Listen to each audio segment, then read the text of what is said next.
All right. Now.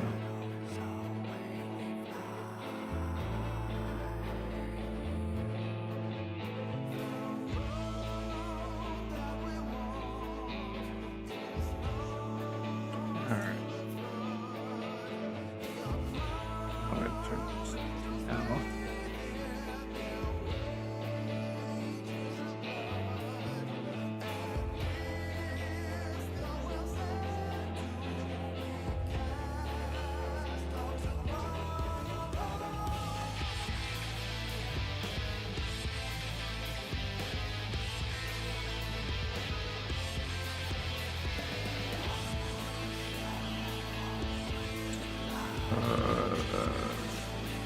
Okay, why is that not the way it should be?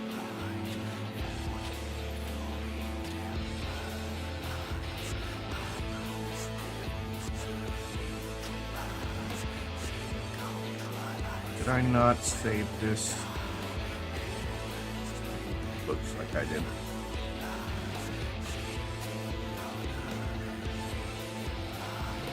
Alright, we'll do it again real quick.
I didn't do what I'd hoped.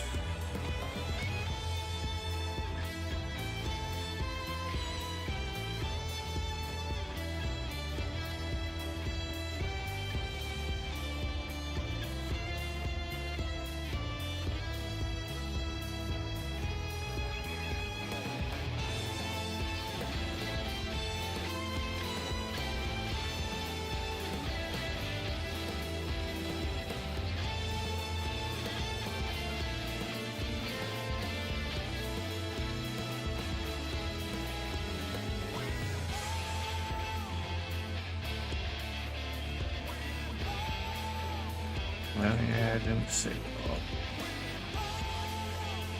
I think I went down to these two as well. No, and I didn't do this right.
That's enough.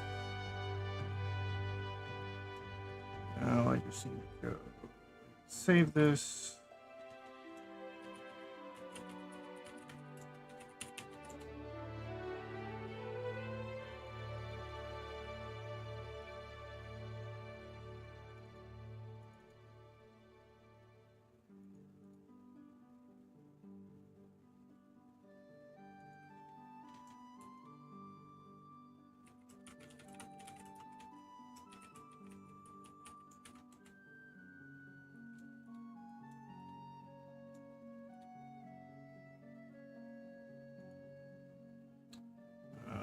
All right, go back to reflections. Now I need to do this.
There's feel like it's having some trouble.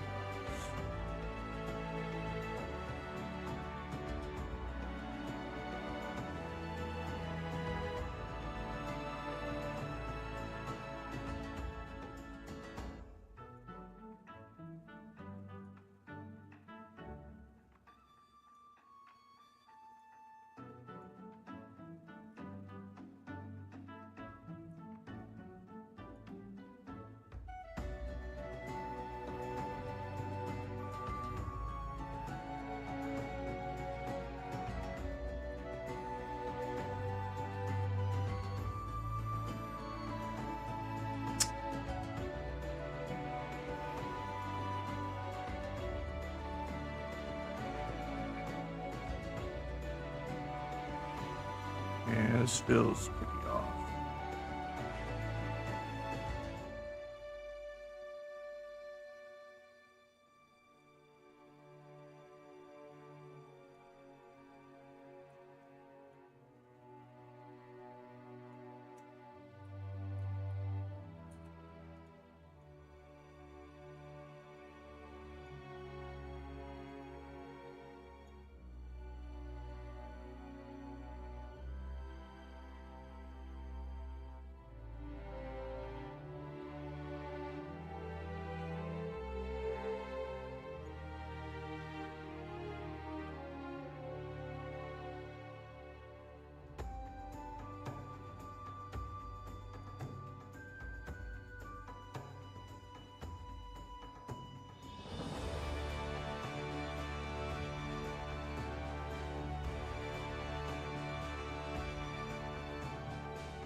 How to do this?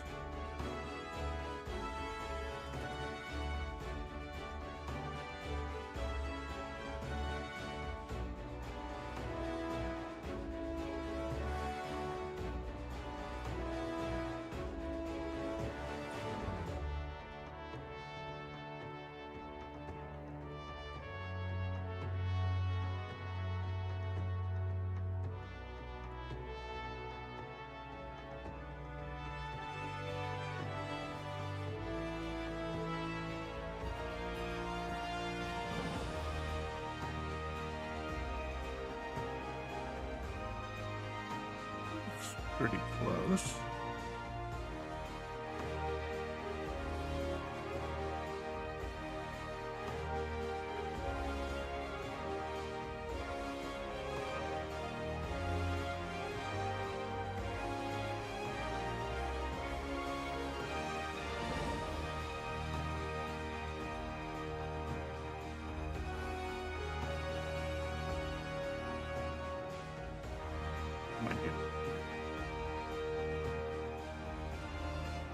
Oh, this is the pink hair.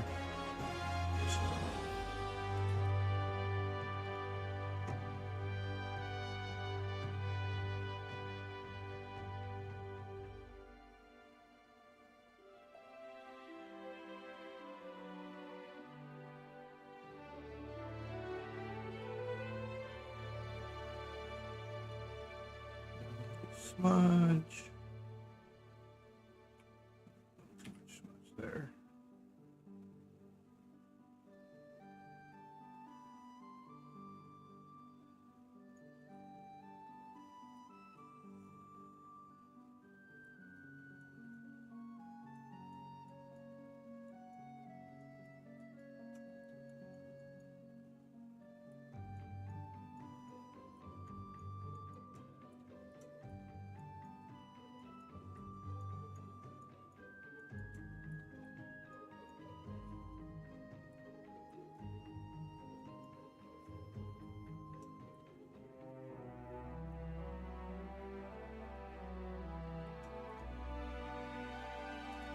How to go around all these. Smudge some lines here.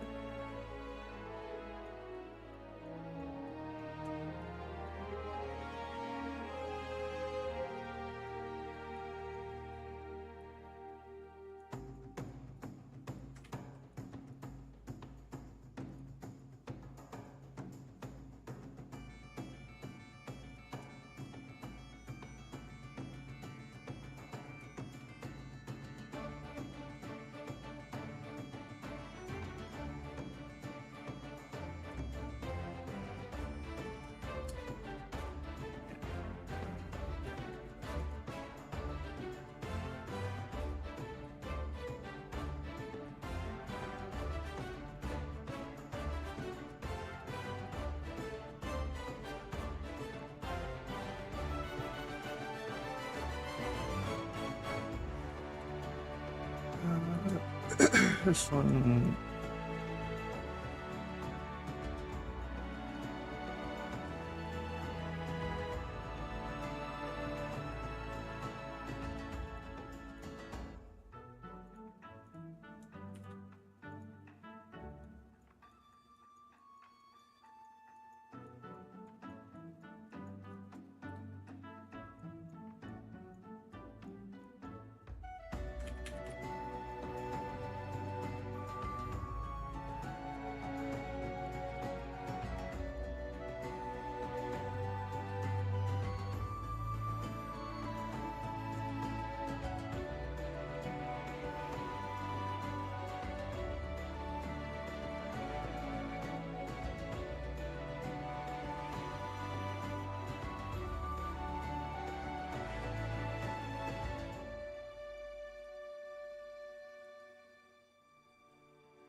Goes under Hines. This one.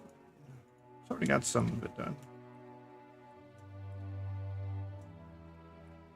Good morning. Happy lurking.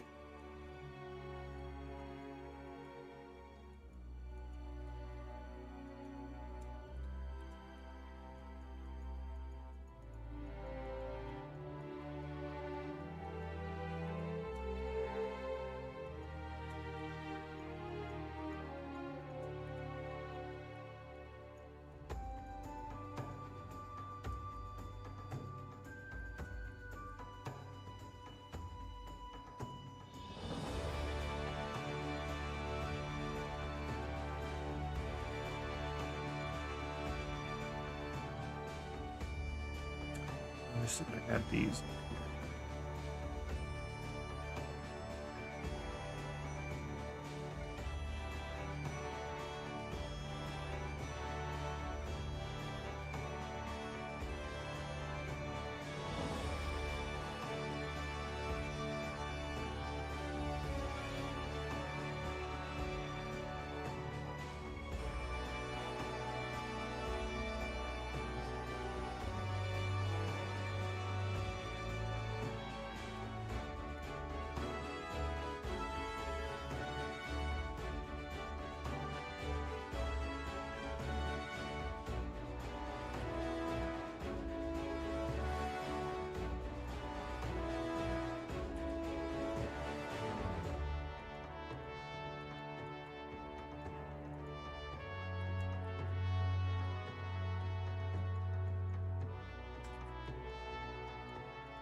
Good morning.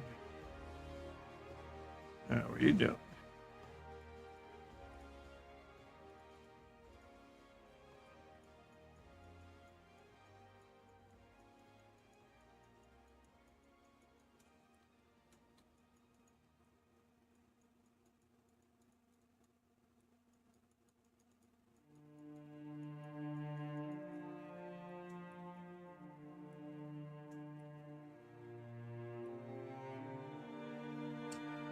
This pink is a little too bright. We'll get around to fixing color. I'm gonna need a darker shade.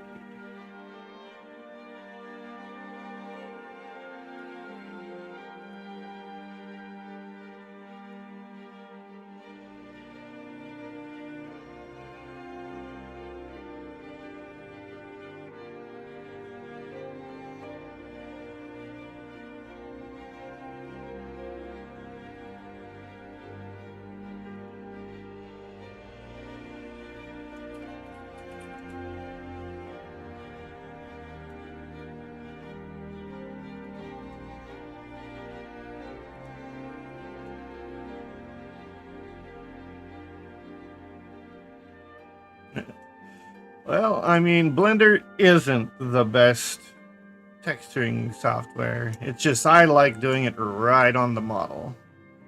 And the few programs that can do that don't work for me.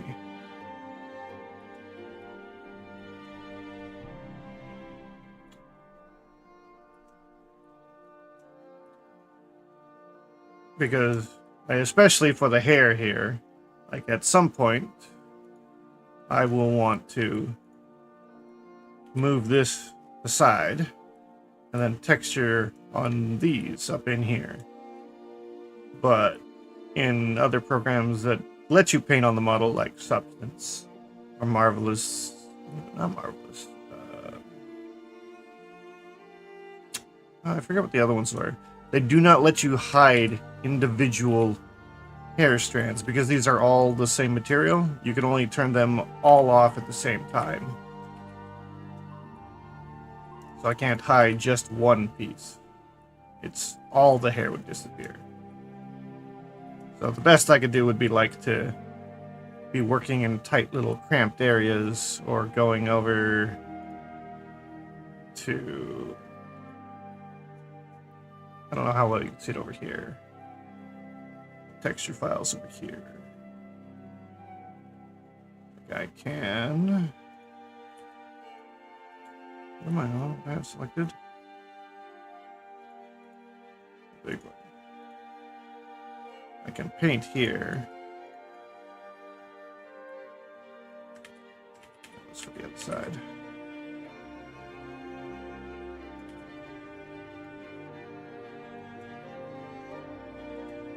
And it'll paint there, but I might as well be in Photoshop at that point. And it'll run smoother in Photoshop.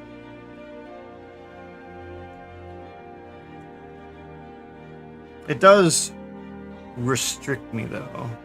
Oh, there might be ads playing.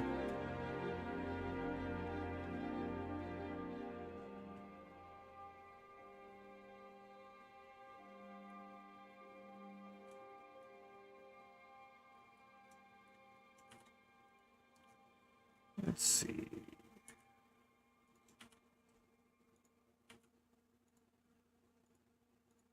Just start here.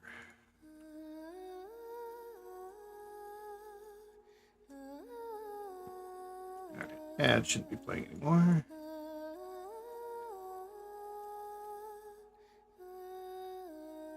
What was I gonna say? Blender. There's a lot of things you can't do in Blender that I wish you could.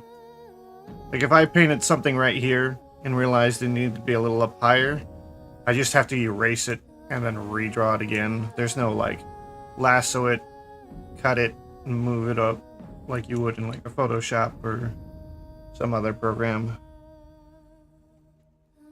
If they could ever give this portion where you're actually drawing right on the texture, went down right there.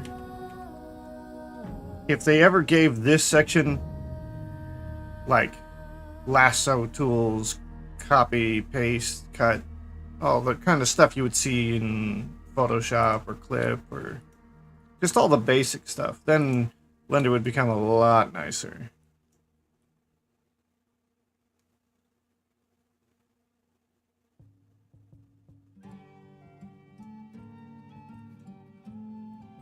Yeah. I mean, they have a smudge tool, which thankfully is like the primary way I get away with doing a lot of this. As you can, it's not acting the way it should.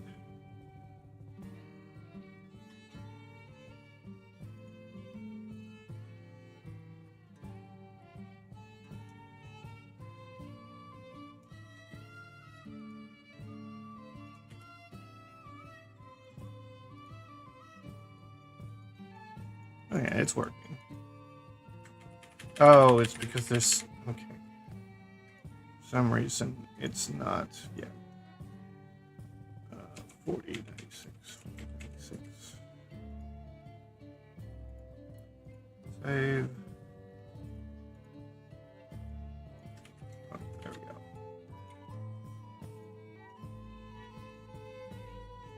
So like, kind of here, it's kind of roundish.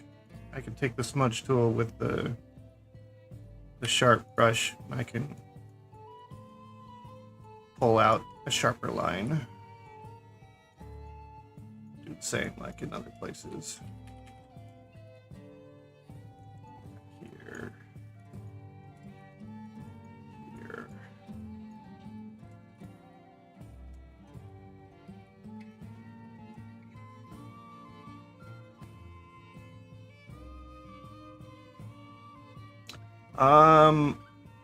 I have gotten good with the mouse. So, while I have a tablet display, it's my right monitor at the moment. I'm not... Like, if I was gonna 2D draw, I would definitely use it over the mouse. But what I'm doing here, texturing, is not the same process in some regards. Like, I'm most of the time just drawing a straight line, which I can move the mouse in a straight line. I'm not having to, like, do a fancy curve or anything. Like, I don't have to do that too often. Most of the time it's just draw a straight line. Oh, that's under that. That's why it's not coming up. Yeah. So a lot of time I'm just going like that. Fixing stuff. And then, of course, I go and grab the smudge tool and I'll drag little bits around like that.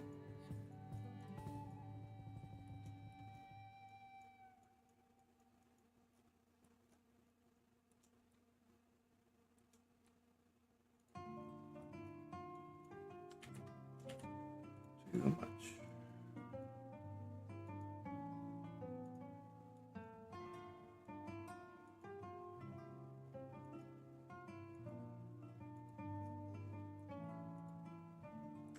Oh wait, I was thinking it was Twin Tails. Okay, never mind. We should just be pulling in one direction.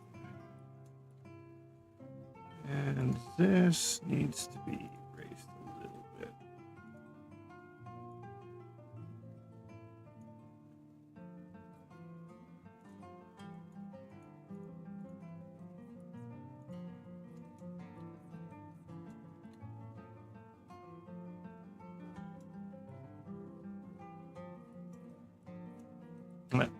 Thanks.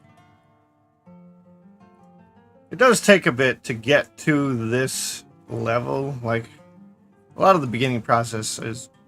That's not how that should look. Why you look like that?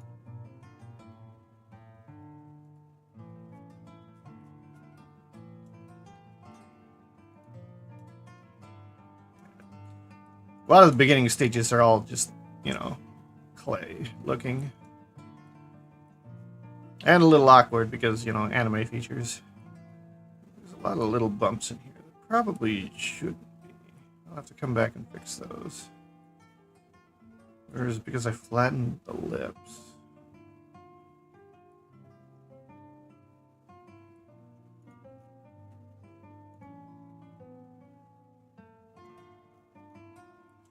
It's a good thing to always go back to this every once in a while, I guess.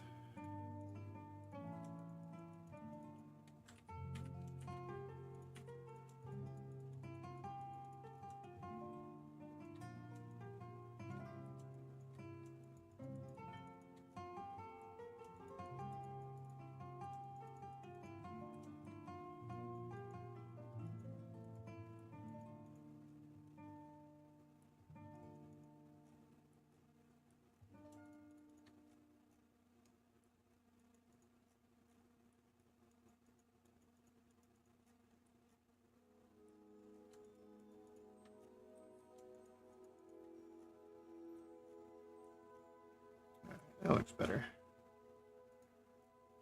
And it still looks good with color. Okay.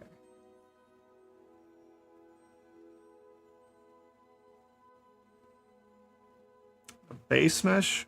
I mean, I made all of my meshes, but a lot of times I'll, like, if this head is really similar to the next character, I'll just come here, copy it, paste it in there, and then readjust it. So, in that essence, yeah, I use base meshes. They're just my base meshes. Base meshes. Like everything I use is 100% my creation. But it's not, doesn't mean that I won't copy a body and move it over to a new project if they're roughly the same size.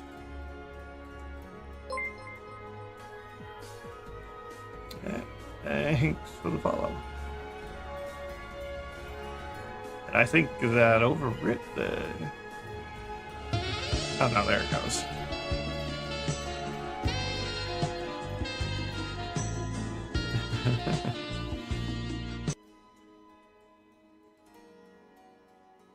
Yeah, I gotta get these highlights up to the top of this.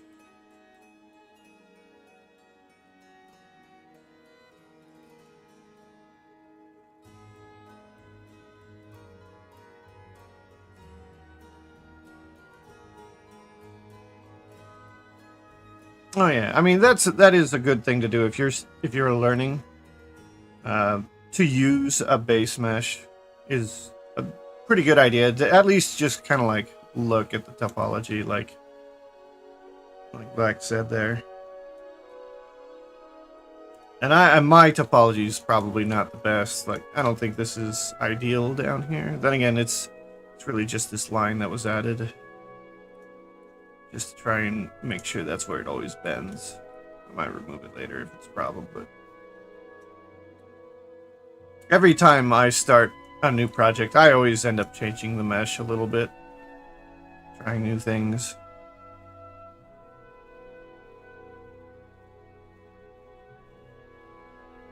Yeah.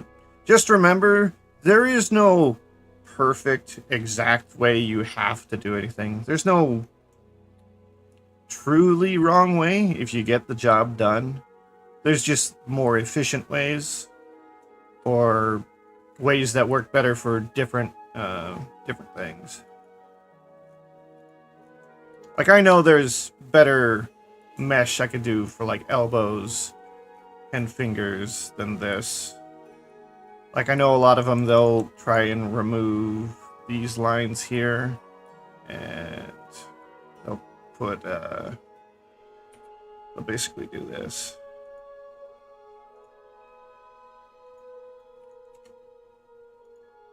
And then they'll remove these. And they'll do the same on the other side too. That way when this finger bends, there's no scrunch up that happens right in here. Oh, I feel like I got something in my throat. But at the same time, then you lose the fact that there is a little indent in here.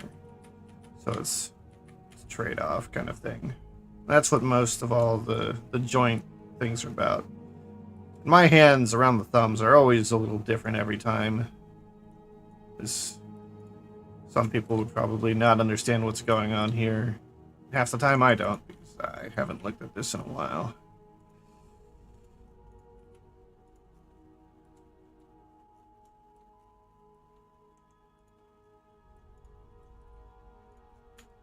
Yeah, I'm just kind of bleak for now. It looks fine when you're not looking at the mesh of it, so...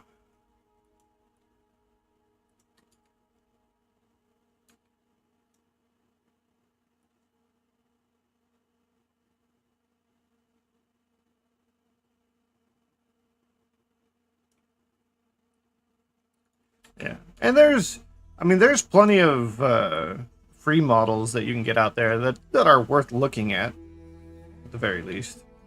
You could always go buy the booth models or Gumroad models, depending on if you want more anime or more kind of a little bit more towards realistic.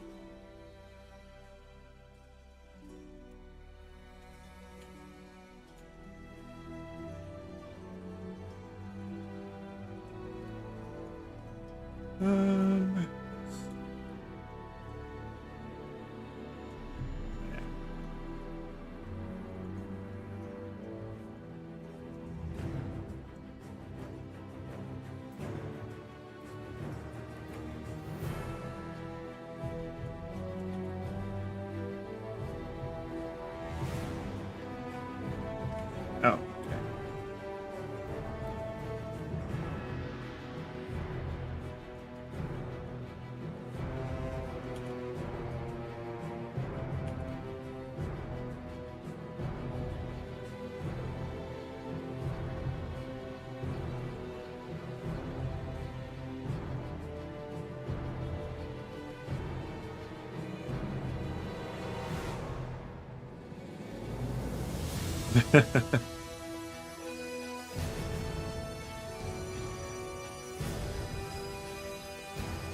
I mean, I suppose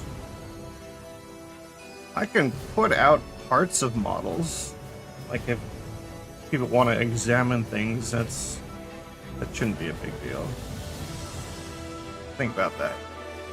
Well, I don't want to release like full avatars of someone else's character. That doesn't mean I won't like, or I couldn't like, probably could like make an asset pack of bodies or head shapes. And just, you know, not give everything involved with the character itself, but should she be bigger back here?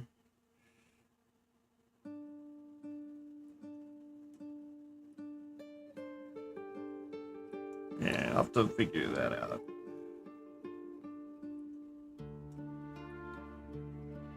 Her fingernails dark?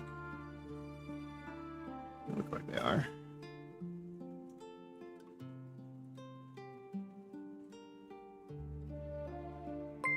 Oh yeah, there's the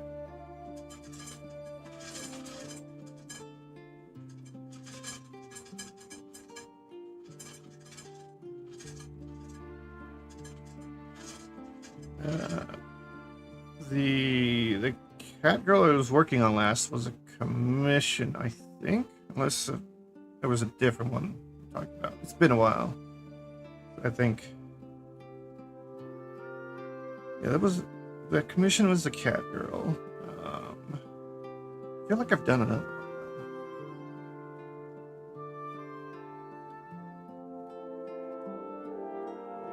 Then again, oh, there's my Fox Girl character, which I was going to. Oh, I think I know which one you're talking about.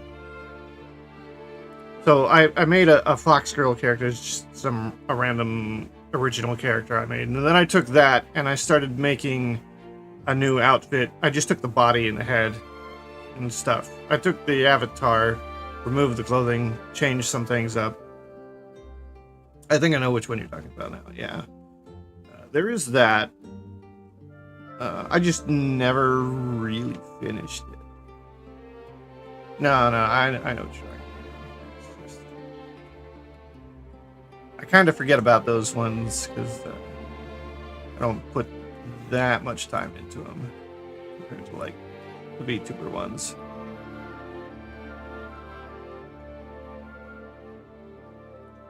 But probably red-haired, I think, at the time.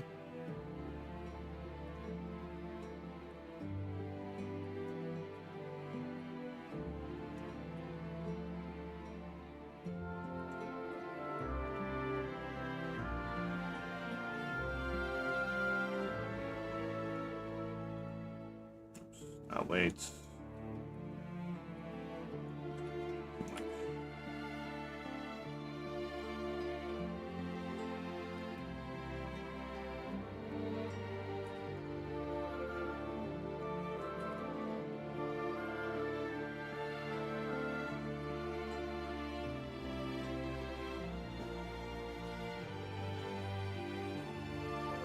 Let me see. I have to open it in 4.1.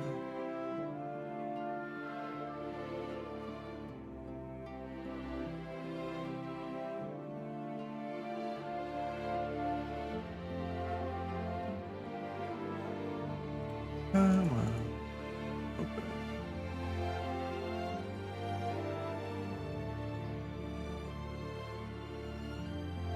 Where would I have saved that?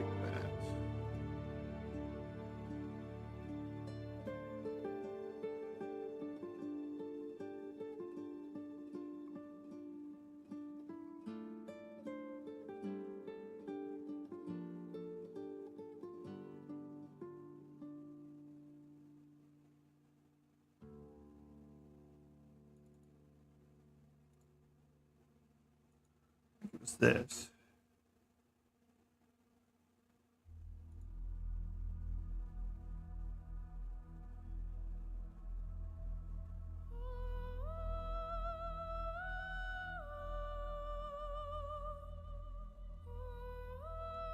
Huh. I think I drastically changed it from last I saw it. But, let's see. This go. This was the last time I was working on it. I think I tossed out the hair and the tail and the ears that were on it. They're probably in here somewhere, though.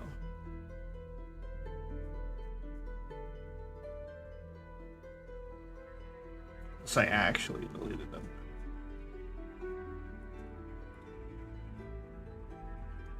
Yeah, it was working on this outfit. And I was gonna go make these.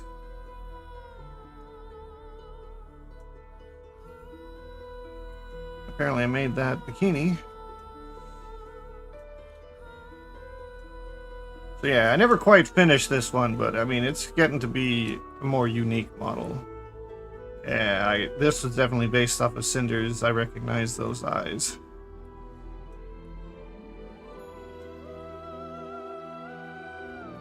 Do I have the other clothes?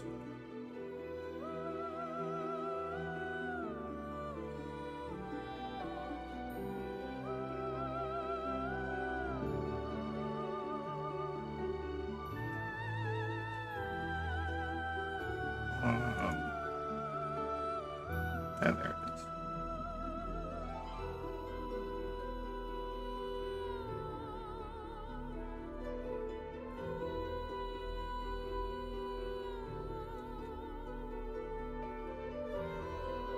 Oh, yeah. Don't. That's not texture. Yeah, no, I didn't do any textures on these yet. So yeah, at some point I was planning on finishing and releasing this. Just, you know, I get sidetracked a little too easy. And commission work comes first. I think there was something about this that I was just lost a bit of interest, though I don't remember doing the hair. This is definitely different.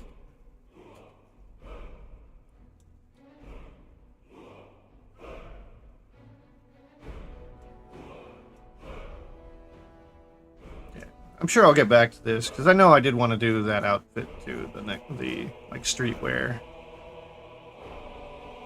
Because I figure like at the very least, if I did this outfit, that I could put this outfit up for sale because this looks like the kind of stuff you see people in VR chat using all the time. Kind of like near cyberpunk streetwear kind of stuff. So I think, like, at the very least, the outfit would be something that would sell fairly well. Put it on Gumroad or something. Then I was thinking about this for a more fantasy style outfit, but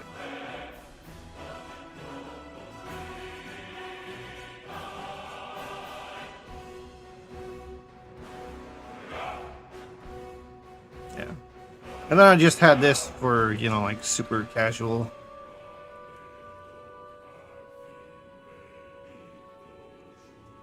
Yeah. I do want to get to this at some point. It's just more... This is kind of a project when I have more free time and no commissions, I guess.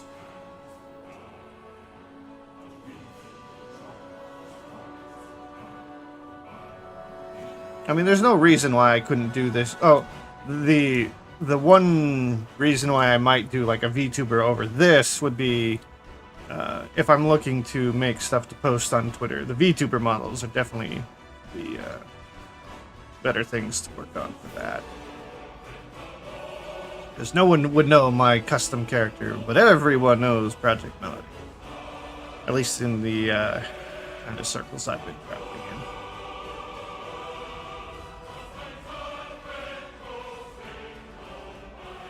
So, it's more of a, once I get enough, basically once my Twitter gets big enough, then I can start working more on original characters more often. That's usually how that goes. That's for all artists, pretty much. Start with fan art and then move to original once you've got a good fan base.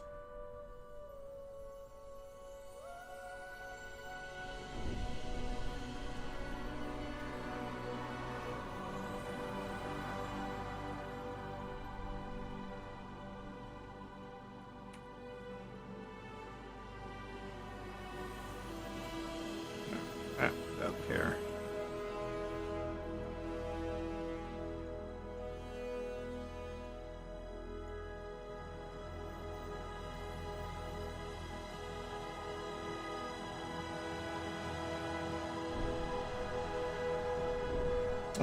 You really shouldn't worry about it. The people you make fan art of, especially the VTubers, they like seeing all of it.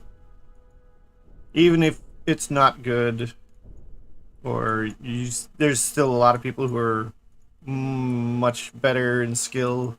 They still like seeing it. They appreciate it, no matter what quality level you have for it.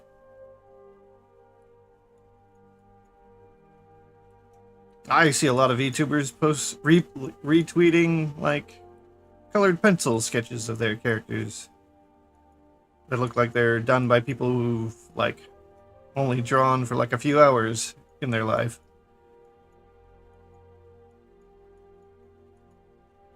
So don't be afraid to do fan art of them. They do not mind. There will be some who retweet art more than others simply because they either A, get too much fan art, and if they reposted everything, then their Twitter would be nothing but fan art, and there's certain tweets they don't want people to miss for like their schedules and upcoming events. So if they were constantly retweeting art and they're getting too much of it, they'd bury all those important tweets. So it's kind of I mean, you could basically do a little bit of research on you're gonna do art of. Then again, I mean, do whoever you want. there's going to be people who look at it irregardless because you'll put the hashtag on it that'll make it appear in their art tags.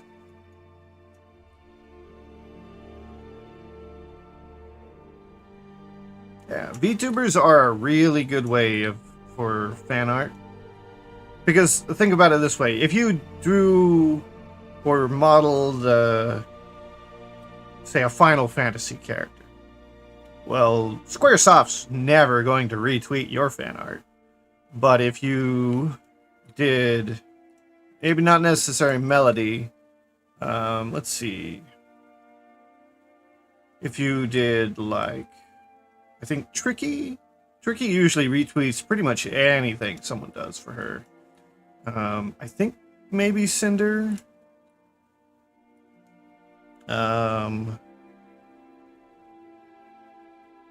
It's usually like the mid-size VTubers who only get like a fan art like maybe once a week. They'll retweet almost all the time, kind of thing. And that helps the artist a lot because when they retweet your stuff, it's like your tweet went out to all of their followers. So that's a lot more eyes than the Twitter algorithm will give you. Yeah, does he? I haven't done anything of him yet.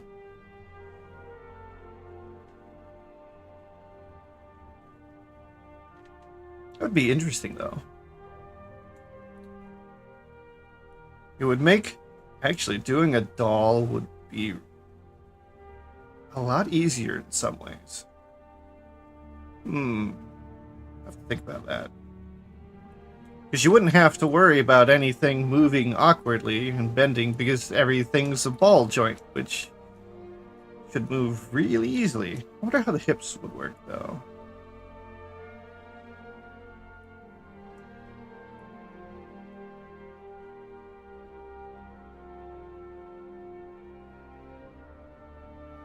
Oh yeah, and the VTubers retweeting stuff. That's, as far as I'm aware, pretty much the only fan art medium where you'll actually, or you have a good chance of having your art seen by the entire community, which in some ways feels like taking advantage a little bit, but at the same time, you're also giving them free art, and they like seeing it, so... Mutual growth, I guess?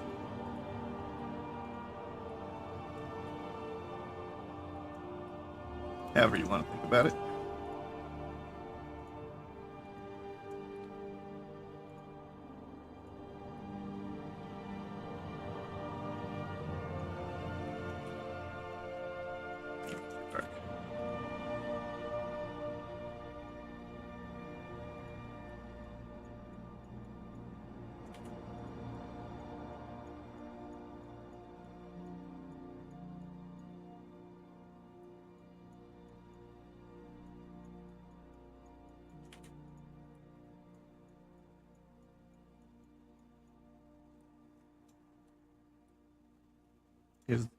Why is his design pain? You mean like the clothing? How it's all Victorian style frilly stuff? I can see that being a bit of a pain to draw and/or model. Which is probably why I wouldn't go...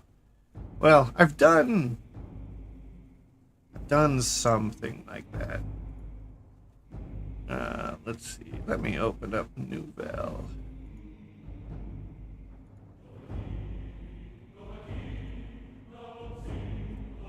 This is one of Tricky's models.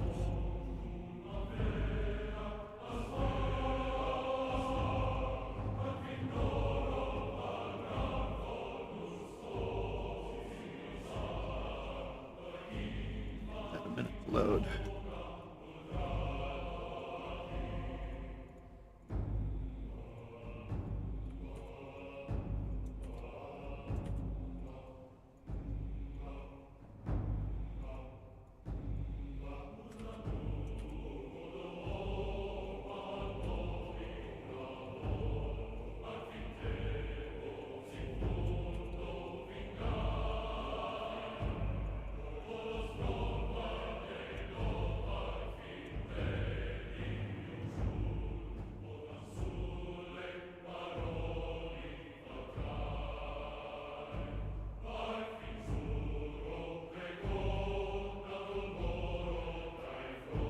I mean, that's kind of a concern with all of these models. Making their 2D models into 3D is sometimes a bit of a challenge because certain things they don't really take into account the third dimension.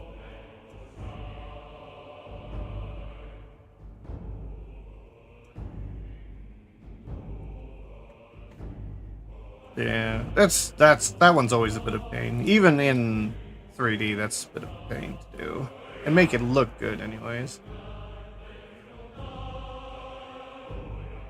Anyways, here's so I have done this. This was an interesting one to try and do. It took me probably a month and a half.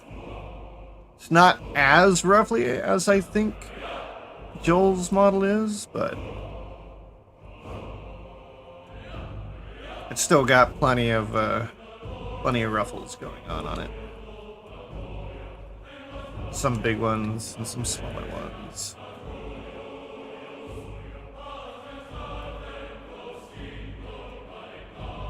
This hair was the biggest issue. Took me the longest time. Because this was not a tube style hair. So it took me forever to try and get this to work out. And then paint it.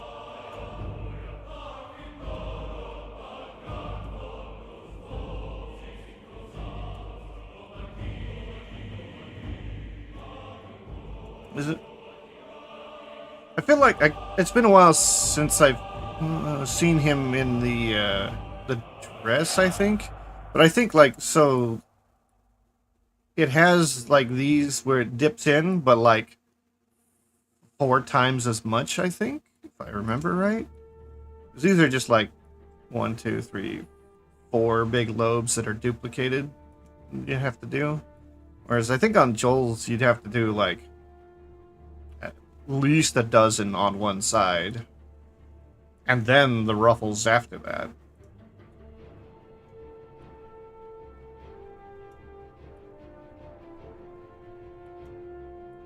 Yeah. I did this one all the way into VR chat. I don't know if Tricky actually has it on her VR account, though. This is one of Tricky's other characters that I decided to do.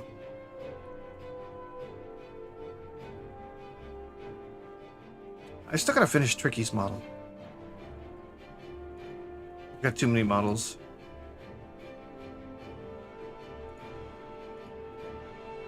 I'll load up Tricky's here real quick.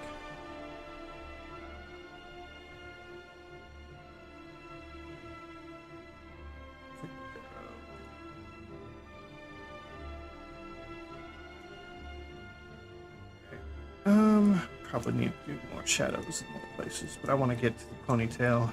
If I get to the ponytail done, and I put in a basic rig, I can pose her at least and get some pictures. Granted, she'll have to be pretending to cover areas. That seems like a good goal for today.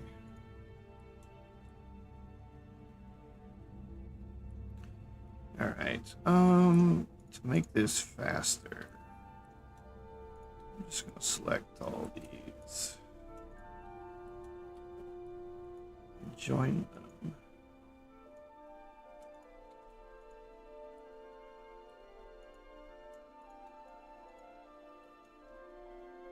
That way, when I texture, I can paint on all of them all at once.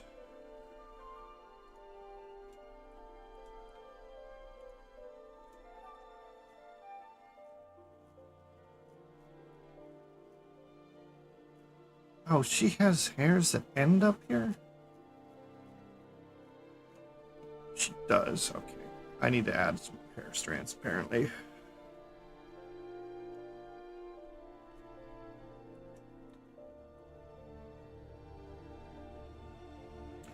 Oh, I could texture these for now.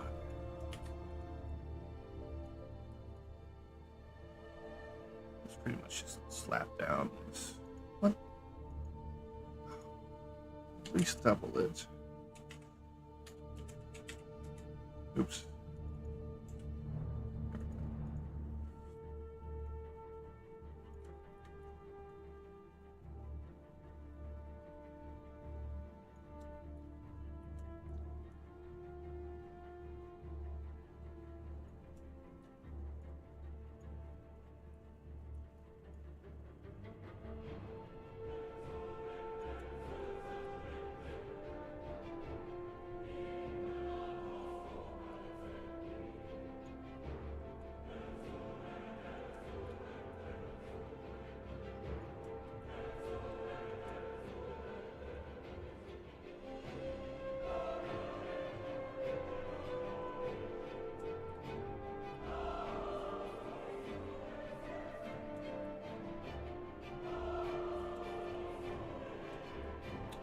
And a lot of the texturing I do really is just slap down color roughly in the area, and then later come back with the smudge tool. And then pull out strands, push in, pull out more, soften it up. That's really all I do. Not complicated.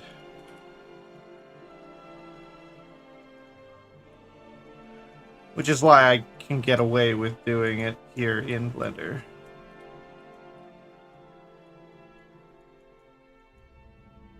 I might sometimes like go pull it like that places.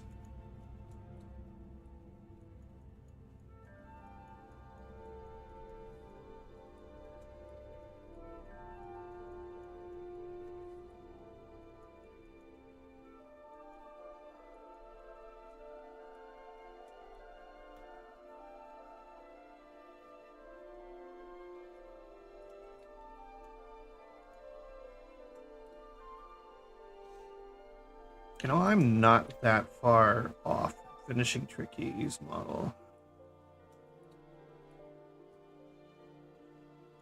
I gotta finish this soon.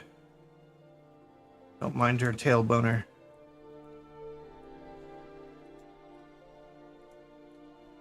I just need to texture her hair, the skirt, and then I think rig it properly. Oh yeah, and the wings. Tail boner. Like how stiff it is. What else would you call that? Granted, it droops at the end, so I don't know.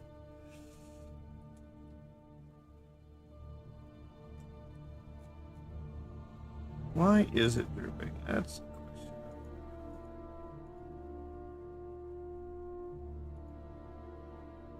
The armature is visible. Oh, hi, Booba. And in case you don't know, this is Booba. His name is Booba.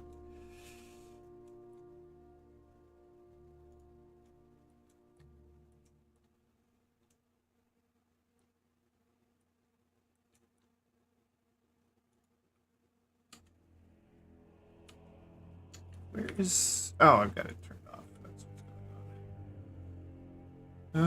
what's going on. Manager. Tail. I don't know why you're off down here. Reset.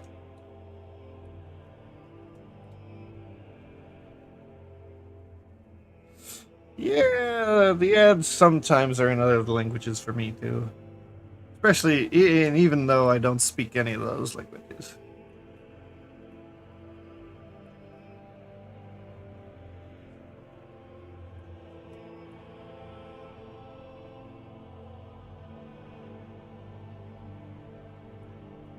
Did I do these chains right?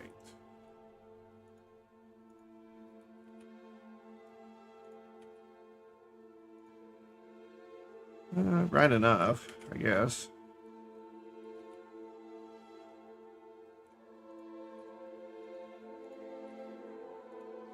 I mean, they don't stretch. They don't pull up with the body, but I wouldn't expect that to happen. How about the legs? Oh, I've got to...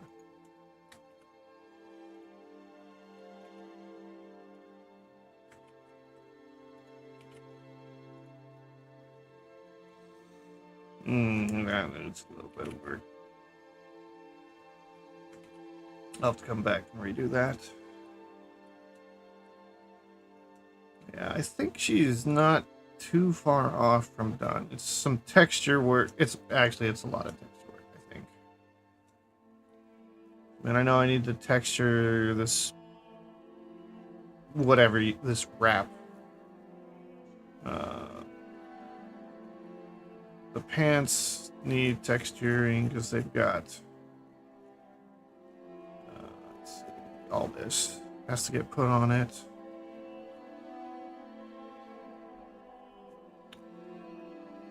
The skirt, I think, needs some tears. I think some better coloring. Still haven't done these things yet, whatever they are. They're just attached to her thigh. Oh yeah, and I didn't do the ankles, the sandals, or the wrist pieces. So there's still some stuff I gotta model in this one. And texture of the hair. It kind of bothers me.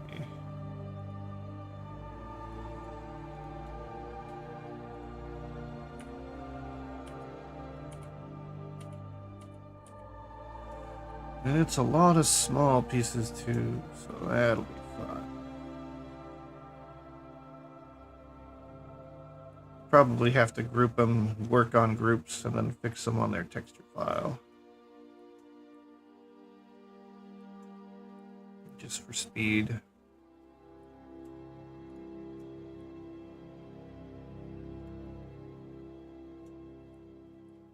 But I mean, this one's turning out way better than the original one that I made here. The original one is very cell shaded, very not textured all that much.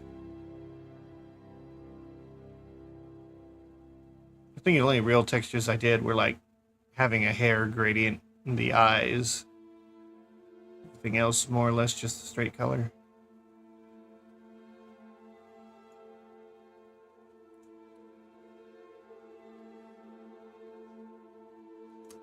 Oh, and the tail needs texture too, other than this generic.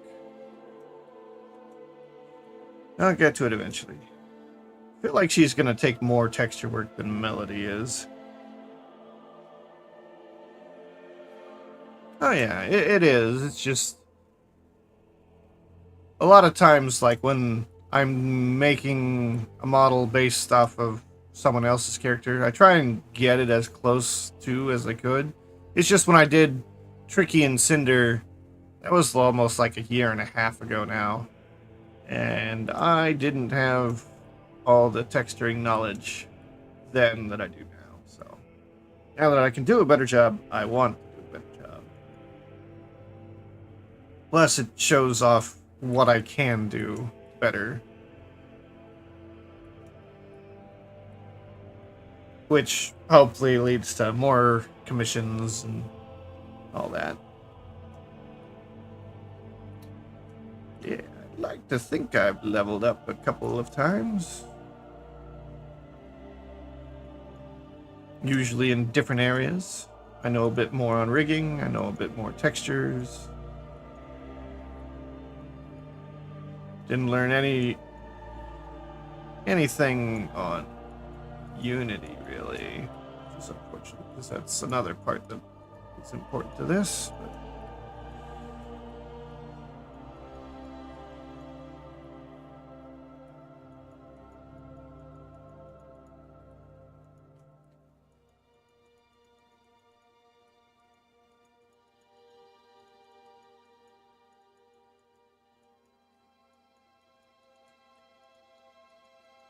can only level up in so many things so fast.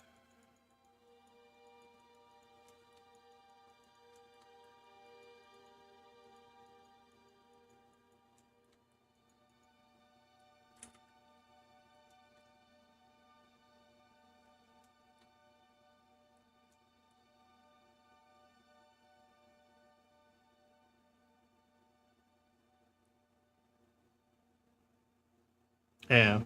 I like my own model. My own model is older than the Cinder and Tricky models. It definitely needs an upgrade. I just, haven't gotten to it because I put other models over my own.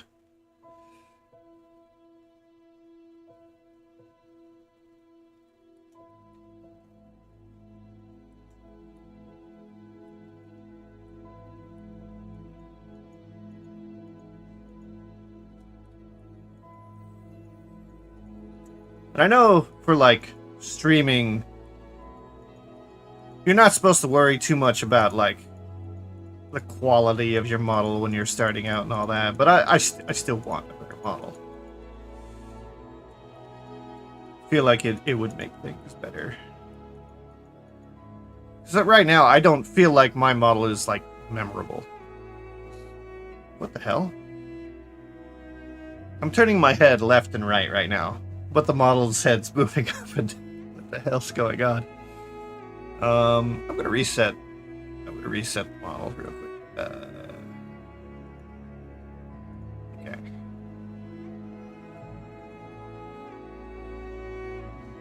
Give that a minute. It's gonna take some time to shut down.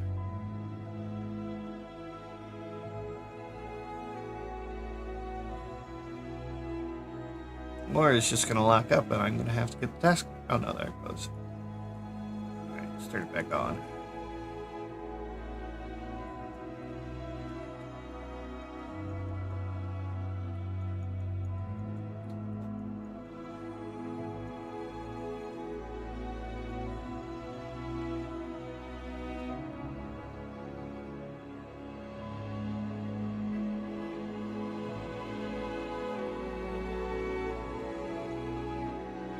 Yeah, it was like it had the rotations rotated 90. I think like I turned my head left and right and they would nod up and down, and if I nodded up and down it would look left and right.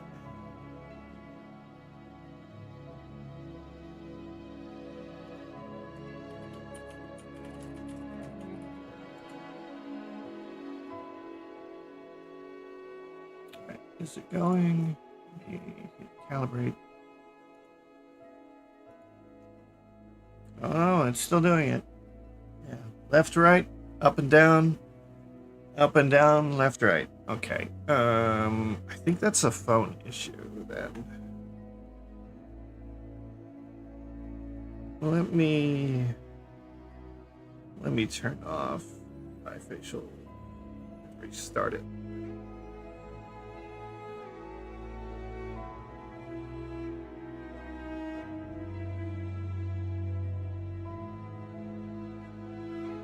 What are all these programs doing running?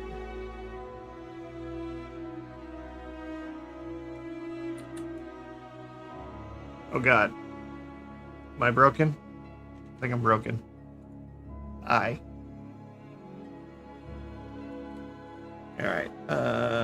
Calibrate. Alright, there we go. There we go. Left, right, up, down. Okay.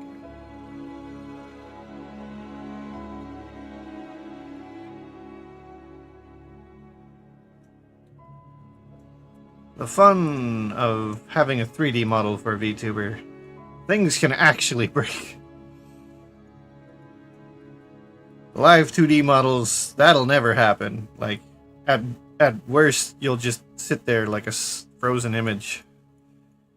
With 3D models, you can go all crazy.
It's probably gonna have to be after the roofing is done, because we'd want to do it around now, right? And this is about the time when roofing would start. If we were doing it today.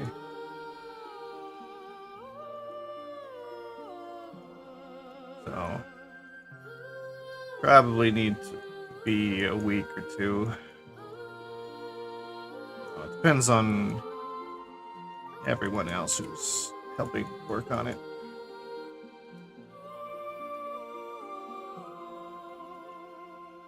Does need to get done soon though, because over here, for some reason, it's like summer is practically over, and we're moving into fall already.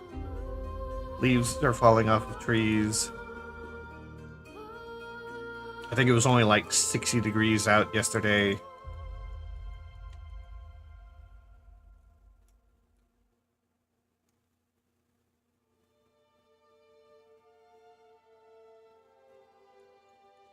And we need to do Final Fantasy as well. You're just letting that subscription go to waste. You could be playing it now.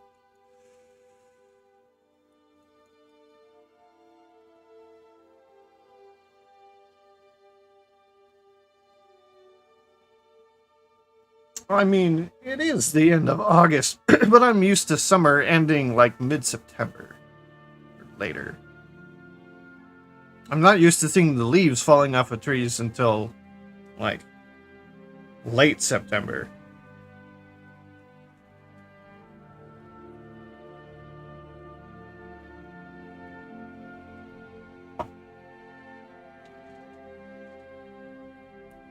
At the same time, though, this summer is like, we only had one day, I think, that reached 90. I think it got like to 92. Normally we will have like at least 2 weeks of 90s and maybe 100 degrees 1 or 2 days. We never got that. So, weather seems a little odd around here.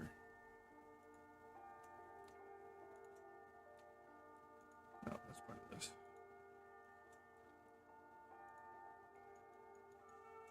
Plop down color.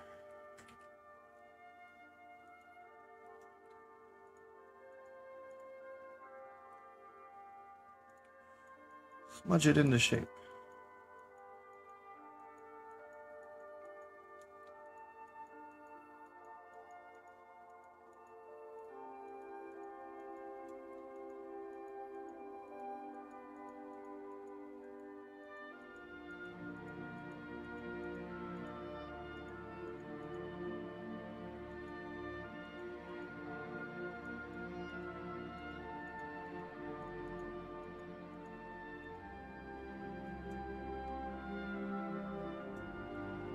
Well, I mean, you're in Florida. It feels like summer all the time.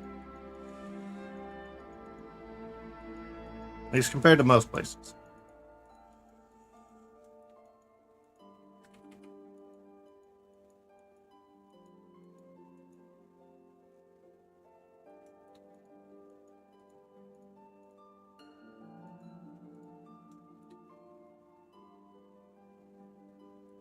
And you like heat, so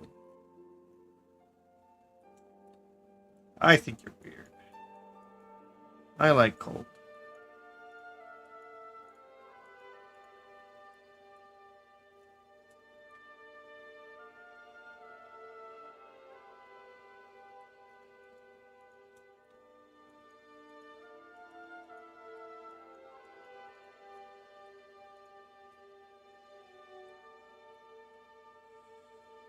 Alright, that should do, I think, with that. Maybe a little bit on that.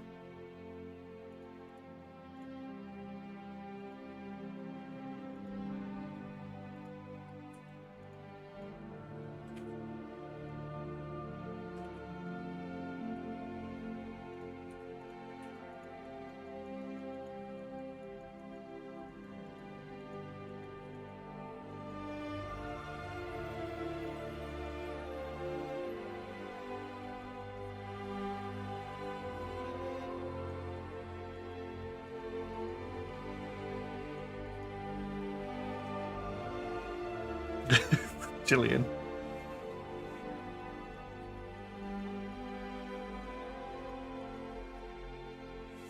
Yeah, I suppose you are. Been considering calling you a kobold.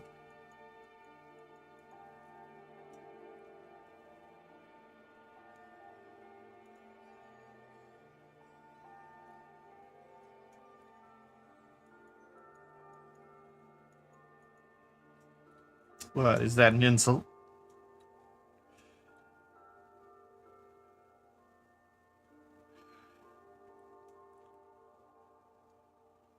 Yeah, you do like shiny things.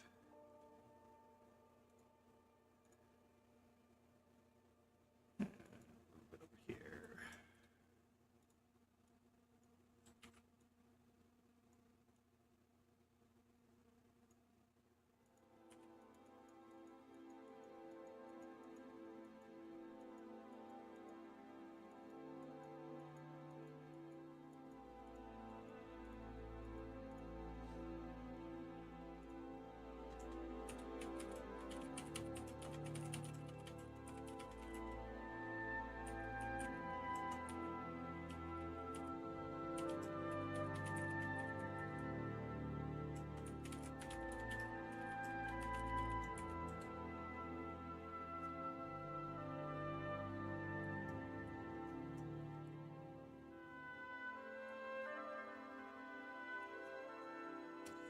Alright. Save issues. Don't want to lose things again. I'd almost say that's pretty good for the hair. There's only a few things left. Namely these. But I can see here.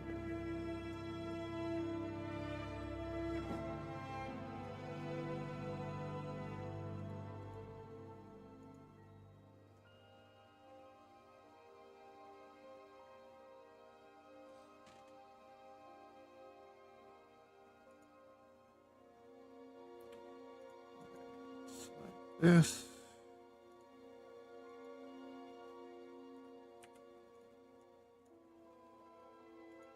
This much total.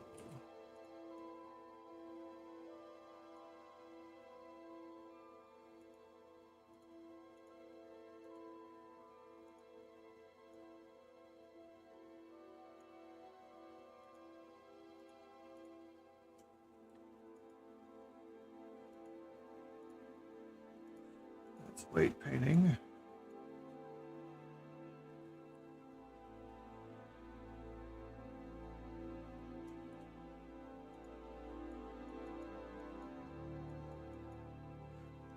What size is this?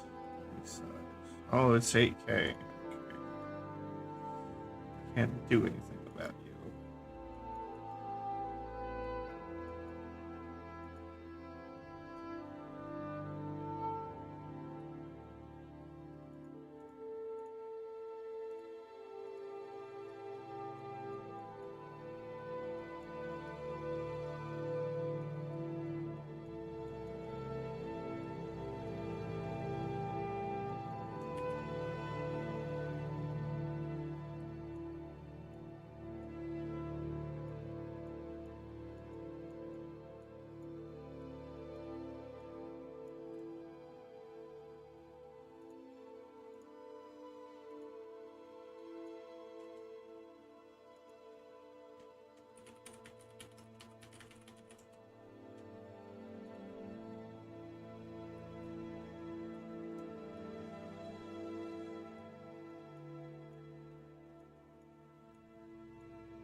Alright.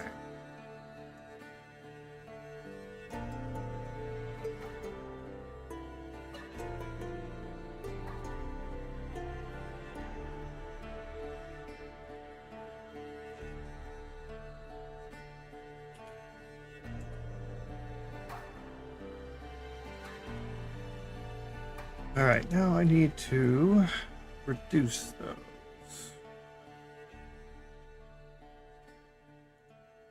Let me start with the front one.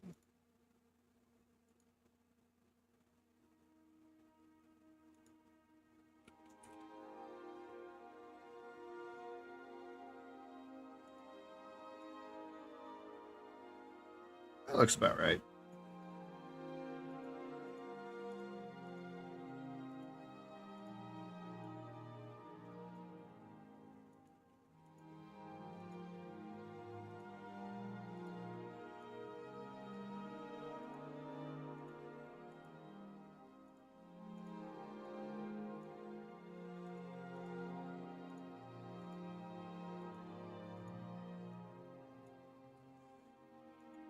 The sad thing about all of these highlights are that if I ever do any animations, I'm just going to turn them off.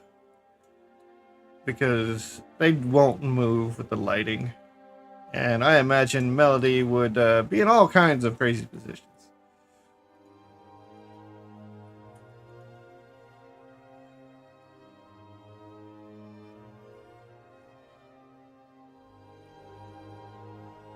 Alright. I do see there is one more highlight to add to this. Right? Yeah, this. Oh, there were some extra hairs I needed to add.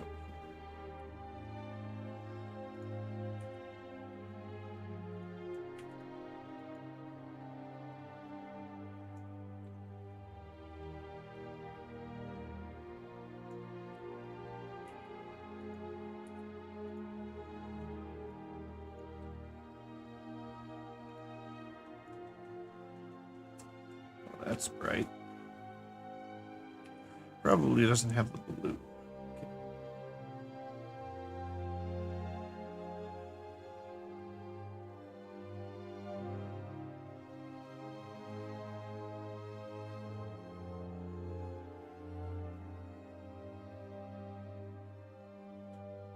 Got a cat. It's just sitting in front of my screen right now.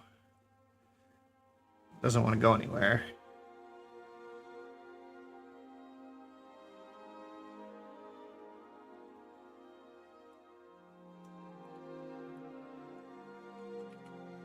Let's see.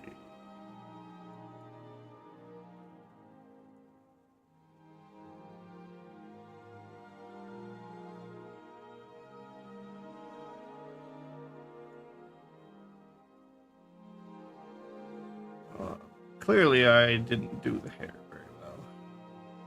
I didn't make it too much of a one-to-one, or as much as I wanted. Cat?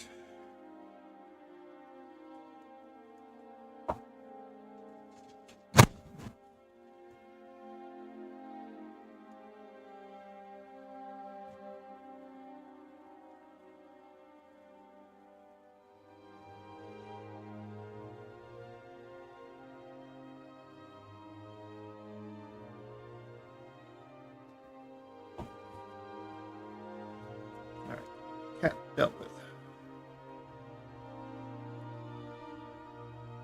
Oh, the other one looks like that's about to make trouble. Oh, she went back to sleep.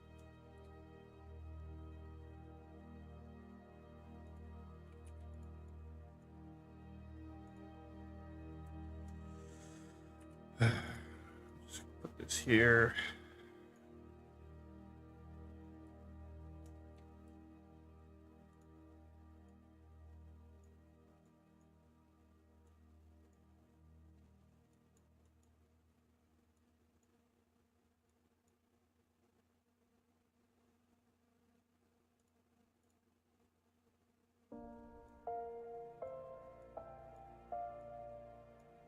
AK texture. Hard to use smudge on.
go back to this.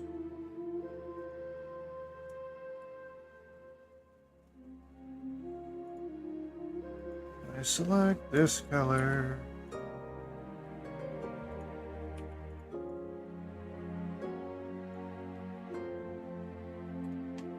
And the cat is back. He's passing by this time.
Alright. I don't think there are any highlights on her ponytail. Not really. There is a lot of blue, though, that's just not showing up in here.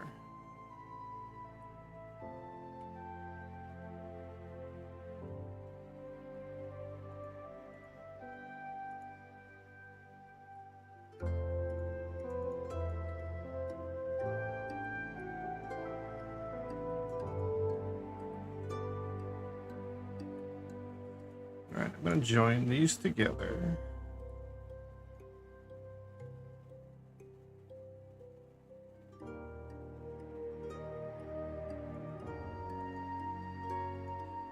I need to add another layer.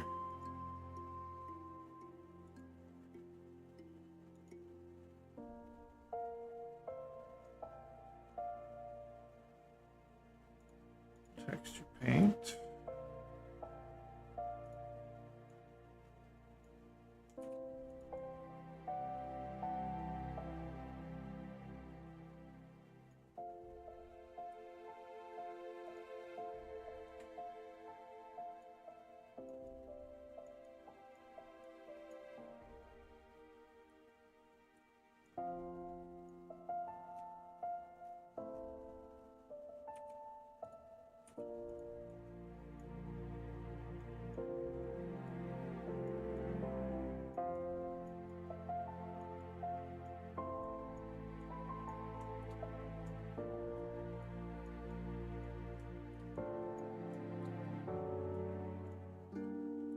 Why is this not showing in real time?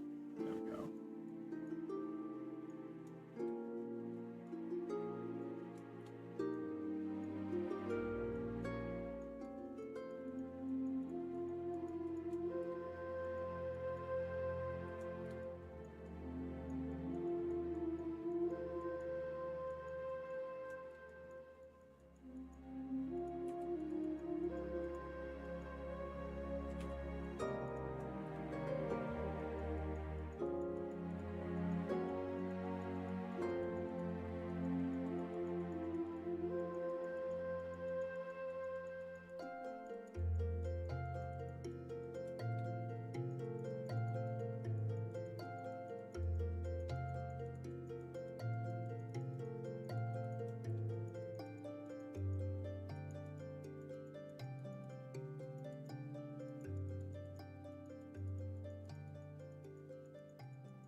Don't know if this blue should be anywhere back here.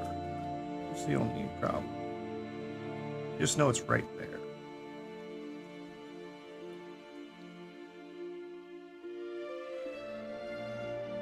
And what do we call this?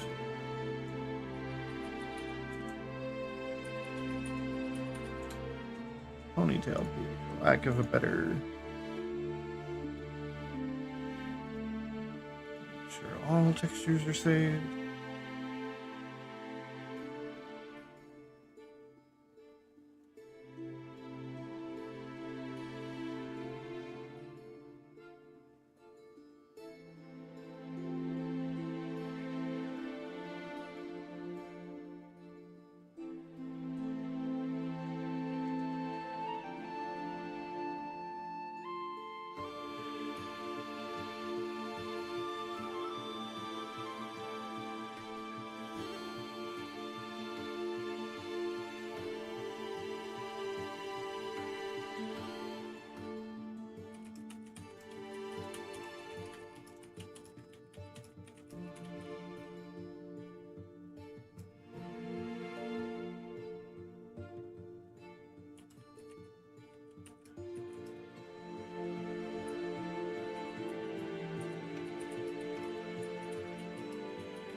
Alright, so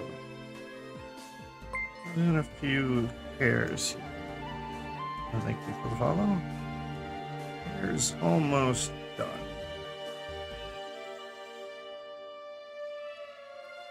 Let's see, do I have the curve still? Yes, I do. Good.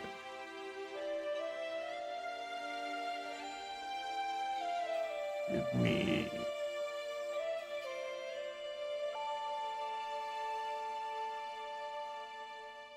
turn off that. Give me this. Duplicate.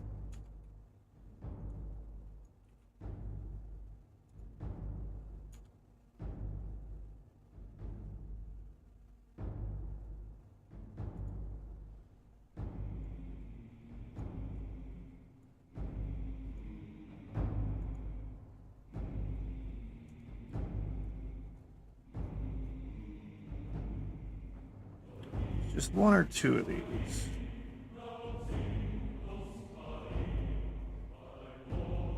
Looks like two, because I see one there.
Right.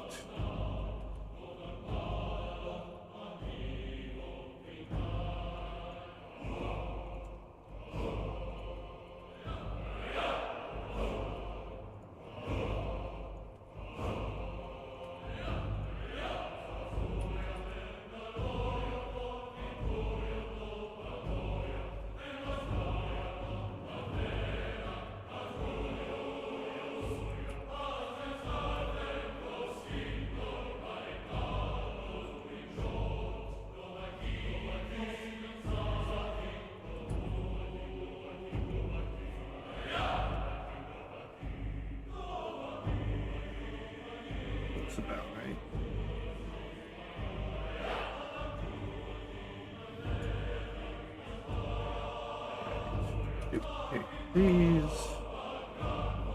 Convert them to mesh. Here. Turn this back on. Hold her up. Okay. Now to give these seams. Select them all. Go to editing. Unwrap. Select. Straighten. Off to the side. Now I gotta select all the hair.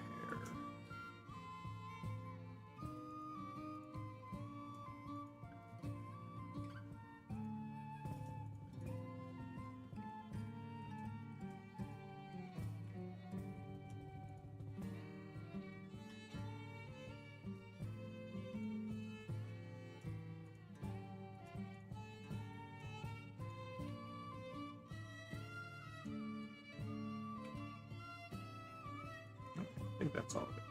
Select, highlight, UV unwrap. Alright, now I gotta squeeze these in somewhere.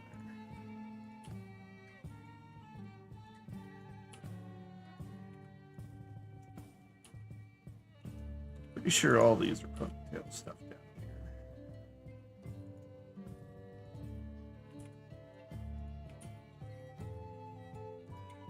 Alright. Like that, they're already colored purple.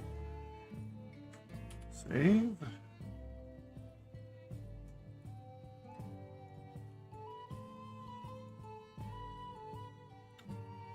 We want this. Throw down a bunch of color.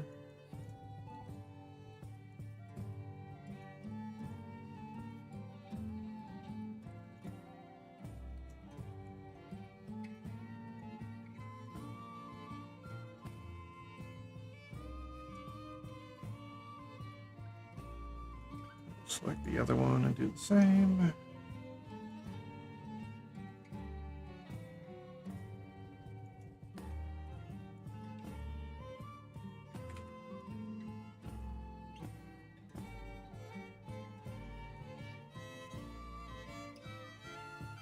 Smudge tool.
All right.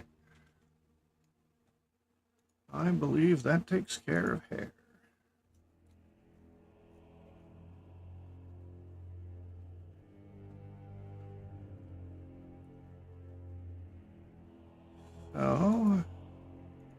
next step. I think I'm gonna make a rig so I can pose her. Let me hide this reference.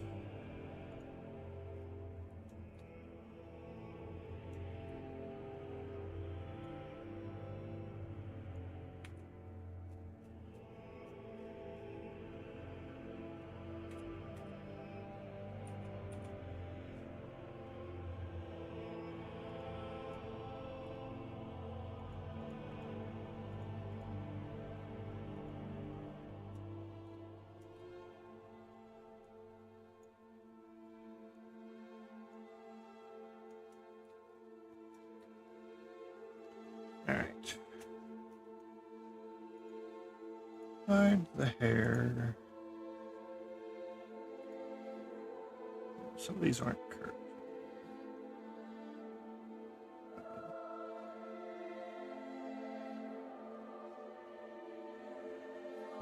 Armature. Add. Armature. Single bone.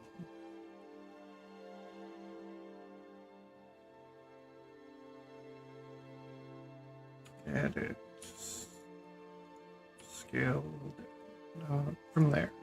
There we go. Extrude Z. Alt P. Disconnect. Make this visible in front. And wire. Oh, that's not.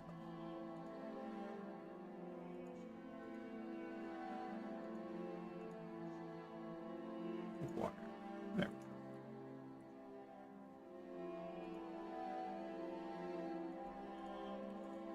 All right. This bone is root. This bone is def.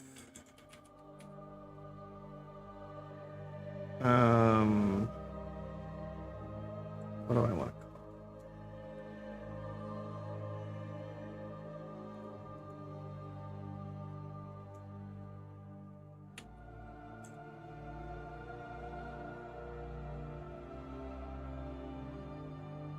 it? It goes in the pelvis, but it's not going to be the bone that controls the pelvis.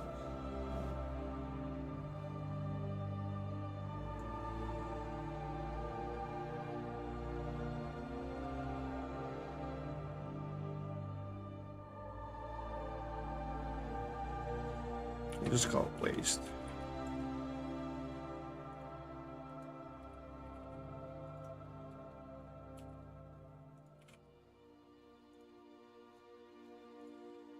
You, let me see. Where are your axes? You need to be rotated -90, so your axis is correct. So if I move you on the Z, and if I move you locally, yeah, okay, same, good.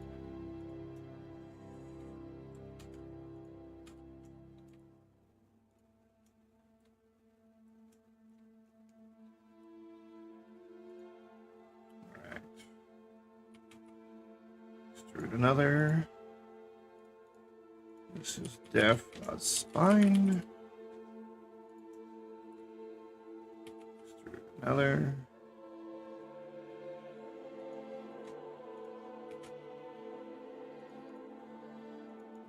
Def dot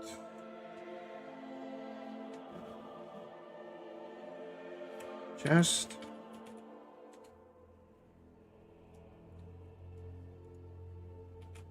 Extrude neck.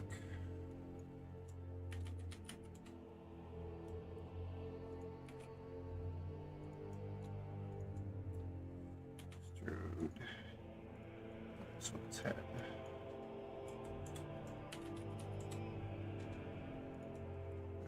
Extrude X. Alt P, disconnect the bone.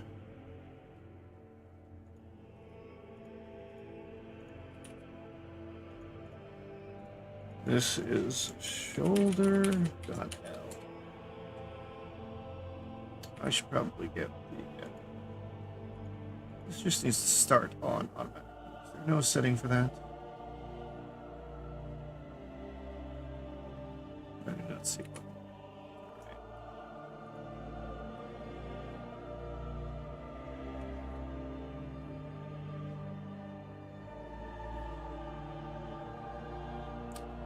Yeah, it's always good to look at people who've done stuff. So if you ever have questions, go ahead and ask, because the biggest problem with starting modeling is not knowing what things are called.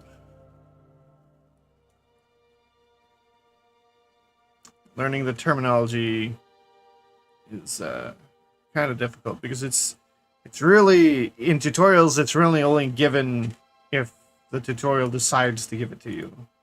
But it may be important for you to know later.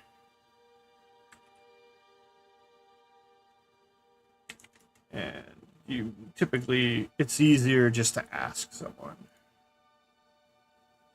When I first started, I spent days. I knew what I wanted to do. I had the theory of how to do it, but I didn't have the terminology to do a Google search on how it's done. Yeah. And I forget it all too. But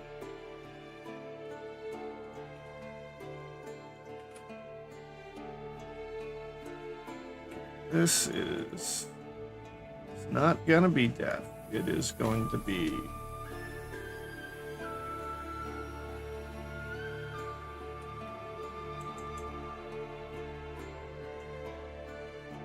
control arm. Well,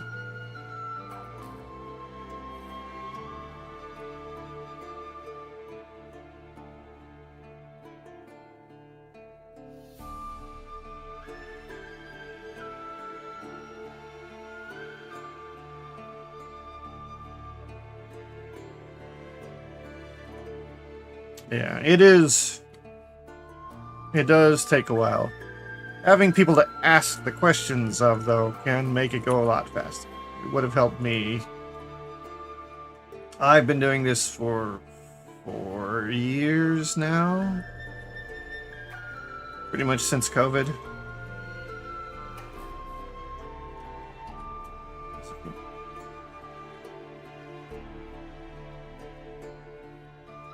Yeah, I know the donut tutorial. Everyone does that. I'm not sure off the top of my head who the character model tutorial is from.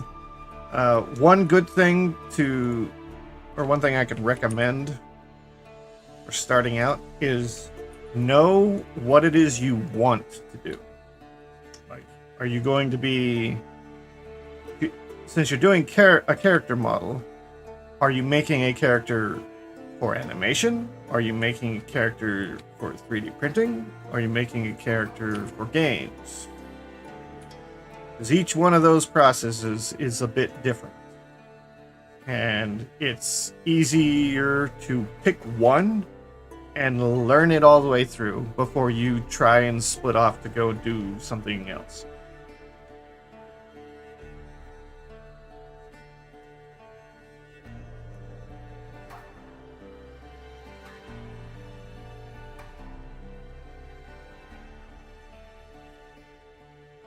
For animation, you can do kind of a medium-ish poly count, so a few 100,000 polys for the whole model.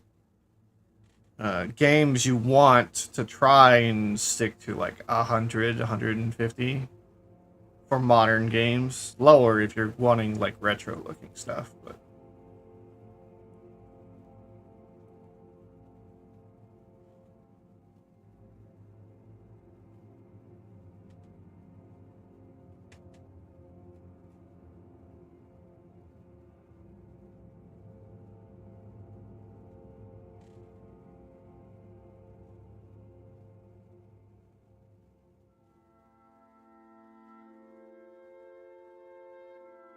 yeah. I mean, I think the basic idea for the donut tutorial is just to learn the layout of Blender.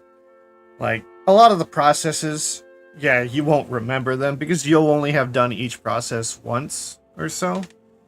But if you, what you will learn is like how to navigate, how to move the camera, where certain aspects are.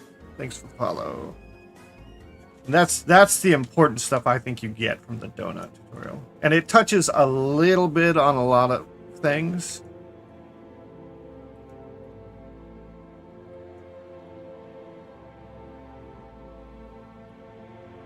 So that's why I do suggest the donut tutorial, but like for me, half the donut tutorial was pointless because I was gonna try and make game models, so I didn't have to know or need to know any rendering processes for that.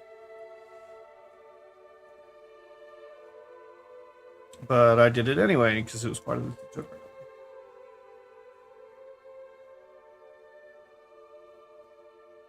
Yeah, I don't think I ever finished it either.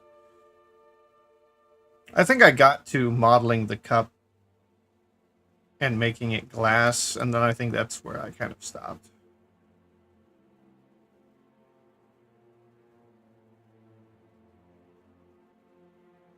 I don't know. The only thing you have to do to be a real Blender artist is to make sure to sacrifice that first cube whenever you start up a new project. That's it. You need to move this elbow a little bit.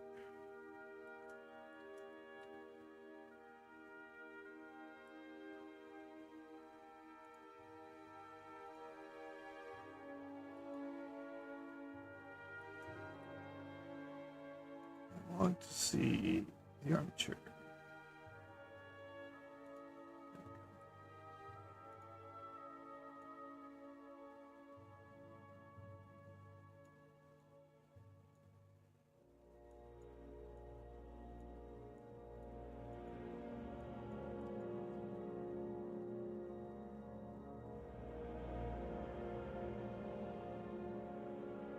Yeah, and that is what it's supposed to be for.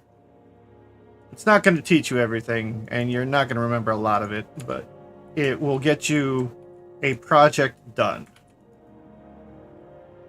And a lot of times that's what most people need when they start a new thing is they need to see some kind of accomplishment.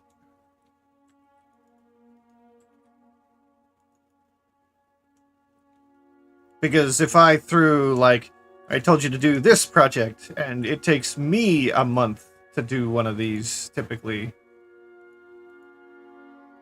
and you as a new person would sit there for several months, and yeah, you'd see a little bit of progress, but nothing was finished. So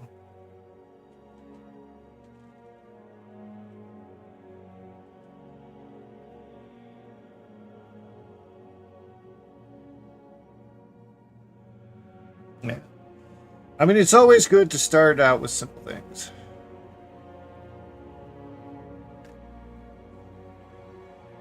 But most people, we never do. I don't remember what the first thing I did was. What was the first thing I made?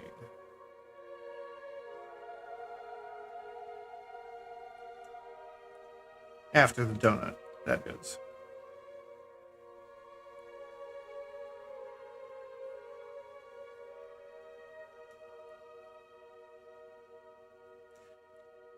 I can't remember. Well, thinking of the donut now, what is that? That tutorial takes you a few hours, but watch this. Oop.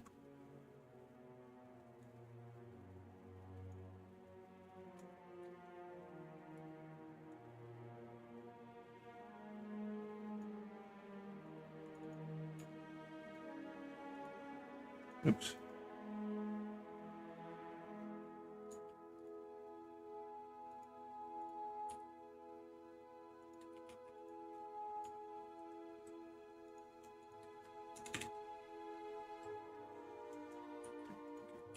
Scale, rise.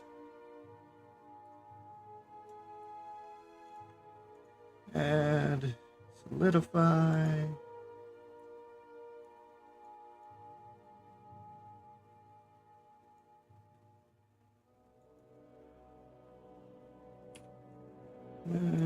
Separate by loose parts. New material.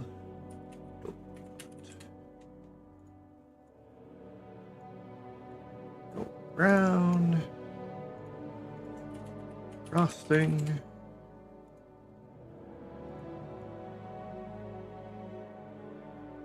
Get blue. Little shine. And subdivide it.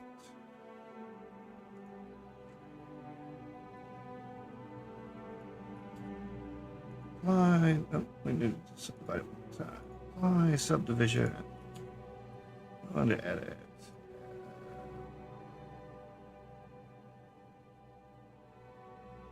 Oh, I've only ever done this a couple times. Where is it?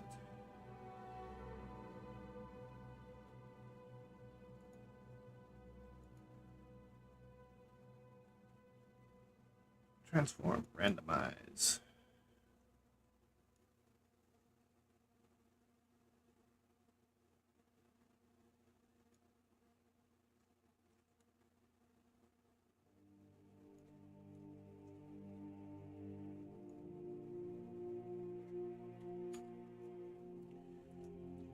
There you kind of go.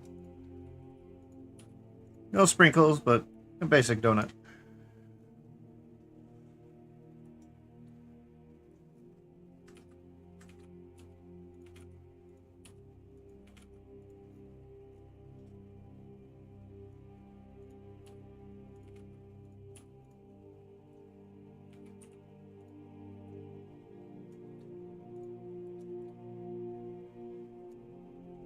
So yeah, after enough practice, some things just get a little bit easier.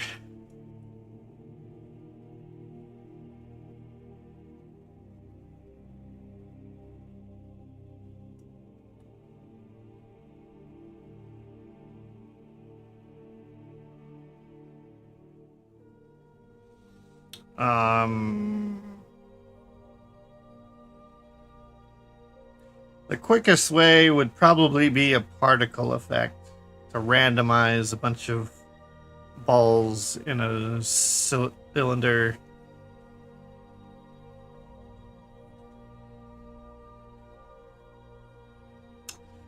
But I've only ever done that once, and I don't have the confidence to try and do it now.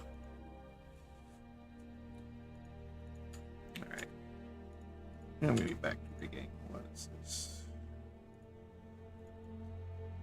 No, this is the control for R.L. This is def.hand.l.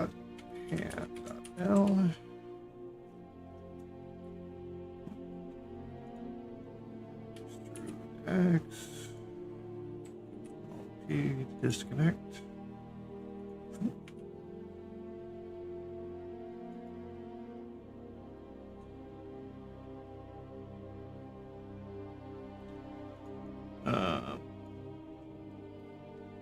The trigger finger is also it's index, middle ring, little finger, I think. Index L dot 001.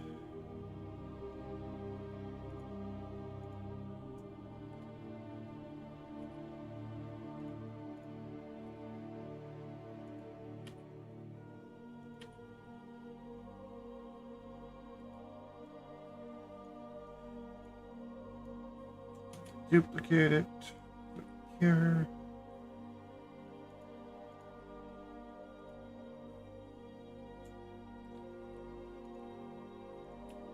Scale it a little bit.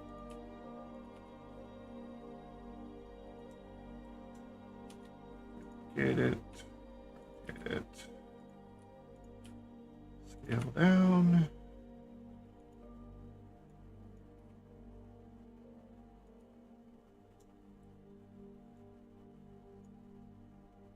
I'm gonna have to rework all these, but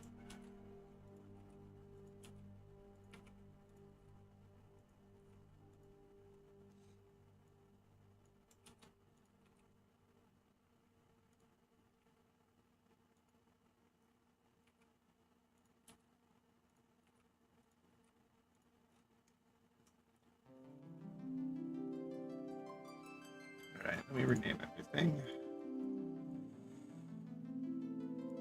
So this is middle dot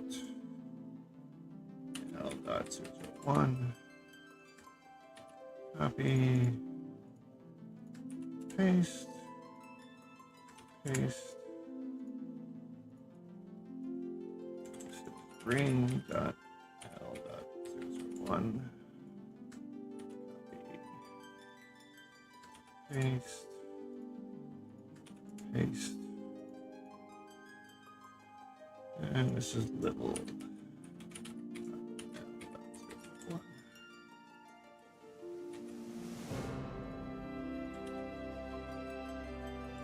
For those who don't know, by putting the L on a bone, when you later on tell it to symmetrize, it'll automatically make a .R version on the opposite side of the model. That's why I've been doing the .Ls.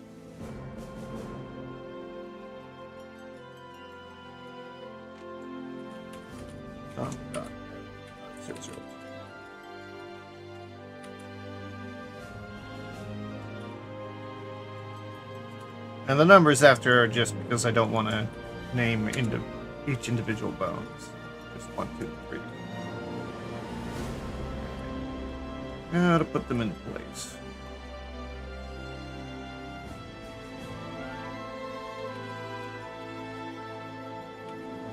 What's wrong? That's not right.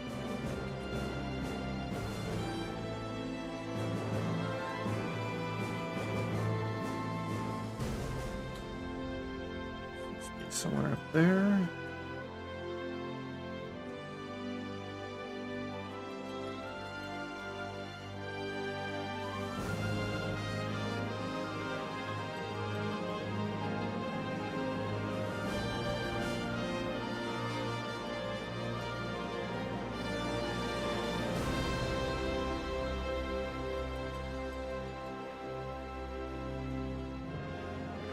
These need to be rotated so the Z is pointing straight out of the top.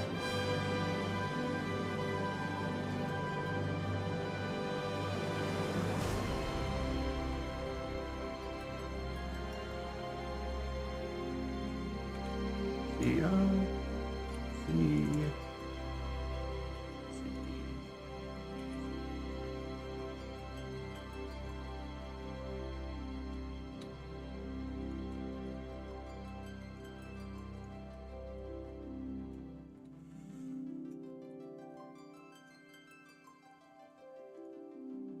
Fingers usually take a lot of little adjustments.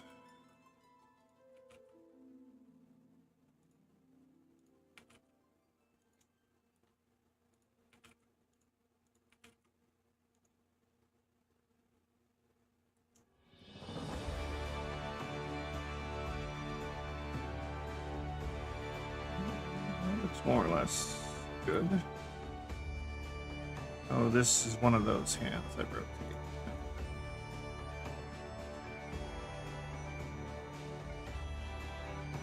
I will have to fix this later.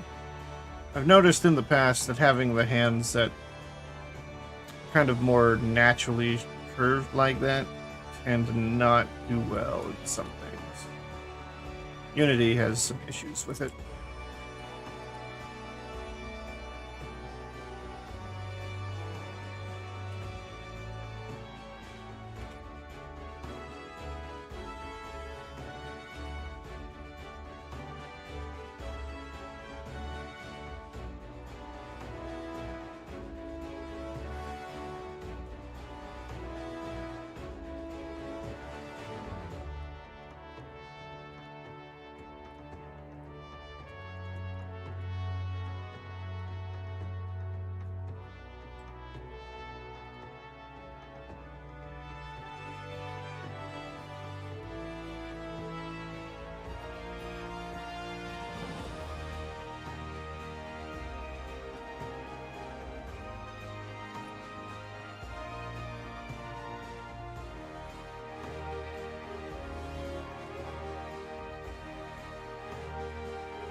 Those look more or less correct.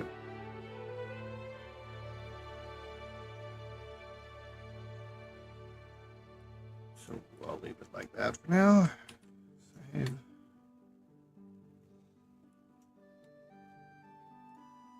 Alright. Extrude down. If I call this waste, this will be pelvis.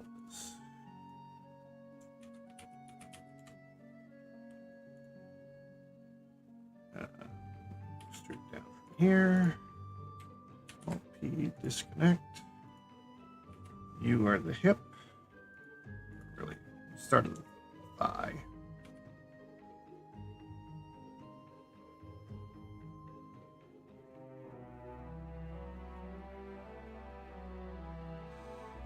Your legs are too close together for my liking.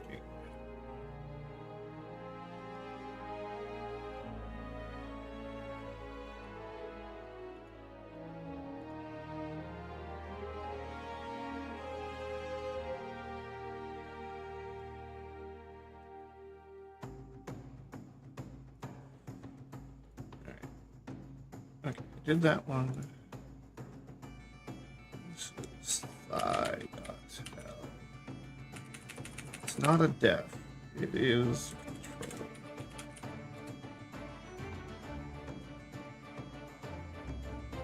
Extrude down.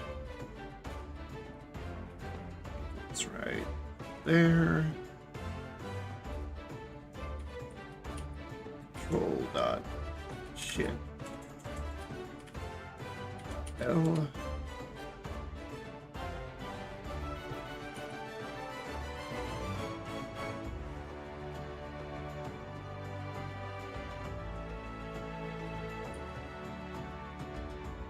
Extrude the toes. Extrude before the toes. Oh, these are turned 90 degrees.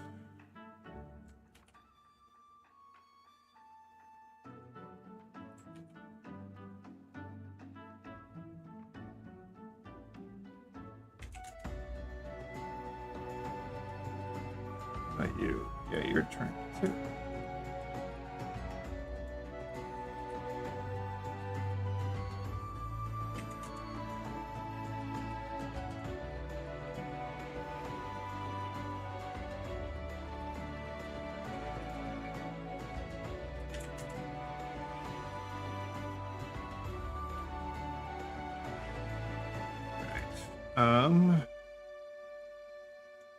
So a trick I actually learned recently for the chest is to have a bone right about here.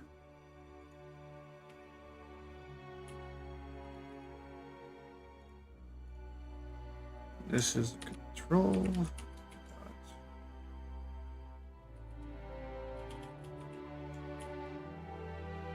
Breast scale.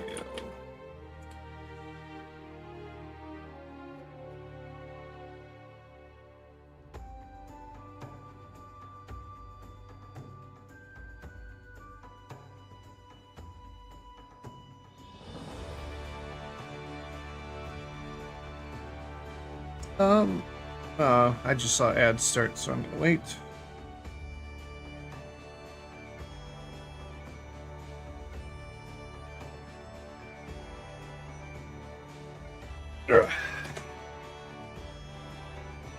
I'm gonna get a drink while the ads are going. I'll be right back.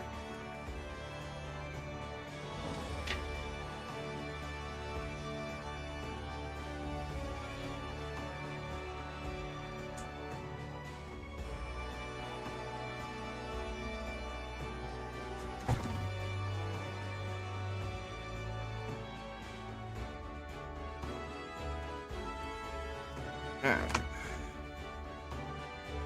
Wait till I know the ads are gone.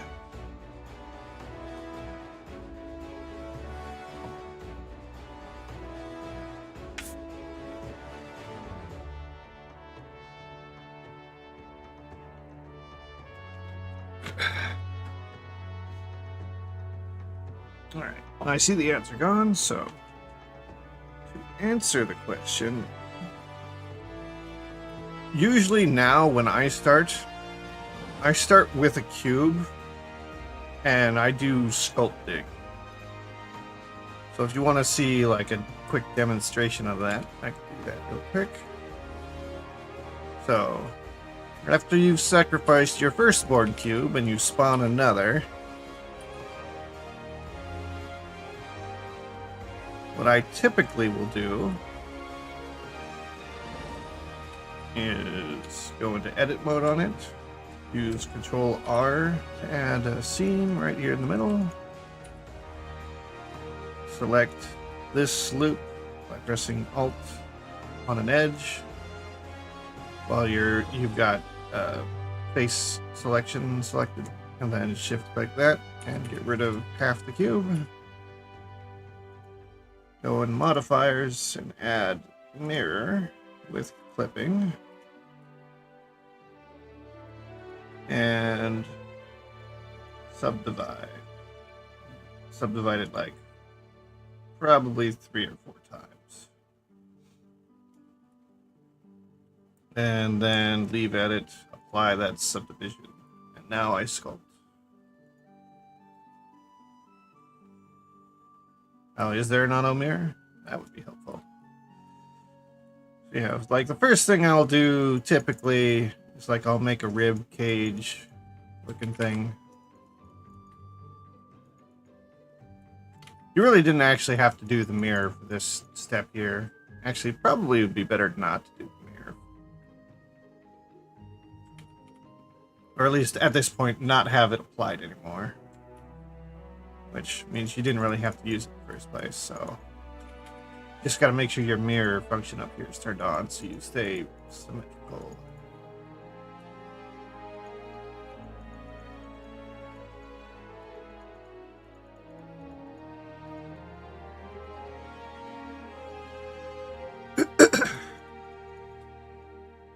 So mostly I'm just using this elastic deform and I'm pressing shift to smooth things.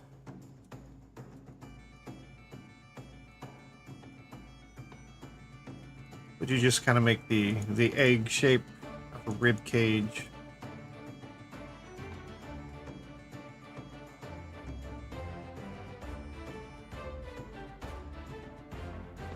Leave sculpt mode. I'll probably duplicate it, move it down,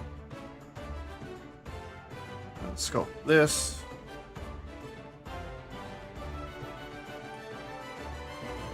Top down.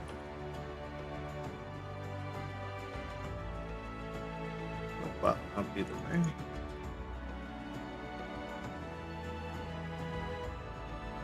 No, this requires you to actually have some knowledge of anatomy. Duplicate it again. Oh. Yeah, no.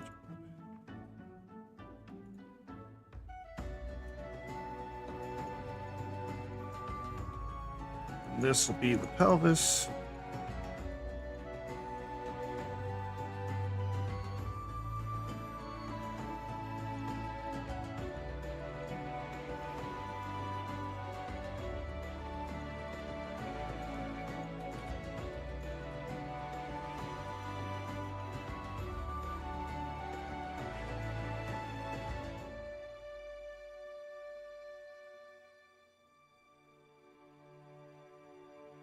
Yeah, I do use that method where you're outlining a thing when it comes to the faces, especially for anime heads, because you want to try and get that line pretty good, and then you do lines for the mouths and the eyes and stuff.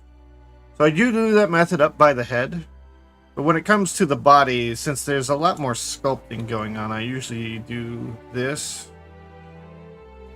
Give me a second. And this will look more noticeable. Second.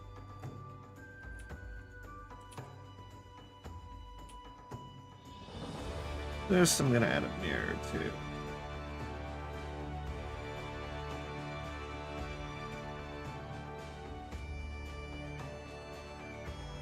You can guess what this is. Obviously, it needs some sculpting to be the right shape. Of course, merging. There we go.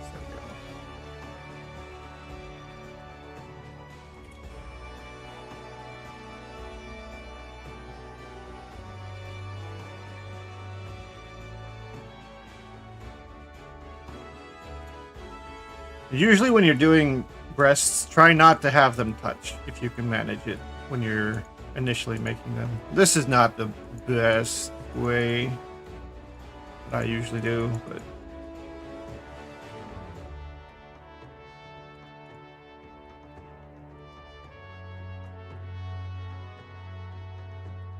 yeah. Or you could do the rib cage and then the pelvis, and the belly section just kind of gets put in between. This is a little big too, so. Basically, so what happens in the end?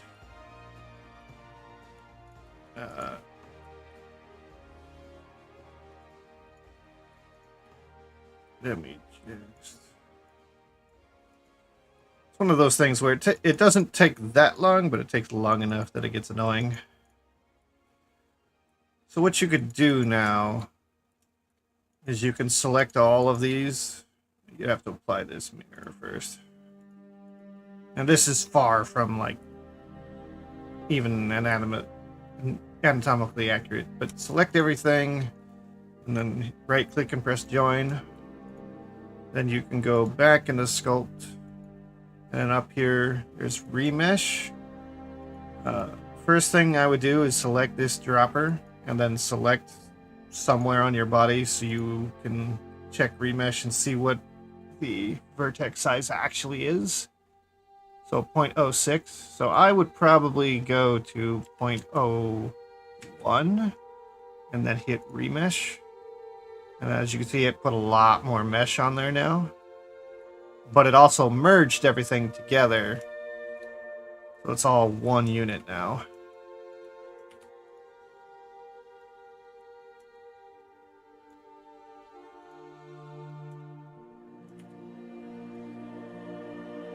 So you can smooth things out. You could turn that off so you don't even see that.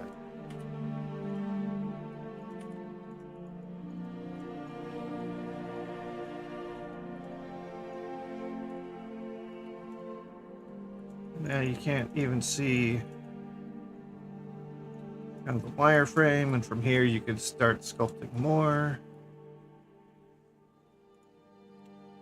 Pull the hips out a little more.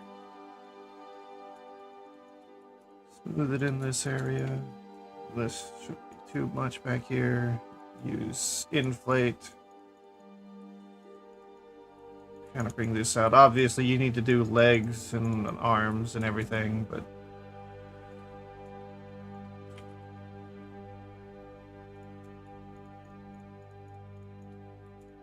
you can see how it's starting to take on a humanoid shape.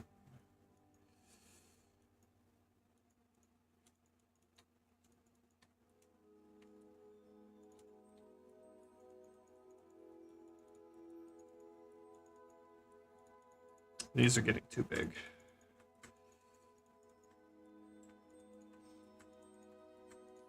But the problem with this whole process is obviously this is getting to be too high in poly count. This is just way too much for anything short of 3D printing. So there's a whole other step after this where you basically make mesh that like saran wraps itself, and you have to basically draw out the the new topology on top of what you've sculpted. Sculpting is faster to getting the shape that you want, but then you have to re-topologize, is the term for it.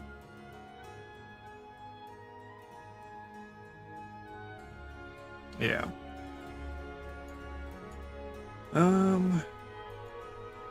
And for that, now there's plenty of tutorials on this, so you'll probably go check one later, but you pretty much just have to add a plane, go into edit, rotate it. Really, you just got to get it onto the body.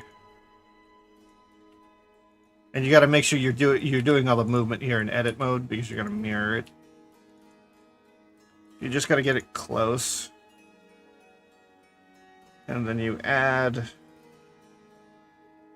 let's see, we'll start you on the deform, you add shrink wrap, you select the target eyedropper, and then you select the sculpted body. Then I usually hit this so it sticks to it. And then go from on surface to above and type in like 0.1 to start with. Obviously that's too far, so 0.01. A little too close, so 0.02.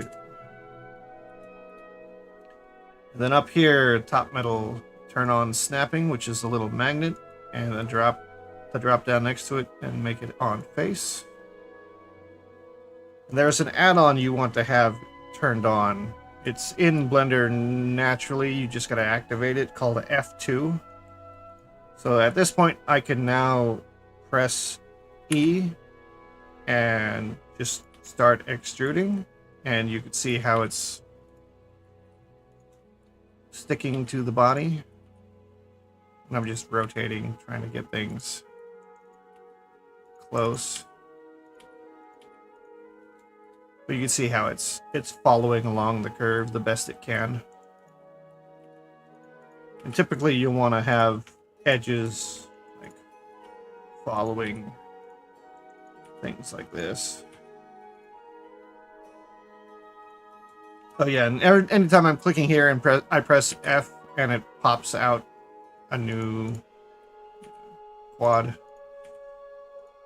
And you just go around like this. Oops.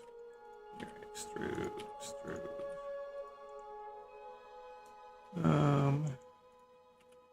Here.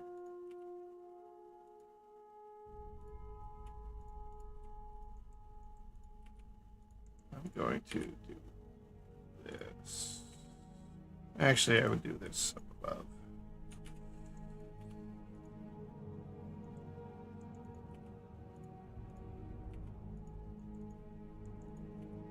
Right here, I do it. Oops. At this point, this is just nudging dots around, so you'll know how to do this once you get to this point. Oops.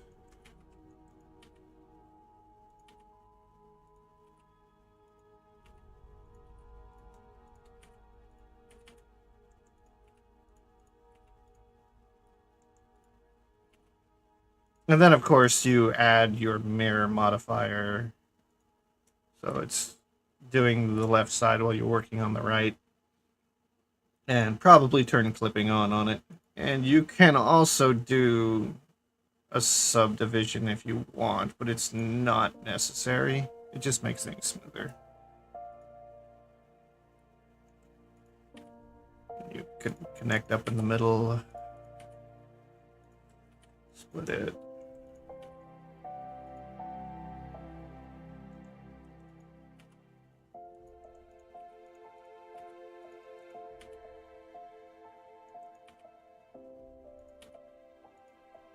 And this is basically re-topologizing. So eventually, you'll end up with mesh like this.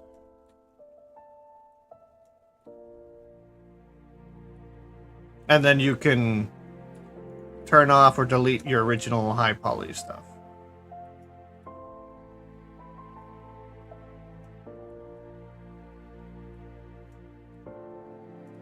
A lot of modelers today learn this just because for a lot of people, sculpting is pretty quick as far as getting the basic shape of the human body. You will have to be careful with the merging of parts, especially when it comes to like fingers. I'd actually do everything with that method except the hands and the feet, and don't include the head. So just torso, neck, arms, legs down to the ankles, and then retopologize that, then come in after and add the feet separately, because the retopologizing thing that merged these parts together, oftentimes if you've done things for fingers, it'll add webbing between the fingers, which is not what you want. So if you leave the hands off altogether, you don't have to worry about it. And same with the feet. You'll have that problem with the toes.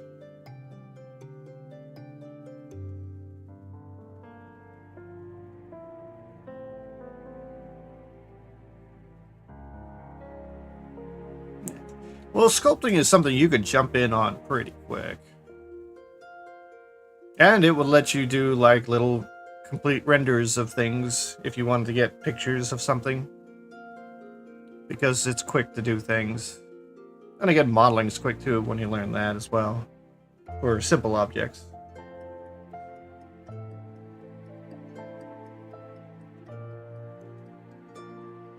But like you can, for example, for sculpting, you could like model like a plushie really quick with the sculpting method, because it's big soft things like what you see here, kind of.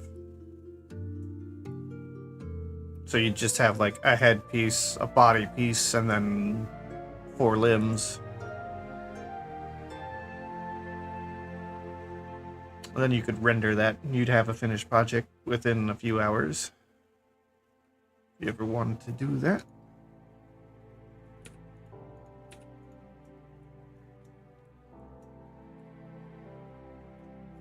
Alright, working on the bones.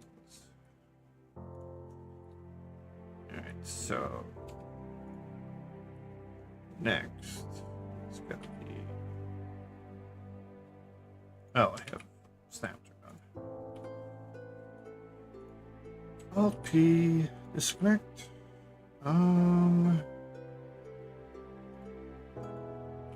You're gonna be here to here to here.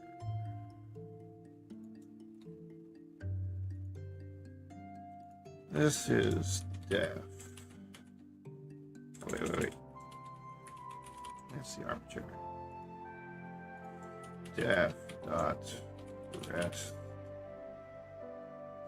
1 dot L.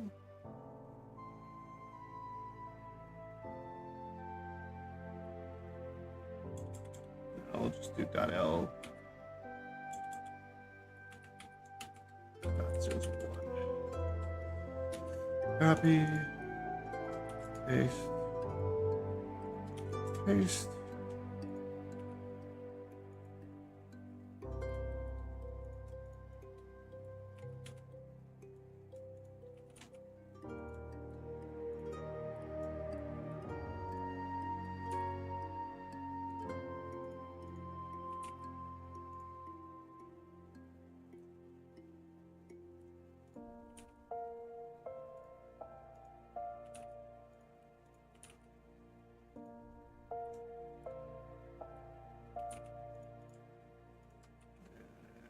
These need rotating.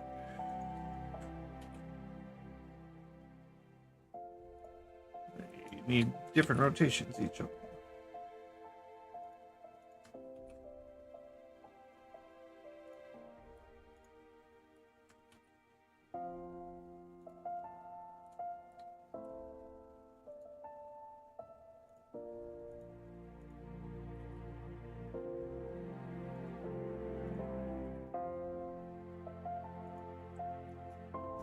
That's about correct.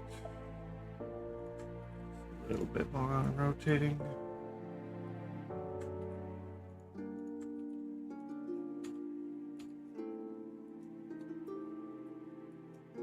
Alright, So now what happens? This bone is a control, so when I scale this, the chest scales as well.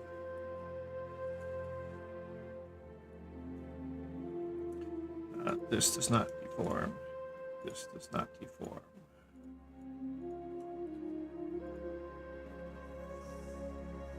Well, I might as well make these deform. We'll do the more complex stuff later.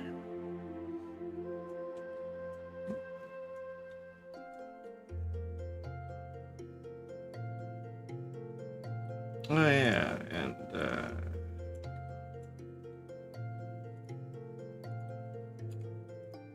extrude Y.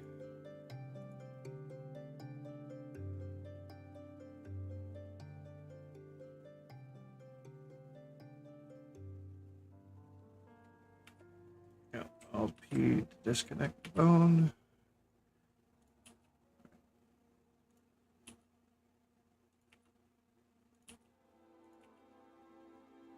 About there-ish.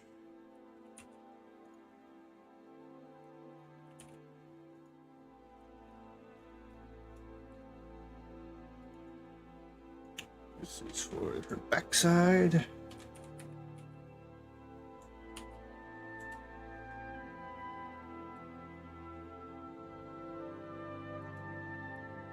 Do I need anything else? Don't think so. Just gotta make sure everything's turned in the right direction.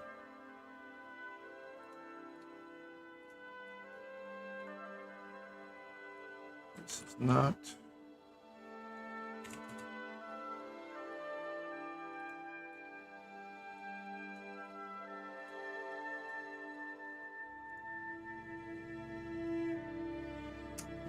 I might need to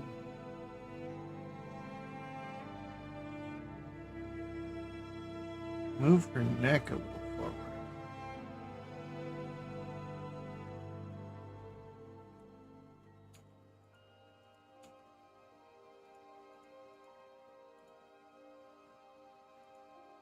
Sculpt mode. Actually, sculpt might not be the best option for this. Edit mode.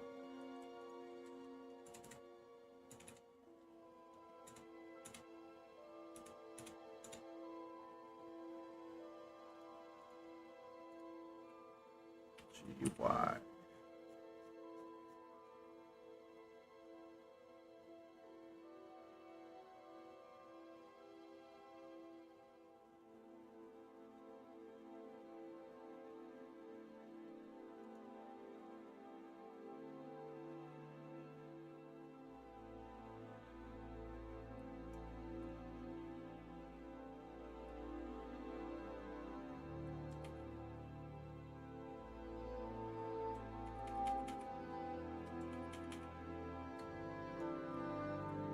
And her arm.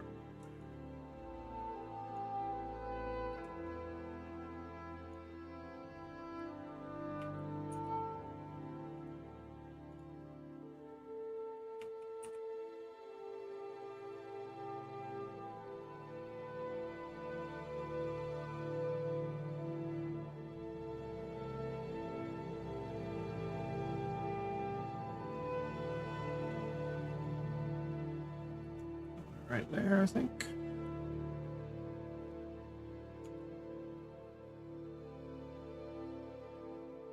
Which means I'll have to readjust a few things.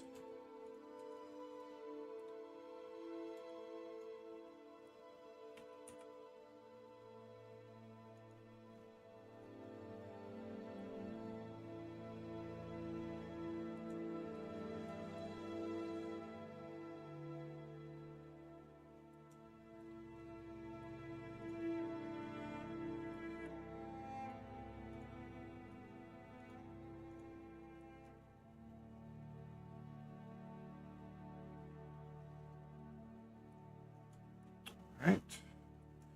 The head and the hair is gonna all have to move forward now too, but that's fine.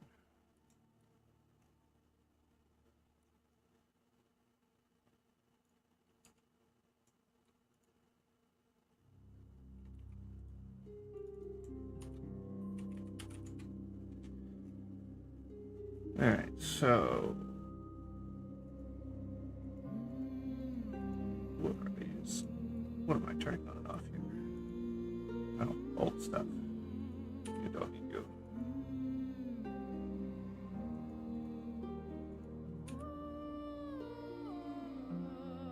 Bandage, I want that. She's got a bandage on her model. That'd be a good place to start.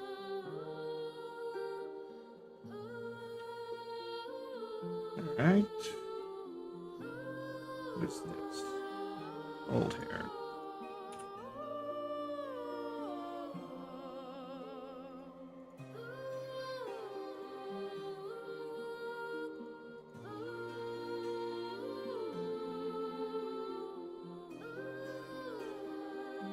Oh, this is that thing I was playing with.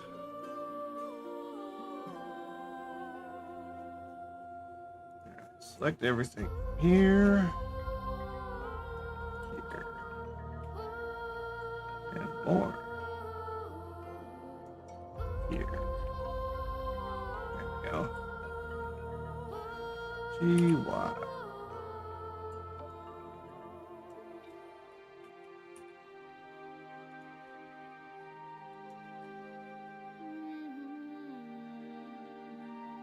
That looks about right.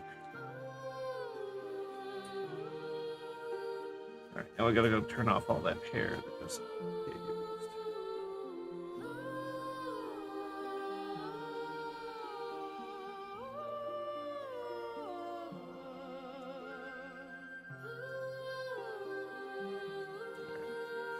I was fixing up some proportional errors.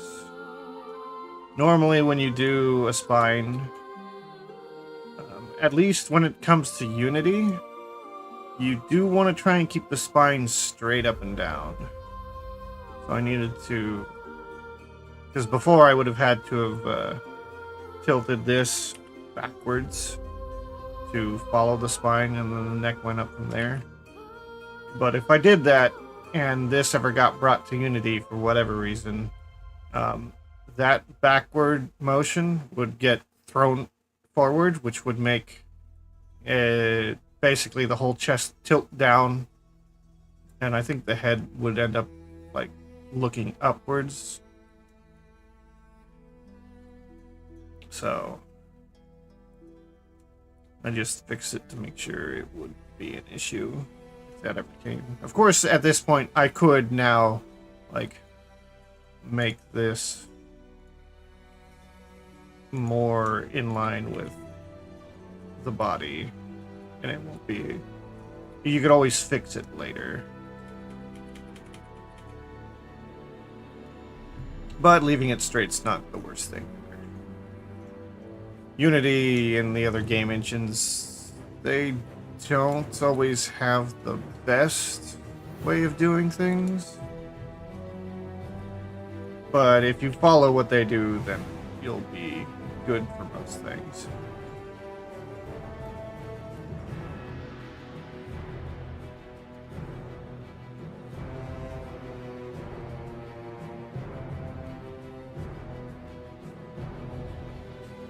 Alright.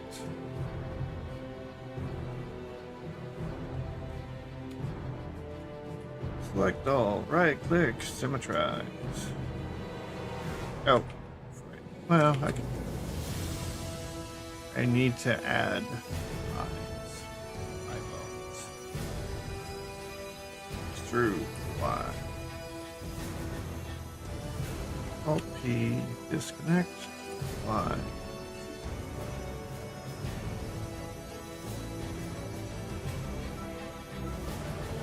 HP 180, so Z is pointing up.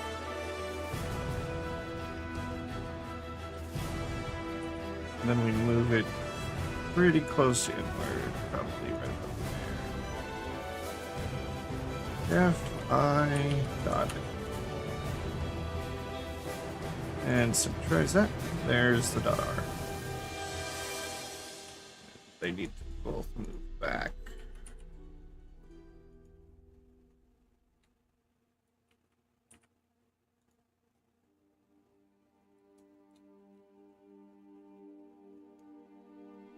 Also note, if you're doing animation, or if you're doing anime style head and eyes where you get this floating iris, know that if you were doing like a sphere for the eye, like you would a real person, the sphere is pretty large. So you put the bones for the eyes where those spheres, the center of those spheres should be. Basically, you need to kind of think of what's the radius of the eye right here. And then whatever the center point of the radius is where the back end of this bone should be sitting. Let's actually rig it real quick. So click the eye.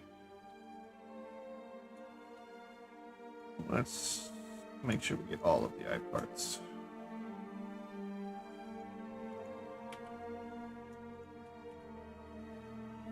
For now, we'll just join them together as one object. So select the eye, shift select the rig, control P to parent. And we'll do just armature deform. And then shift click the eye again. Wait, paint. Make sure this is the bone selected. And we're up here. Looked like the eye already had armature set, so now yeah, I got pretty close, but you can see how the eye peeks out of the side of the head. Which means this bone needs to move further left.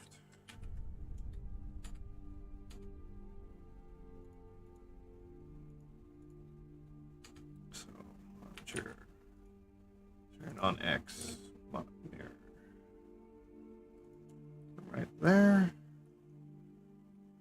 We'll go to pose. Still doing it. Might need to move the bone forward.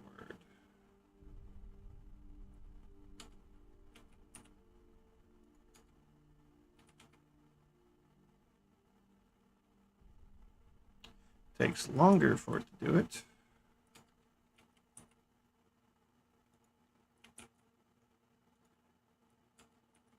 But it's really just a bunch of playing around until you get it. Yeah, see, now it's caving in too early.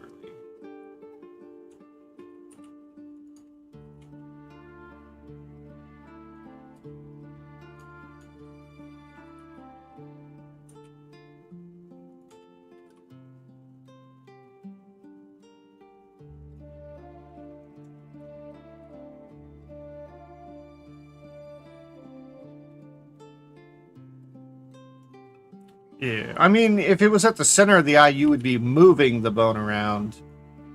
But it's easier to do rotational stuff for something that should be round. So you just kind of got to play with it on the X and Y axis until you get where you need to be with it. That's not bad. Let's get closer. And thanks for the follow.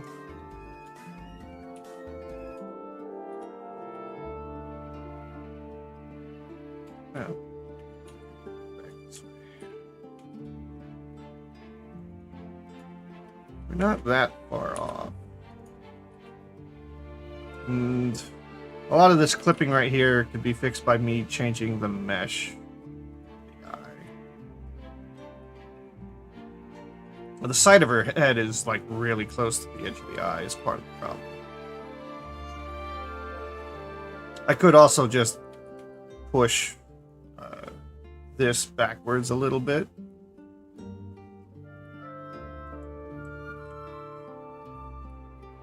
Let me turn off the hair real quick so it's out of my way.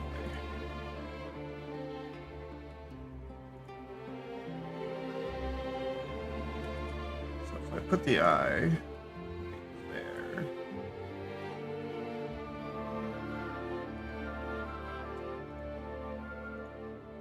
I need to join these two objects real quick. I go into sculpt. Elastic deform. Just gonna pull this backwards.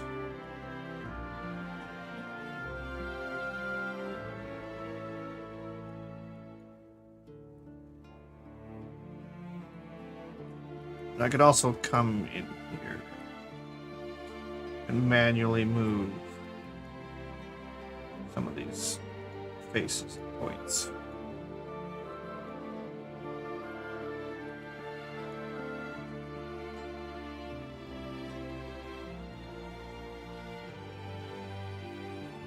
As long as they don't pop out of the side of the head, it should be good. I might need to do this actually up here too.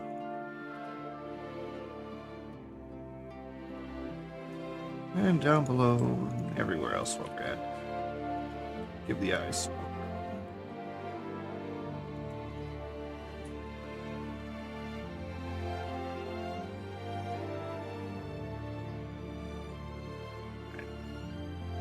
See, that looks good now. It's not, you don't see it clipping into any walls. Alright, so let's put the hair back on. Back in pose mode. Alright, well that's an issue. So I still have to move the bone around.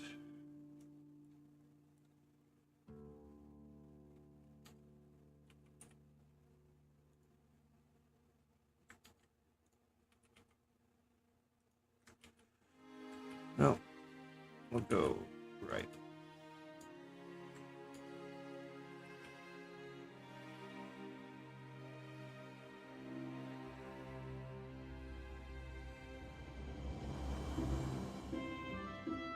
I might just need to go far back.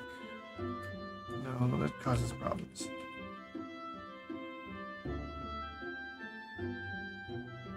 Yeah, this is one of those things where you just gotta tweak for a little while.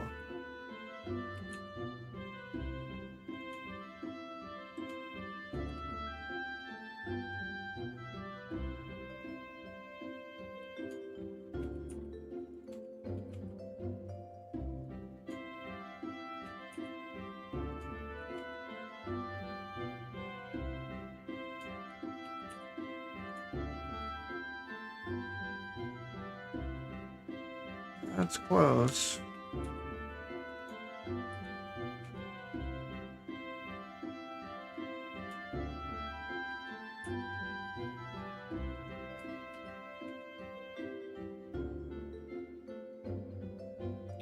There we go.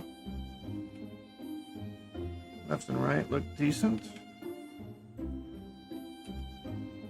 Up and down don't have any issues. So that's their position for her particular eye shape.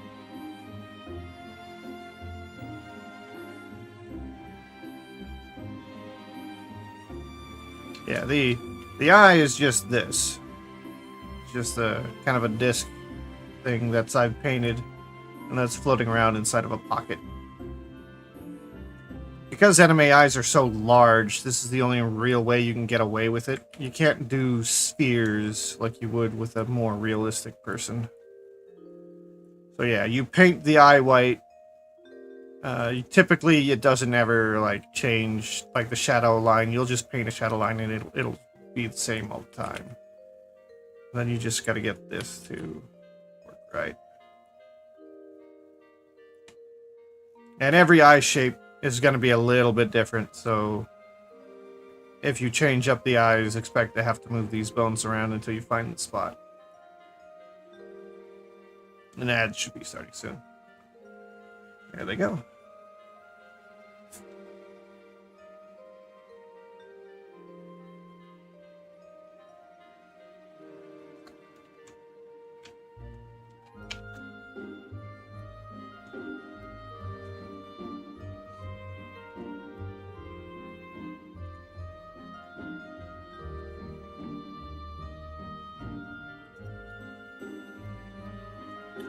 All right.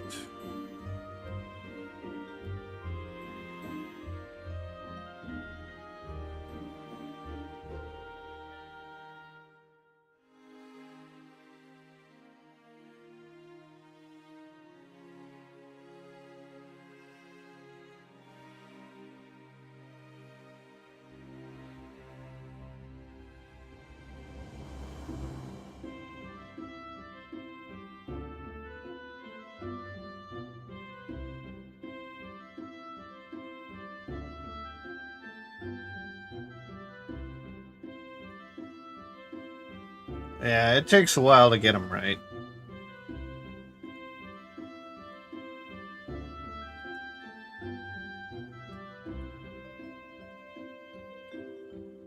Alright, so eyes are taken care of.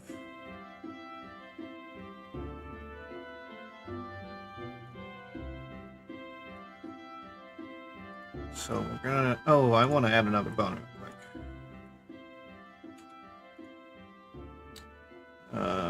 Extrude Y.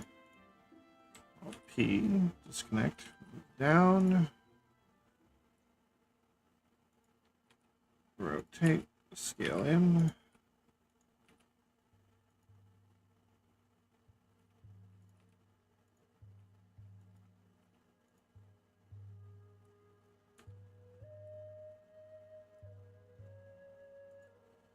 Alright. Head. Shift click the rig. Parent. Armature deform. Shift click the head again. Weight. Paint. Not texture. Weight. Go over to here. Select the head bone. Make sure you're on add. Full strength. Select it all. Does she have teeth or anything? No, she doesn't have anything in there. I'll have to go grab teeth from something. Probably Ame. I think she's got the pair in there. Then I will select the jawbone.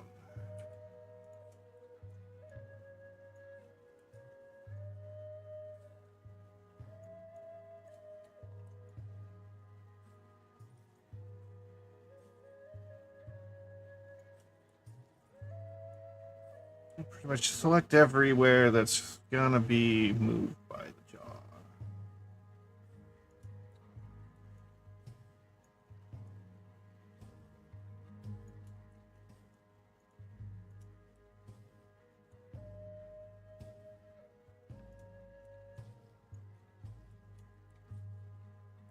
And then we go to blur.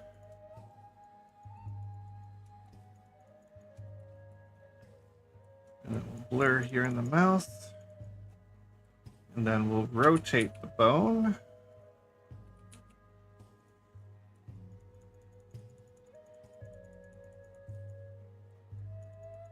And keep blending so we can get more of this. Because the whole bottom lip has to get selected.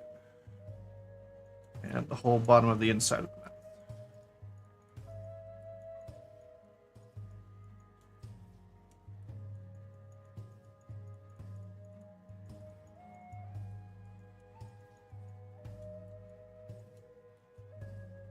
This looks a little bit creepy at the moment, but that's what you gotta do.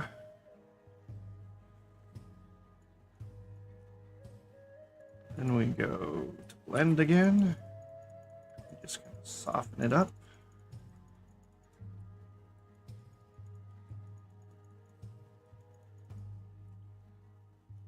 Same inside the mouth.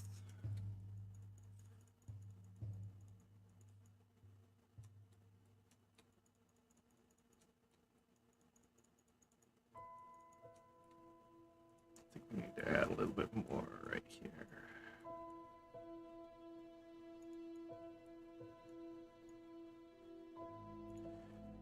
Blend more.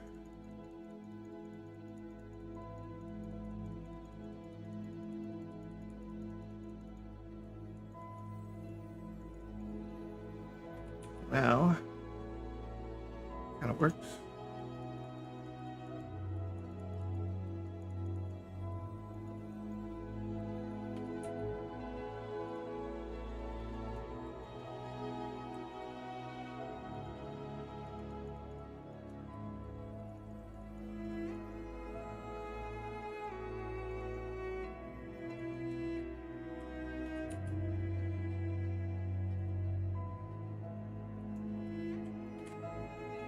Well, that don't give her expressions, but it lets you get into the mouth when you actually start looking there. Let's see what it looks like in color. I definitely need to work on that lipstick.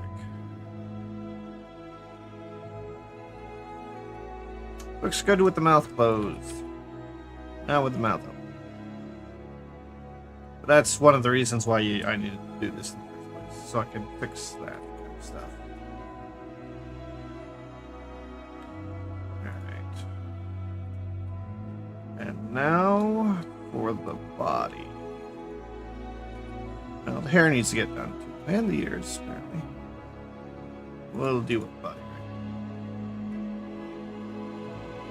So, select body. Shift select the armature. Control P to parent. But this time we go with automatic weights. So it will save us time. But we'll still have a lot of things to fix. At this point, if I go Control Tab, arms and everything should work. So I could technically pose her now. But we have issues where, like, when you go too much, the muscle gets pulled up, which shouldn't be happening. So we need to have more influence from the spine on this muscle group. Which is where weight painting really starts getting annoying.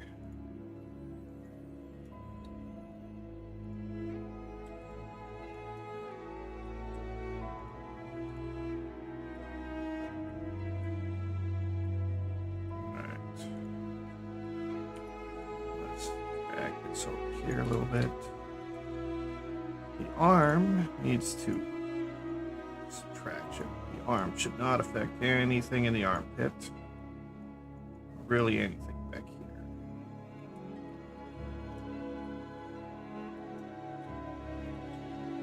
Shoulder looks okay. Let this look better.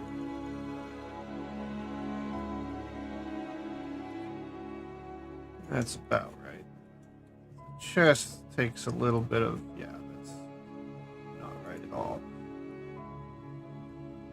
Move all of this.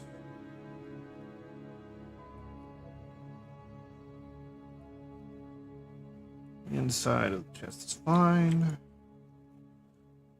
Breastbones should not touch the rib cage at all with this weight.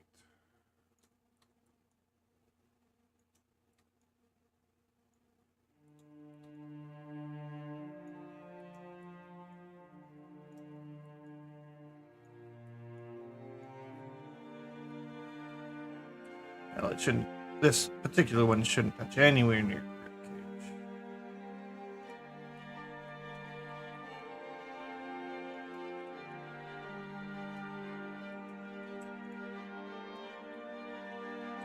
cage. Okay. Select this bone. Add.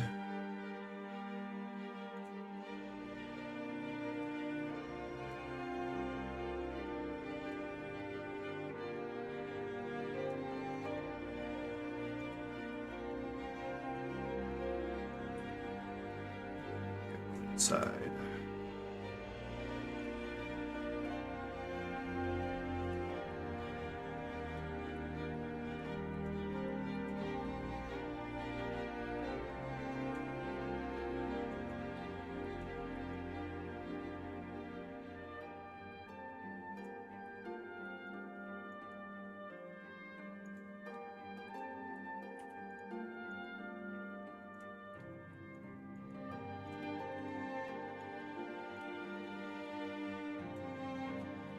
Really just following the mesh at this point.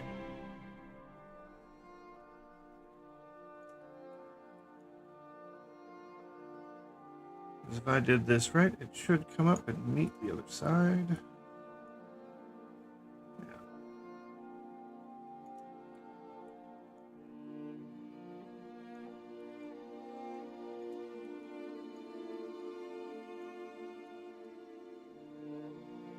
A little bit up onto the chest. This. Make sure That's not touching anything out there. So that's fine. So now we just need to blend things here.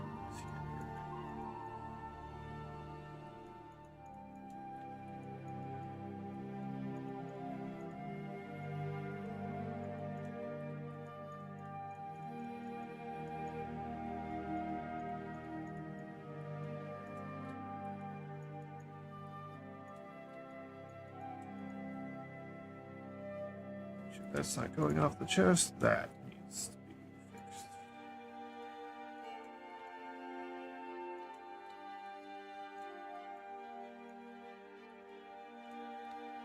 That top bone does not get to touch anything except the very top of the chest. Blend that smooth.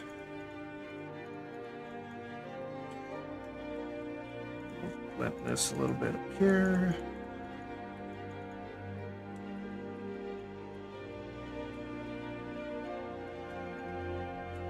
A little bit down here, not too much.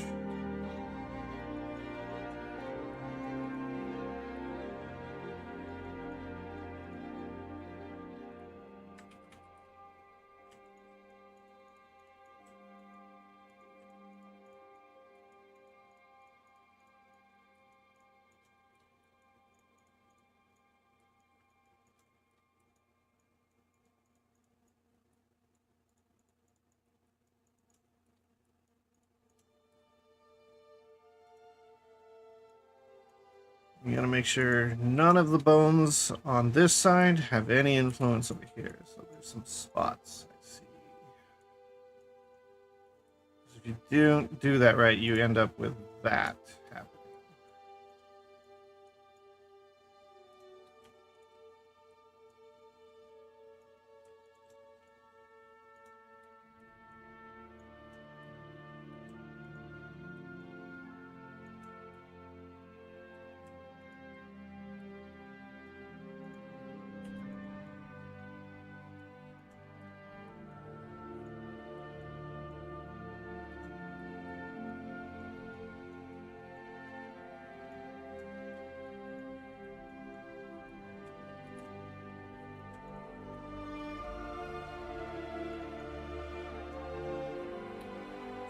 Here. Right side bones do not get to affect anything on the left side. You have to constantly check them.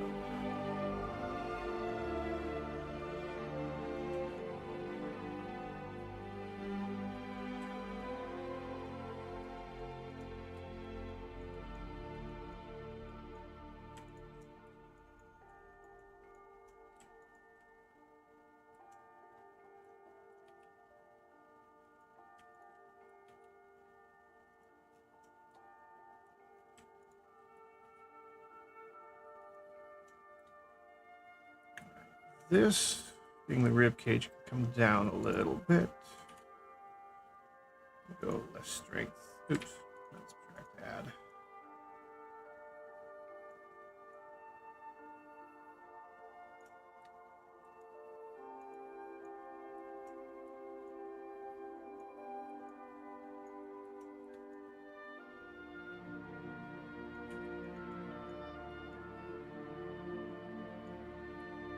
I have normalize on. Yeah, I do.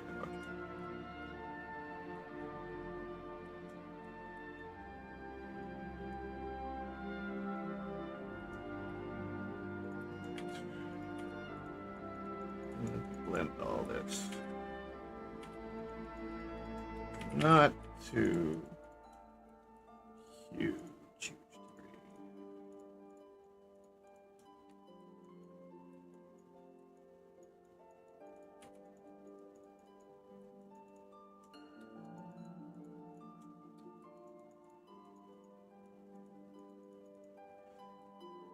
I think I need to. There were some textures or something I had to move up here, I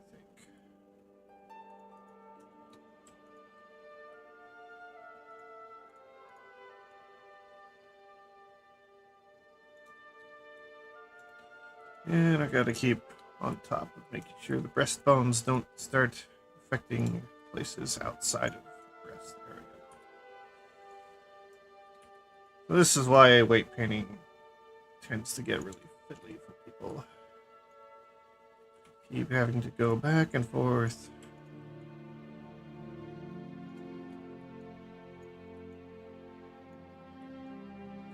And one day you might get done.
Oh, more ads. Alright, sorry I didn't say that message.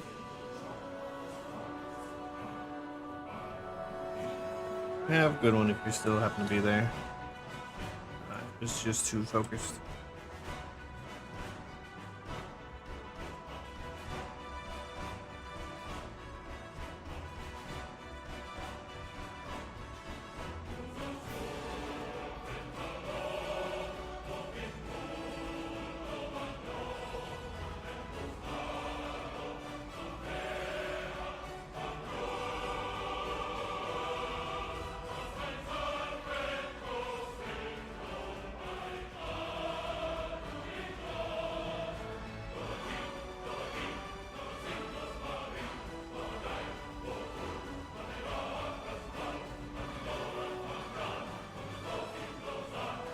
Alright.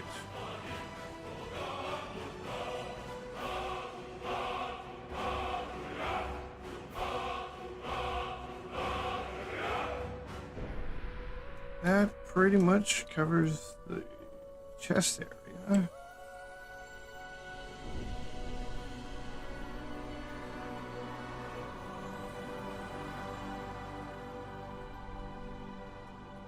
This arm has have the influence on places it shouldn't.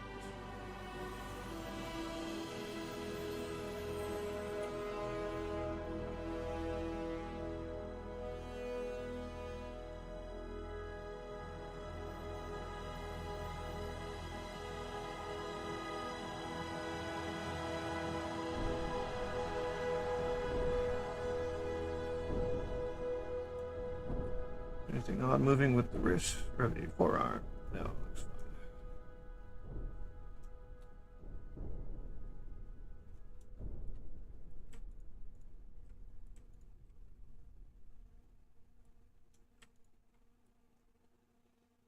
Alright, this looks about right now.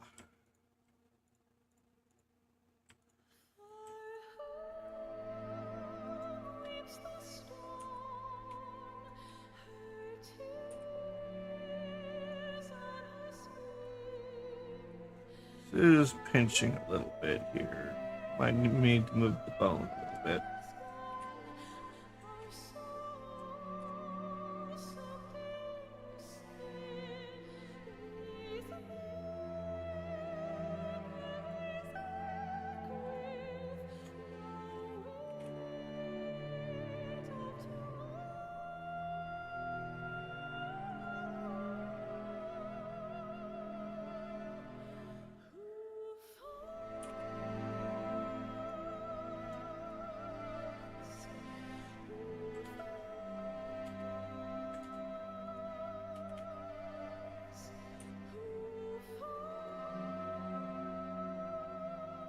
That's a little better.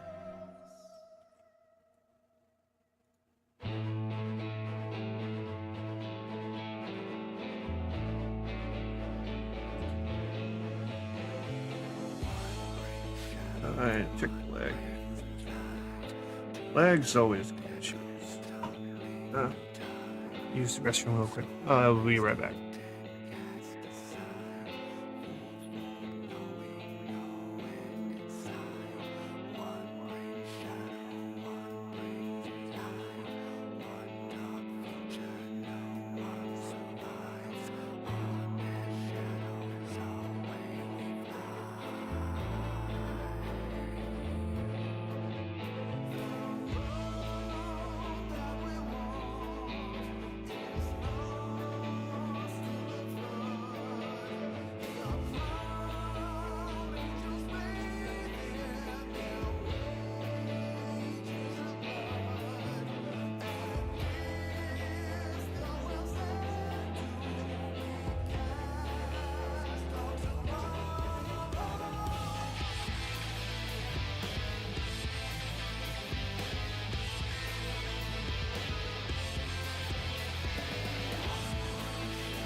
And I'm back.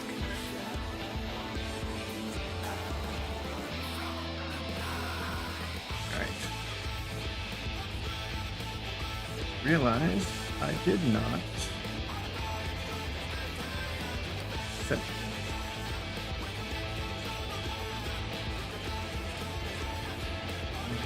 this way. C, copy, patient.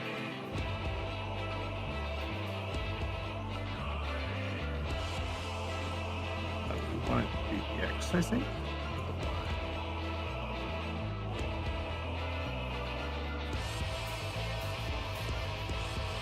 No, that's the X. Reset it to local space, and now put you reversed. So.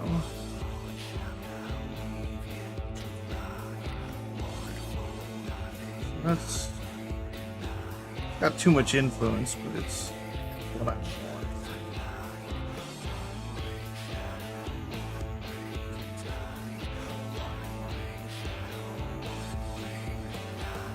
Copy rotation.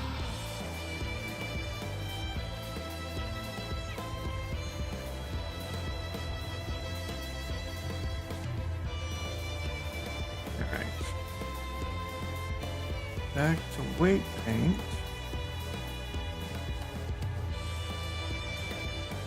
We're going to start by removing all control this bone has.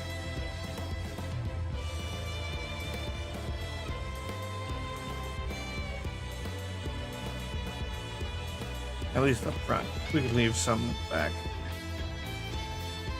That's what it's for.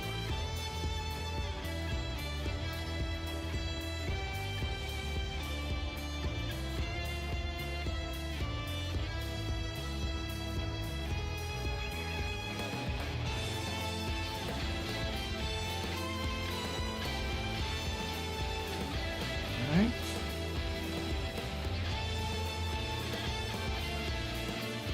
They're supposed to be sitting right on a node. Really close to it.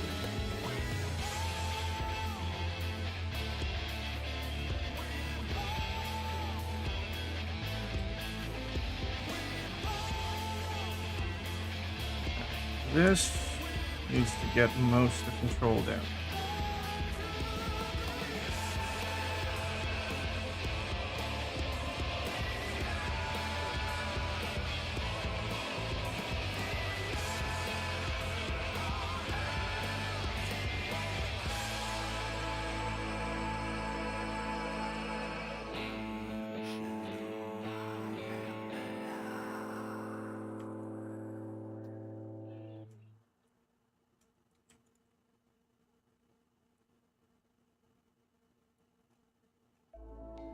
This is always a hard part to deal with.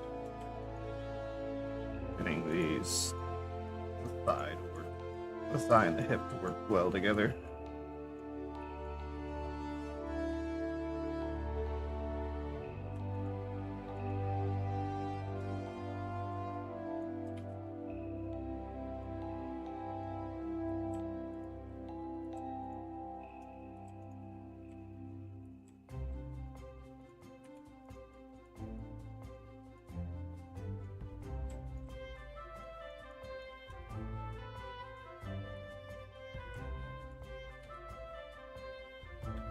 So, biggest issue is the crushing that happens up here.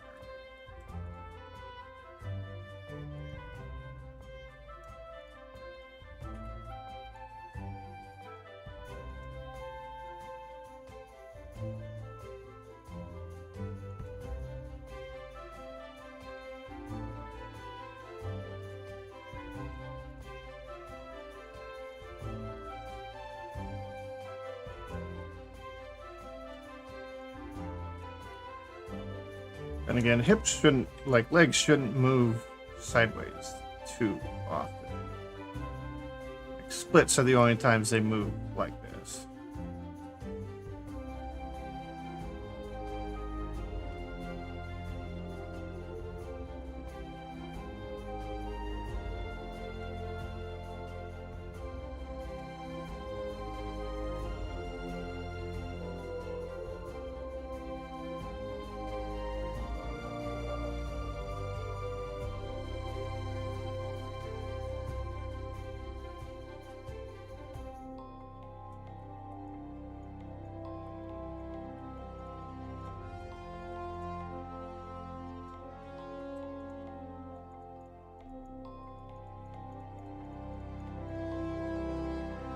This bone shouldn't have huge control over the back side or any on the opposite side.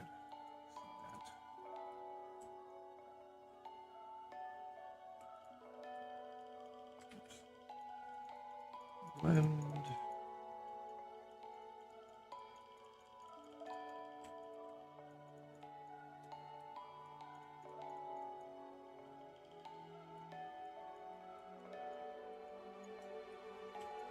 How do you move now?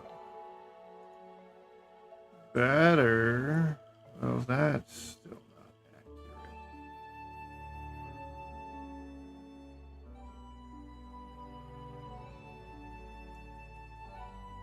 Must have that bone in the wrong spot.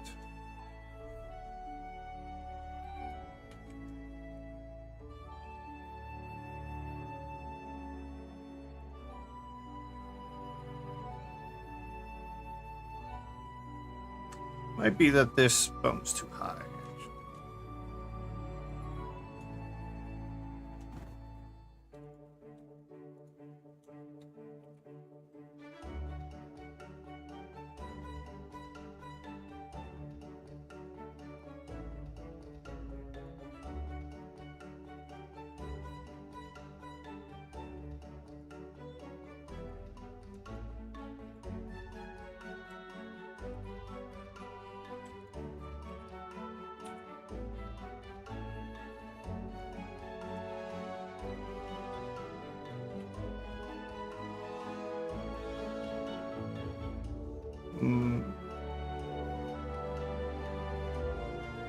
I mean, one of those things where I gotta pick. Okay.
Like quarter.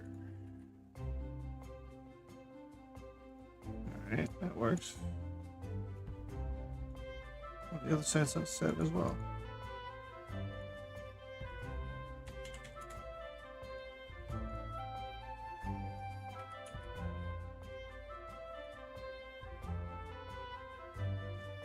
Got something going on right there, though.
Oh, my stomach is growling at me.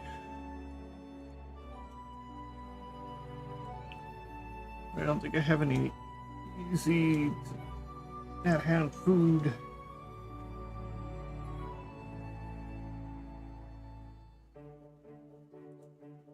Alright.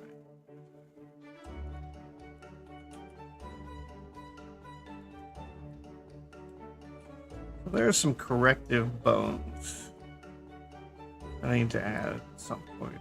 One here for making sure this doesn't collapse.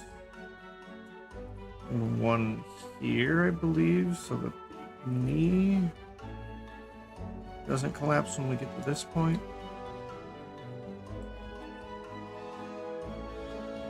But for the most part, we...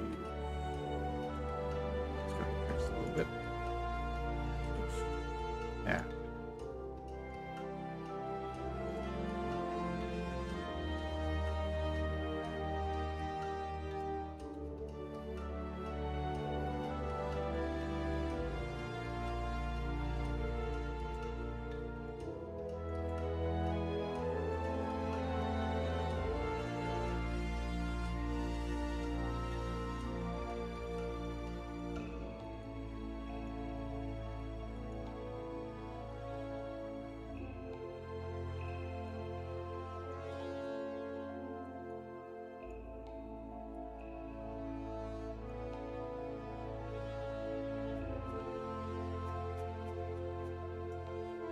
I need to turn that pencil off.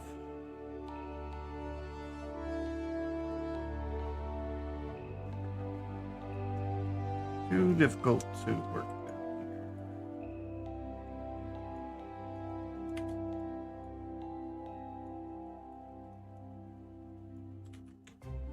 here. Oops. Make sure not to select anything but what I want.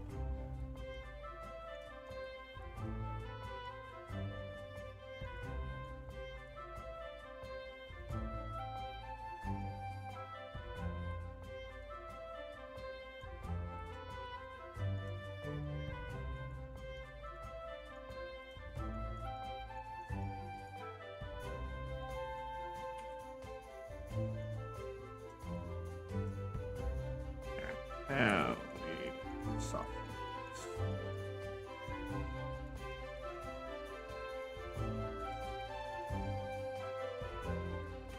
Toes. It's not great, but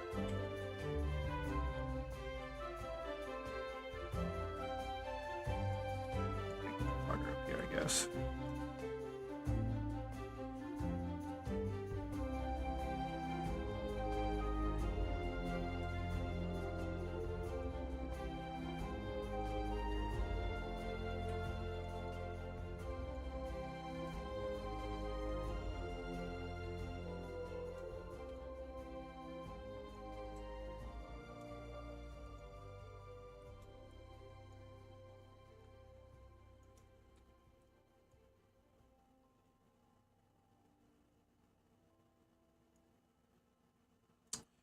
More ads incoming.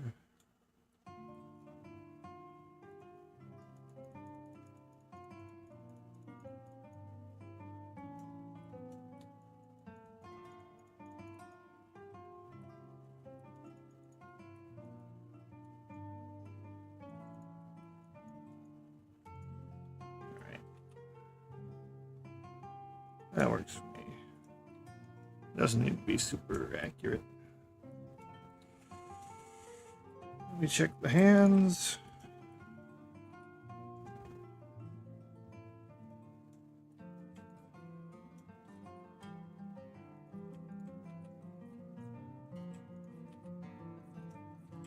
Seems good. Except there's too much on the handed palm.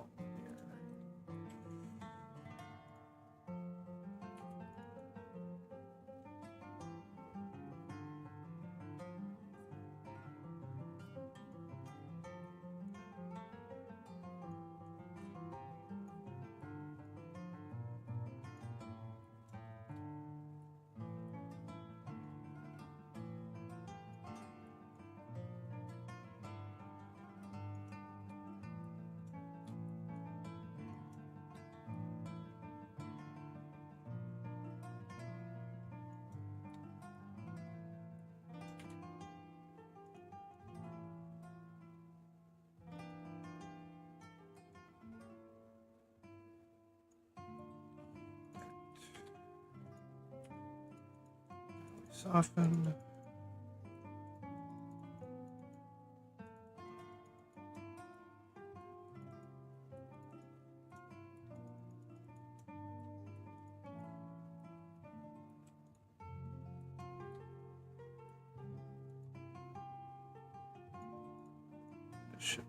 too much influence here.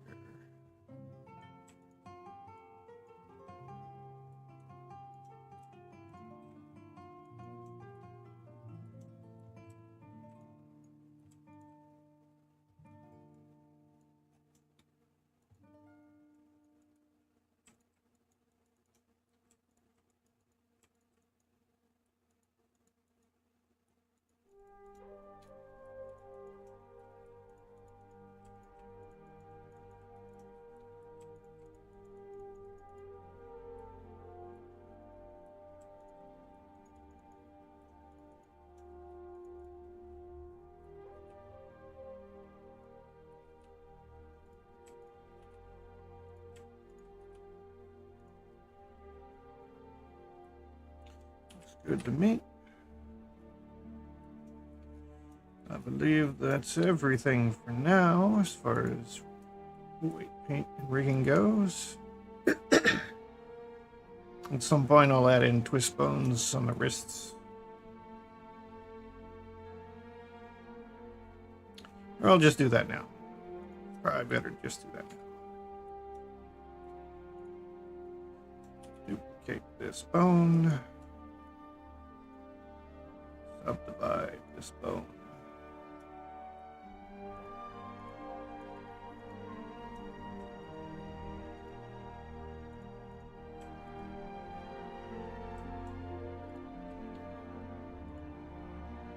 Make sure it's the parent. It is. Then this is the parent of this. Offset. So when I pose this, okay, those move with it. And then I need this to add rotation.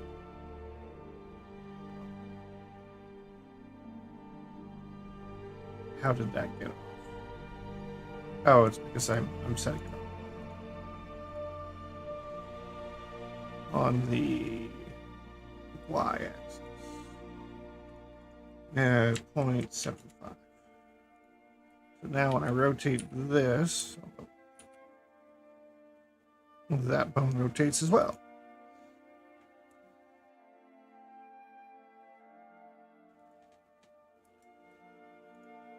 Then select this, select that bone. We do the same thing. Y only, local space, and this one's 0.3. Now when I rotate this bone, both bones rotate, each one at different degrees. This one might have to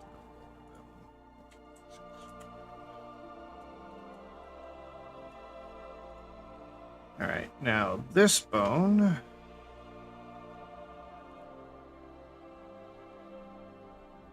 is going to lose its deform.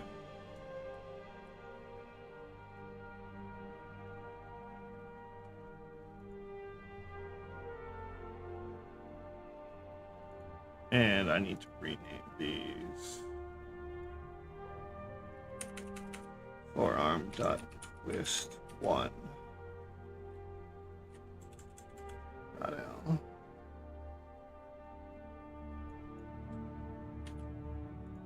This is not a control, it's a deform. Copy. And paste, except this is twist 2.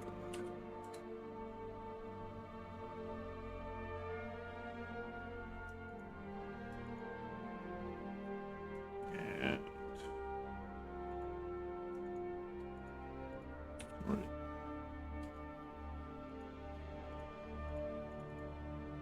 delete this. And this. And we select them again and we symmetrize so that when we go into edit, there we go. Left and right arms are both symmetrical again. We go into weight paint mode now. And we get rid of this.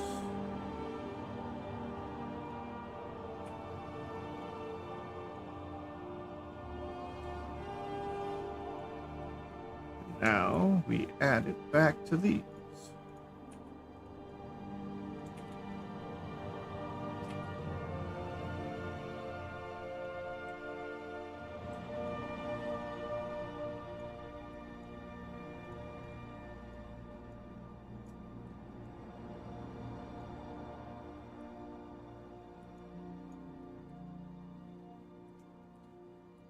Here.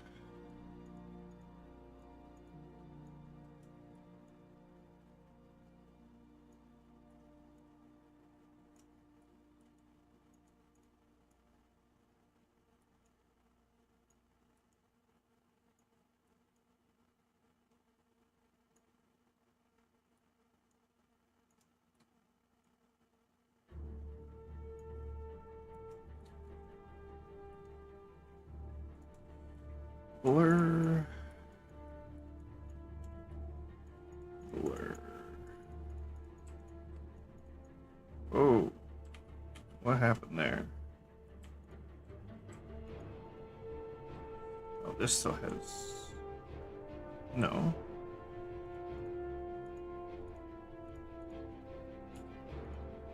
This bone does not have deform.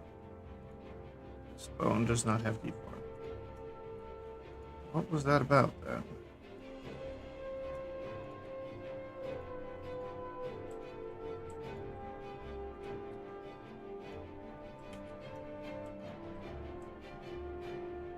Oh.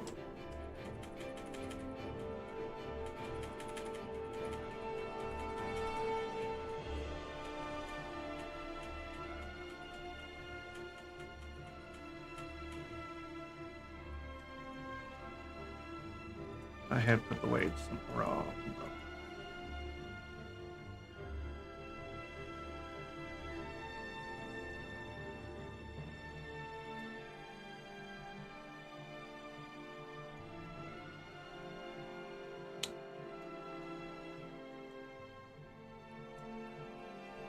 Now we soften this up.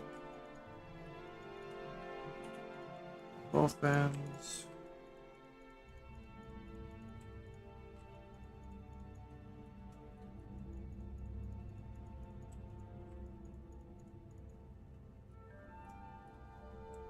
This gets a little bit of softening.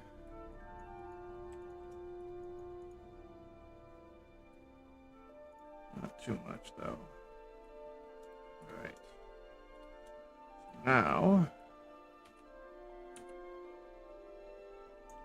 the wrist does not, almost tries to right here. Tries to turn to sausage leg.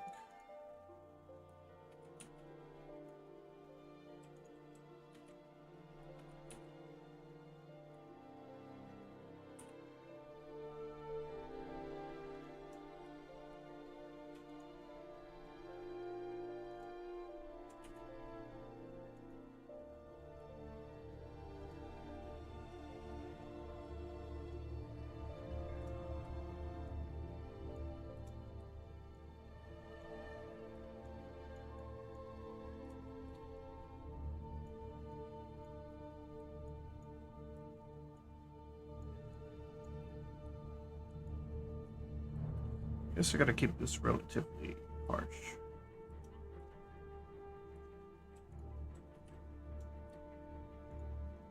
Soften it up more on the wrist here.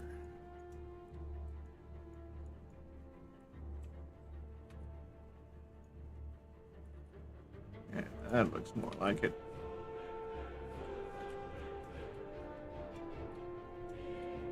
Over here should be mirrored. Seems that way. Alright, that is the wrist taken care of.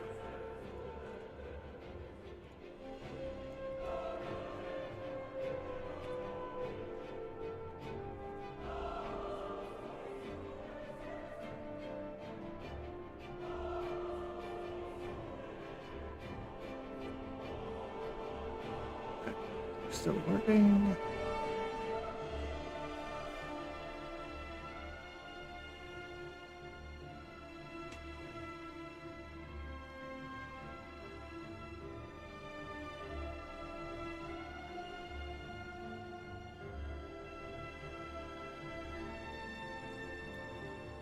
Alright. The hair currently has no rig. So, what I'm gonna do here...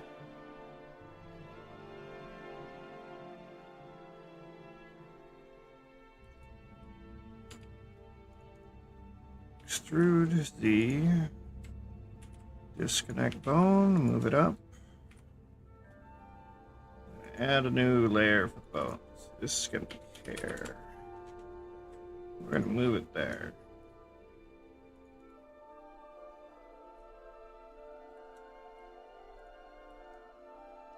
Extrude Y, P, disconnect.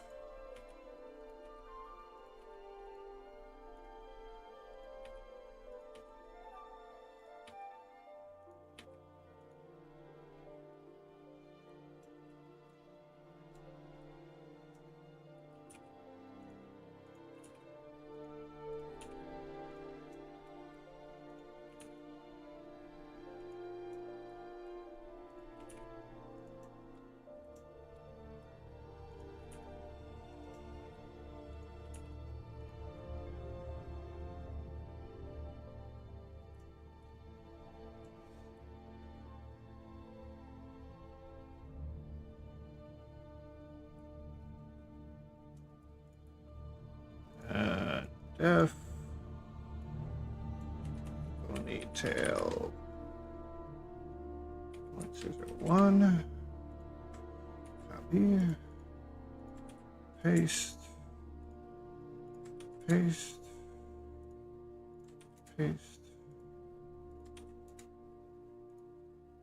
This is def.hair.root.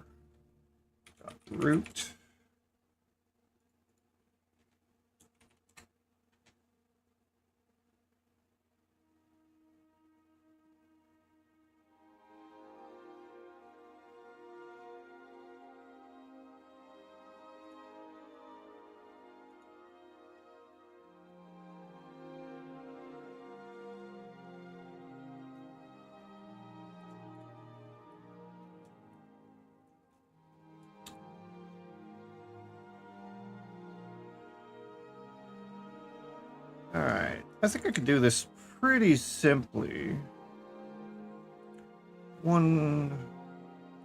Two sets of, one set for here, one for here, one for here, one for here. And then one for this. Probably, well, I don't know if I should give these two their own set.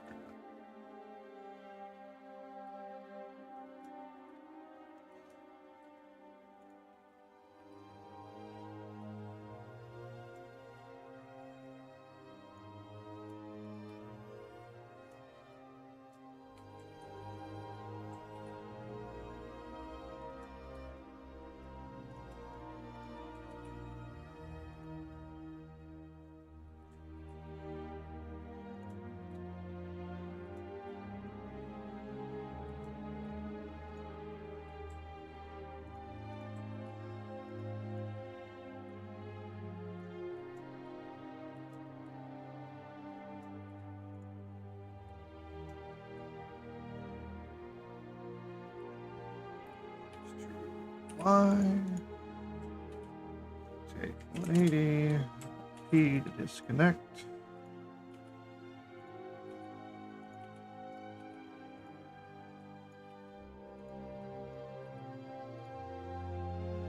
This bone is here.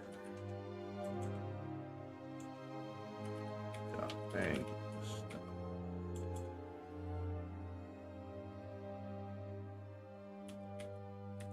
One.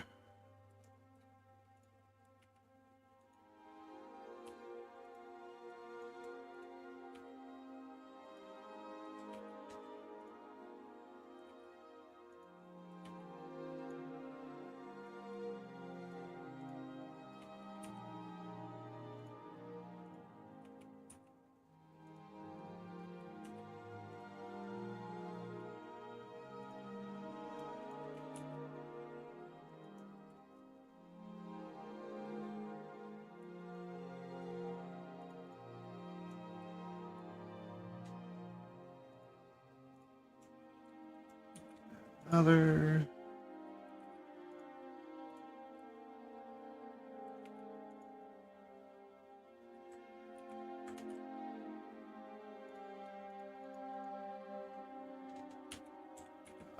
L.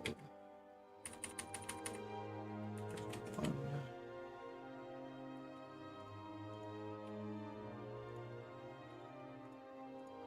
So it's really simple, just to symmetrize it.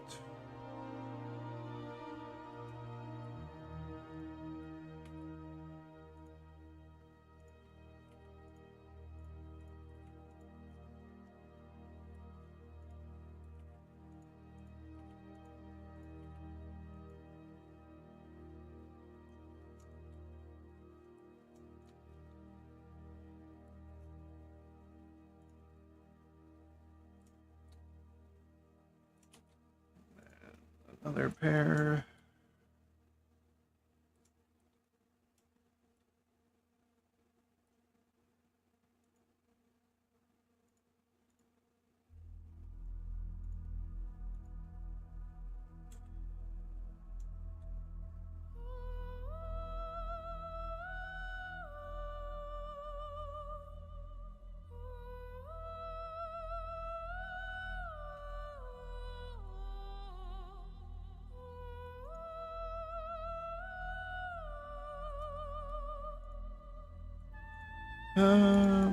These are here. Birds. L. One.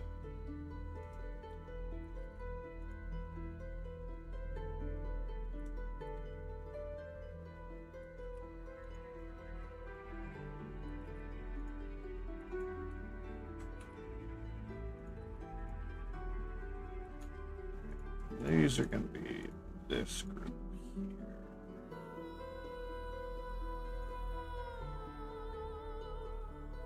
Join.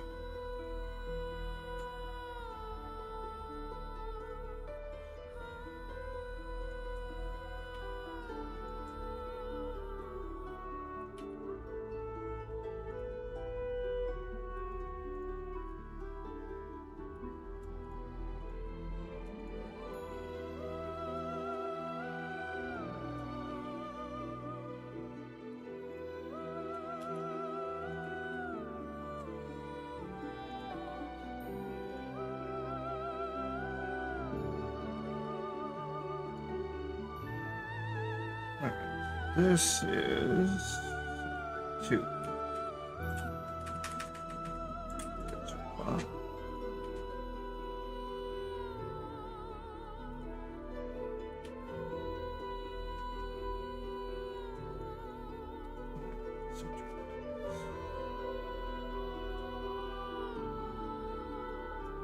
Number 3.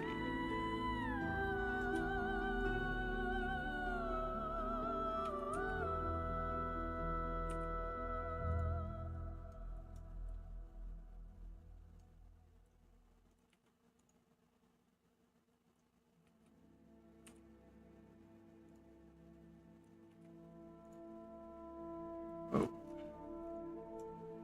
I get all the way down there.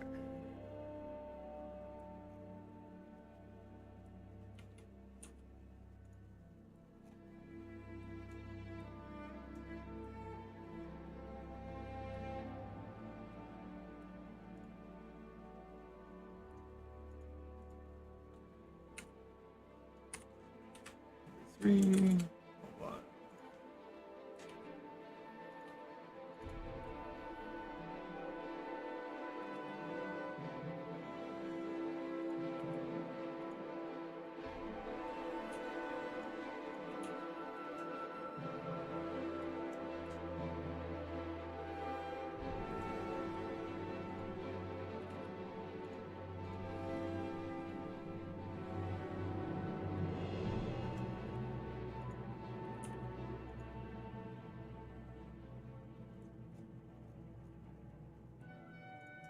Select these, right click, symmetrize.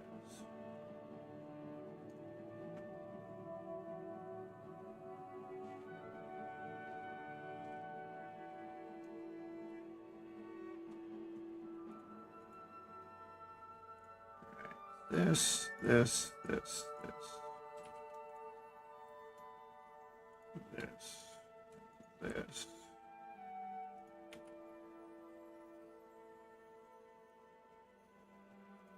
Join.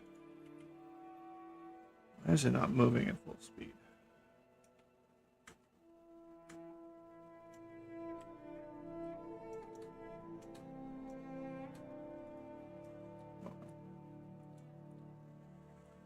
This, this, this, this. Join. Oh yeah, one more set of bones for this up here.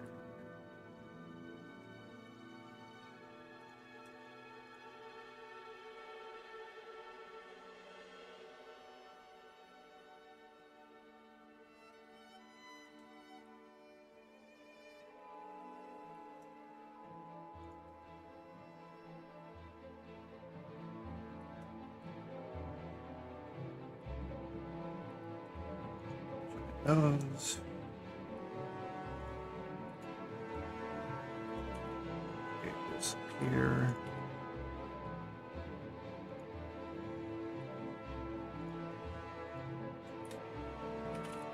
Okay, wings. That's what's going on.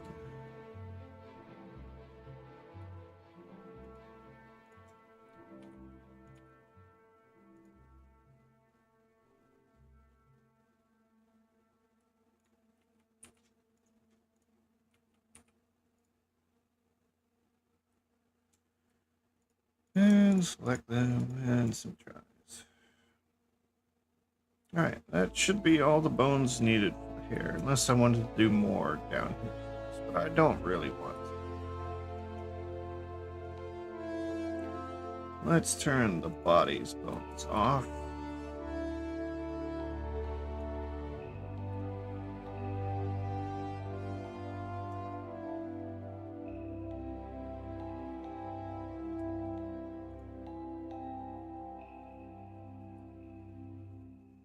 I think this needs to be joined with that.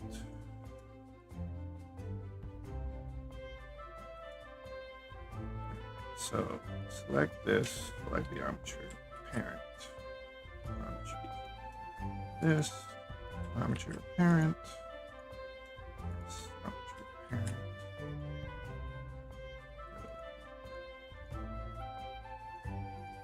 This little one. Just still need to paint. The side one. The wings. The second pair of sideburns. The third pair of sideburns. The body in the back.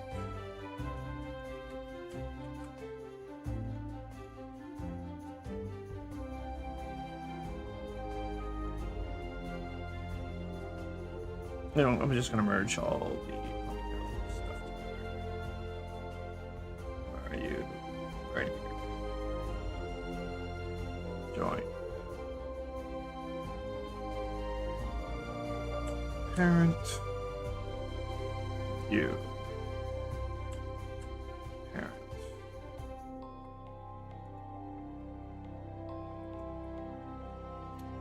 I guess you're in the way, Donut.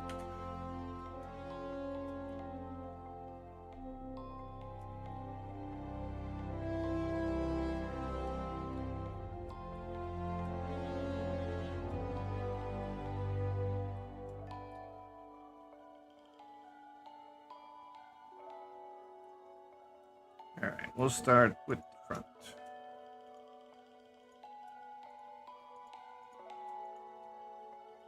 Weight paint.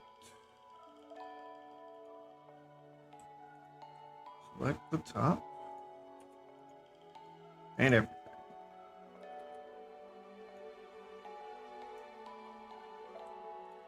Like this one. Get everything on the side here. This one. Blend. Blend.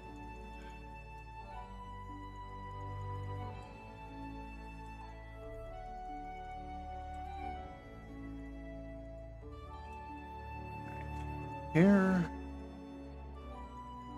Oops. Hit that. Just up here.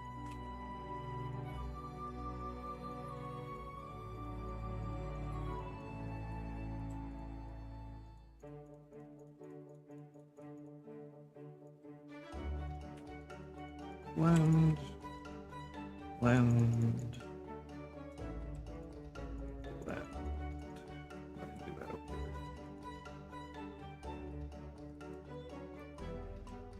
This.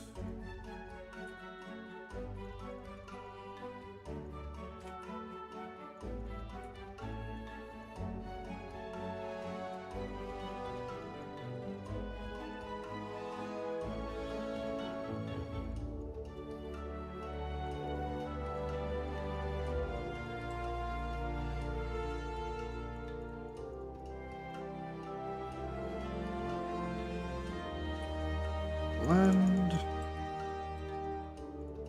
Blend.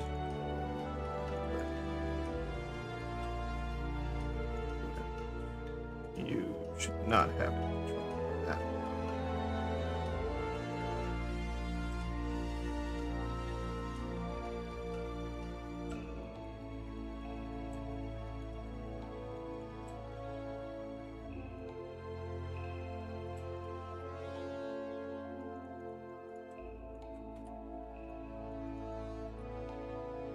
Good afternoon.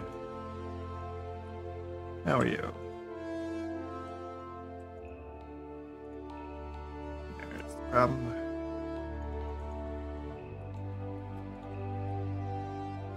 Some of the problem.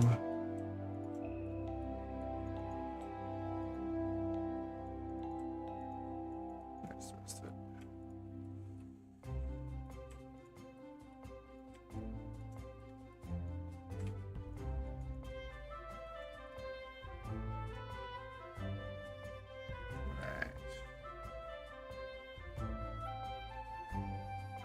Oh, you were the one with the pirate from the other day? I was thinking about it. Let's see. Since all you want is mesh, it wouldn't actually be nearly as much as a whole model.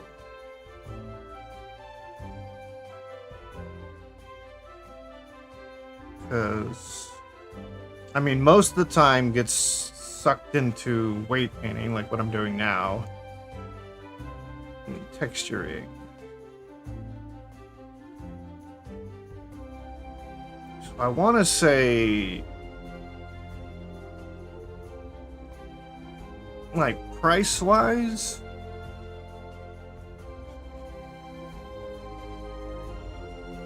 probably 300-ish.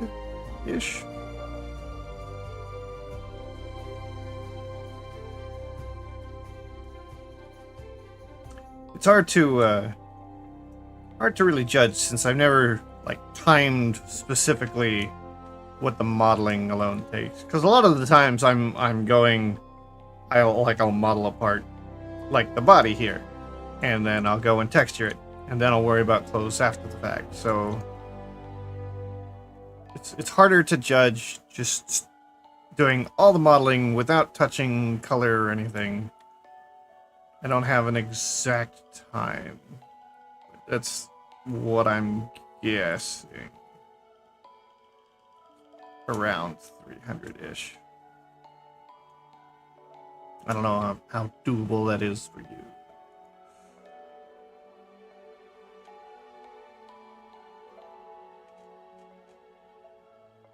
Oh yeah. You just want the mesh, and you don't even really care what kind of topology it looks like. It could be all sculpted in a million polygons. What is going on right here?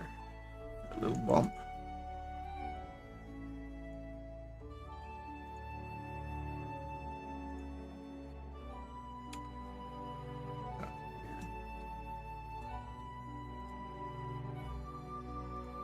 Alright. Back to weight paint.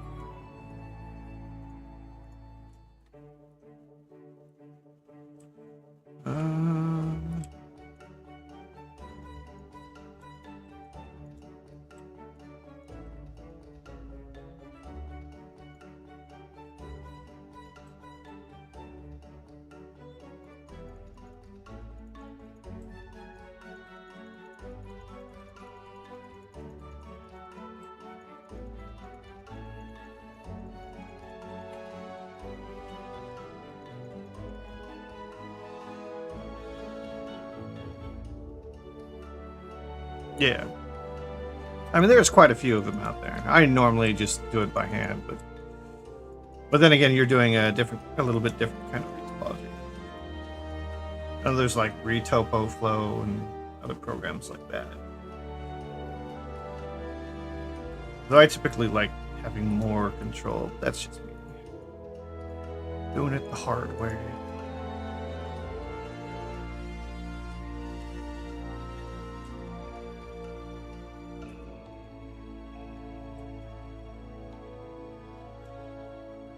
What am I doing? I don't have to do this. All I have to do is click this. Transfer the weight.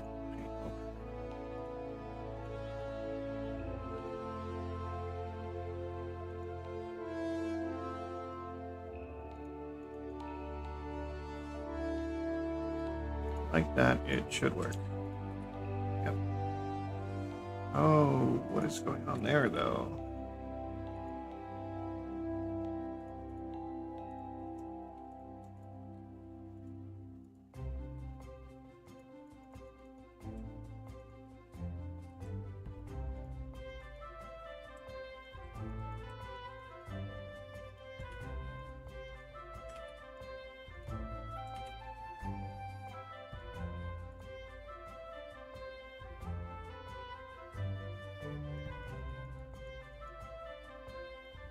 I'm gonna have to figure out something.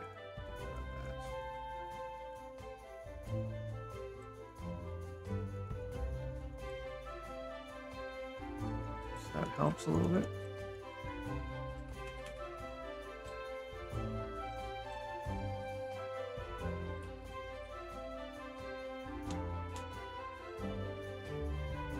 Oh, you made it yourself? Yeah, it's interesting.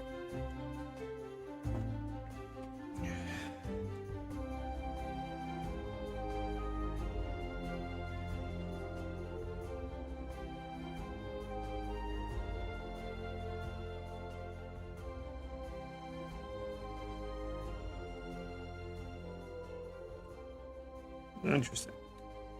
Yeah, all the physics I've ever done are like bone related. I've not done much in the way of the physics. The collision, soft body, lick fluid, all that stuff. I haven't ever really messed with that. Because most all my stuff ends up going out into Unity, so. And I've just not done any like serious animation work in Blender.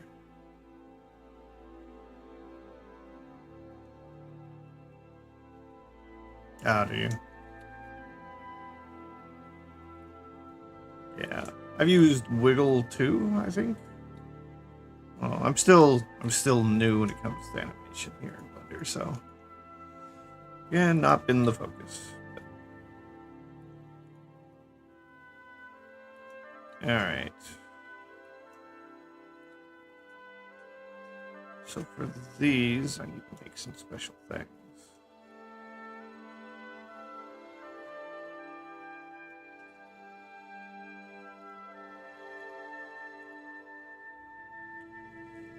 Add new mesh will do.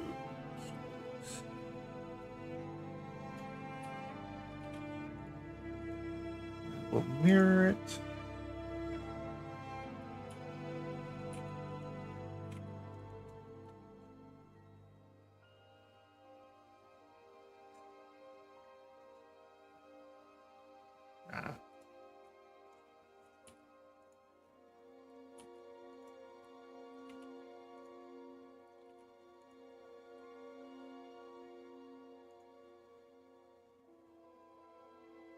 Subdivide.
But yeah, I'm pretty sure I could do what it is you want.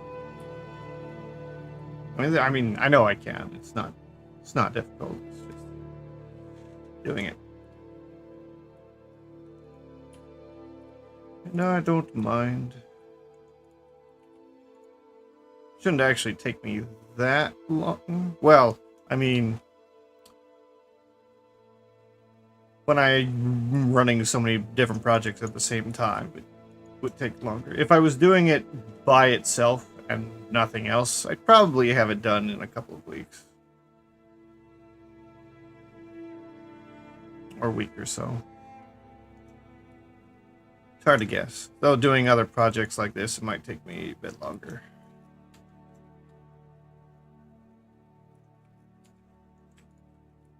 All kind of depends on what's going on and what life throws at me. Still haven't finished shingling the roof, so that's gonna be a bit. Thank you for the follow.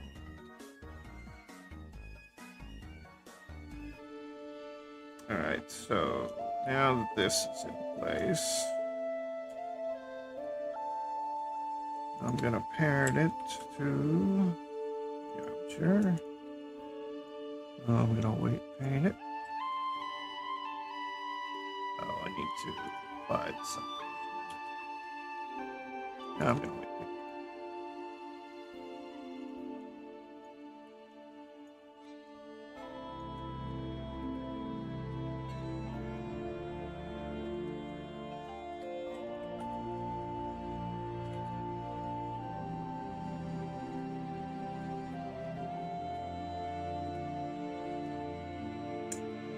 Yeah, no problem. I've got, I think I've got all the main expressions for yours done.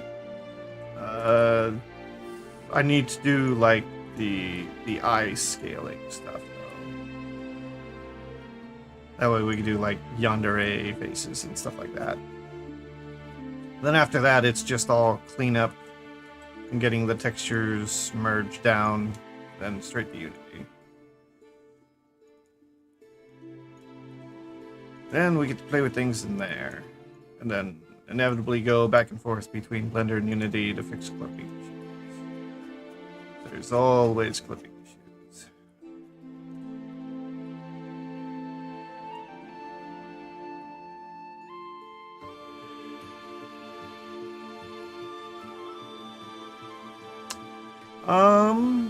Let me think. I mean, we've got so for the eye scaling, you've got 3 parts to your eye, unlike most. So you've got the main section, you've got the pupil, and then you've got a second, like, iris. I'm not entirely sure what you want to do with it. I'll make it so you could scale all of them, but I'm not exactly sure what you're going to do with the second iris. It'll be there, and it'll be controllable, but I'm not sure, like, what expressions you want to do with it.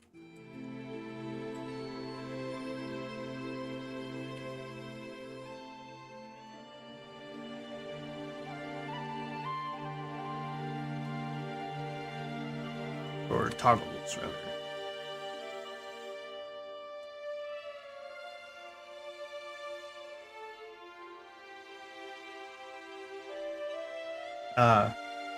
In that case, I will make sure to split up the texture so that it's more easily recolored.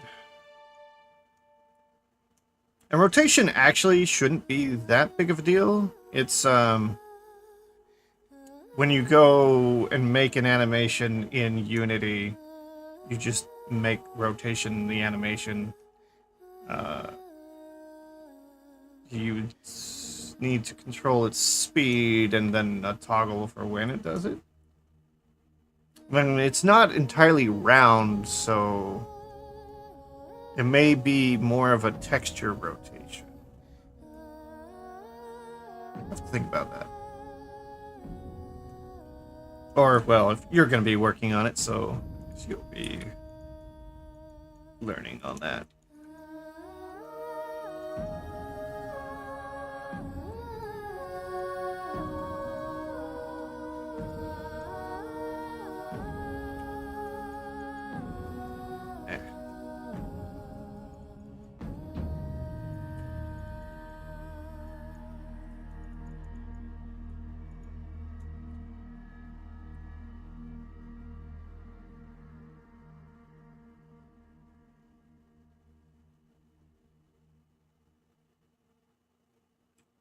Yeah, that won't be a problem. Oh, what's that about? No, I missed the spot.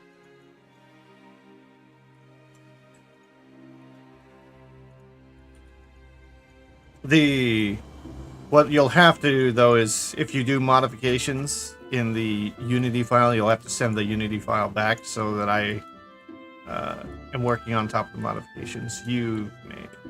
So just be aware of that.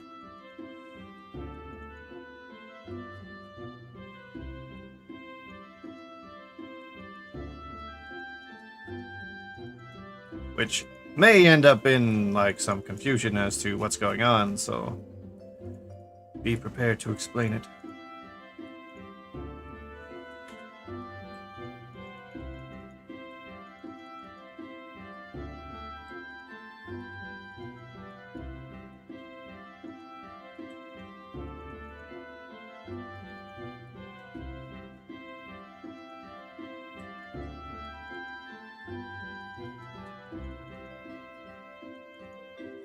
Alright, that should take care of that.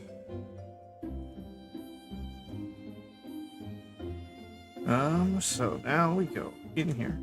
We select this chunk of hair. Then we shift select this. Object, link, transfer mesh data, vertex group. And it should be done. Now I can hide this. No, just this. And the hair goes with these bones now. Good.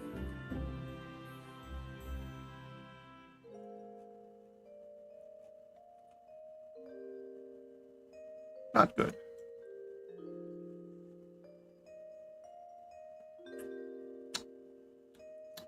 I messed something up. Interesting.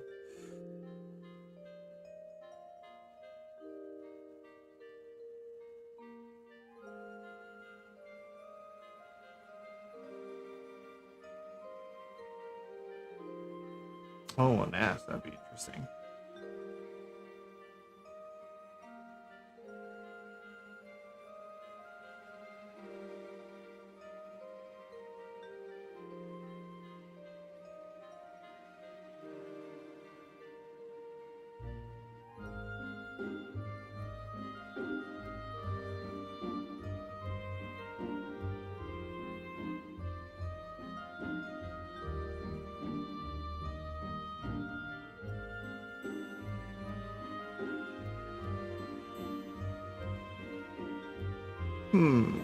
Interesting. No problem.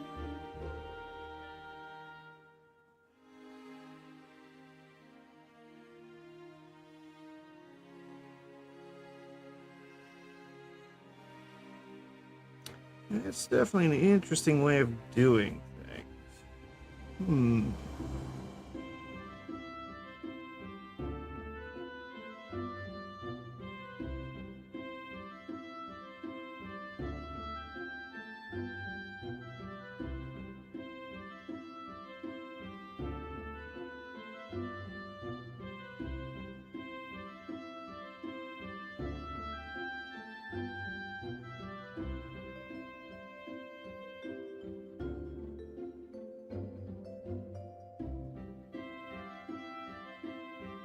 Oh, why wouldn't you be able to? Or were you paying them to do the whole models from start to finish? Or are you just afraid that the style won't match up?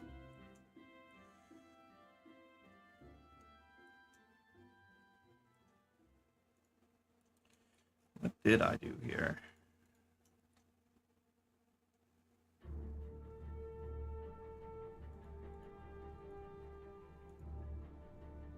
Oh, this is mirrored. That was my problem. We have to redo the weight paint.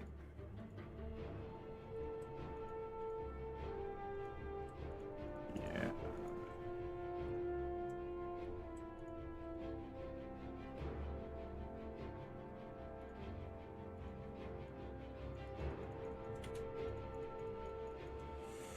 Whoops.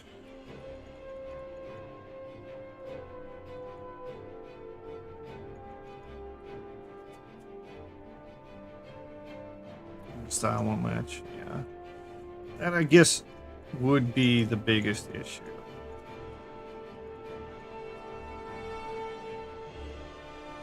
Did they do, like, from start to finish, or were they doing, like, what you were wanting me to do? Because I imagine a lot of the style ends up coming from you at that point, with what you're asking from me.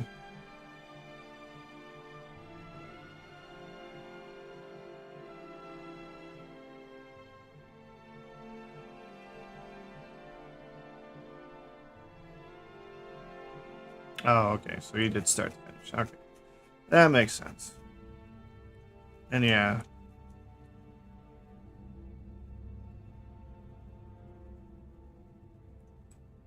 Hmm.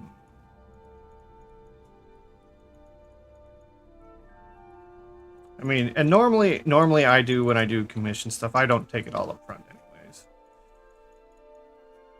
So that's not an issue. Not unless they want to, like some people. But I know these things are going to be expensive, so I don't know that you'd want to drop even the whole 2,000 like you mentioned. You just do them one at a time in case, I did disappear for some oddball reason. So the fact that I'm streaming means I can't go anywhere without ditching all of my social medias.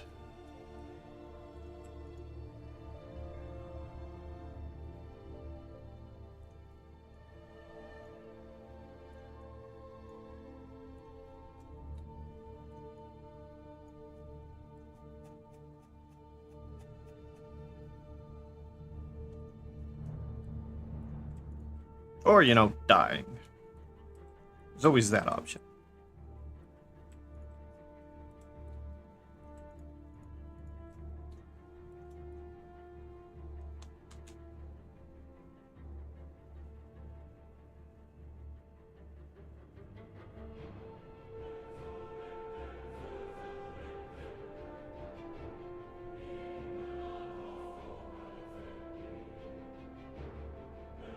Yeah, the issues that you could run into would be, I mean, you said you had 22 characters? That could take a good while, but I mean, I'm sure you know how development goes.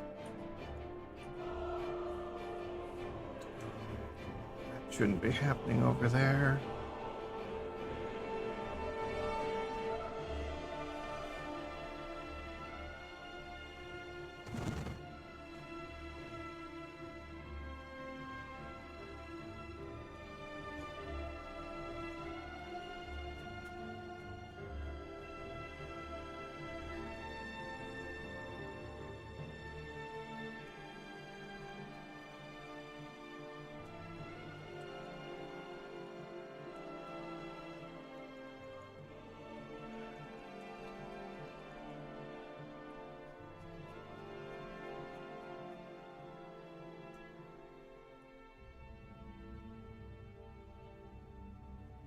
Yeah.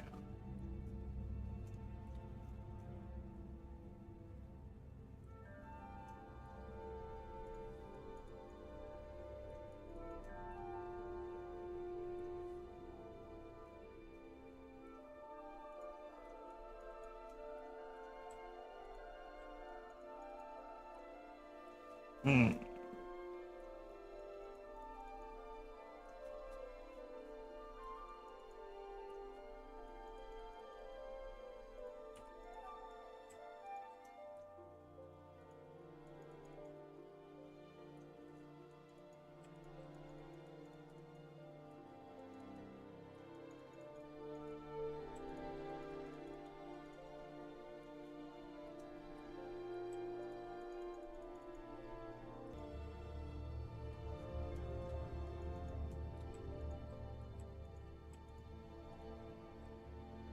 That looks right.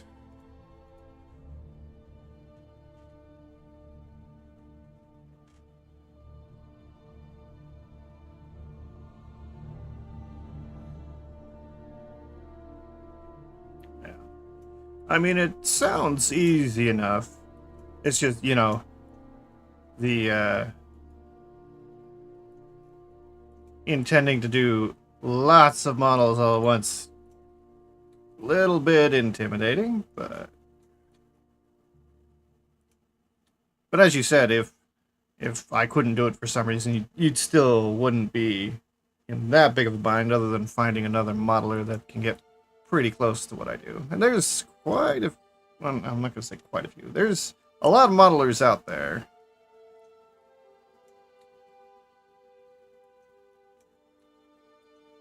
It's just finding them and getting them to jump on it too.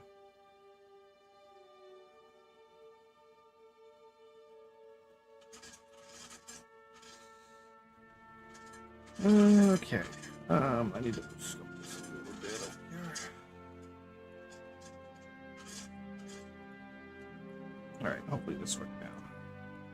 This. Transfer data.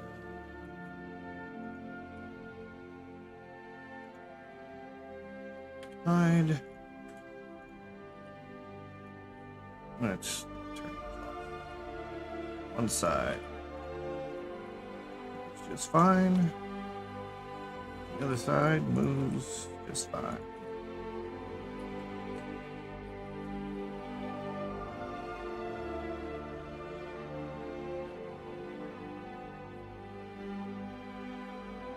Oh, did you only want to do bodies in here first?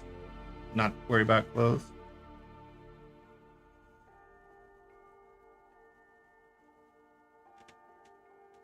I might have missed that.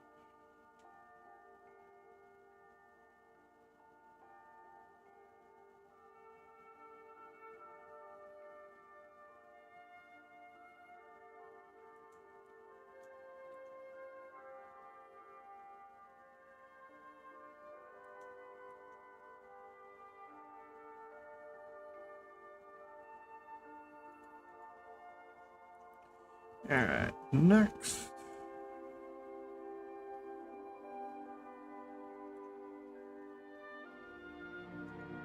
Let me duplicate this.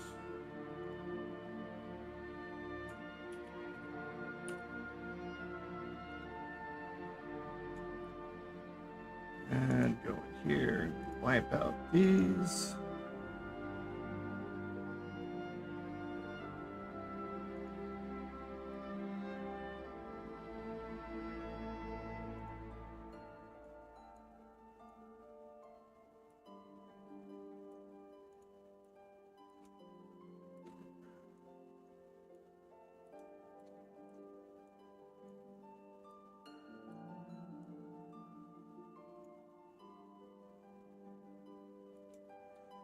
I think that covers all of it.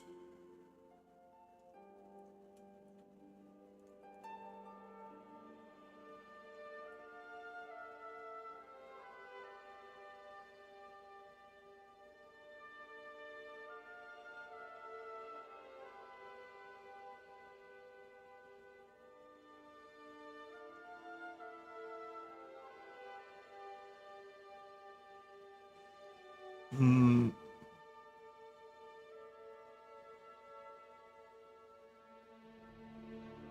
Oh yeah. I'm trying to think how would the best way to do hair for that would go. Hair is a lot of the work.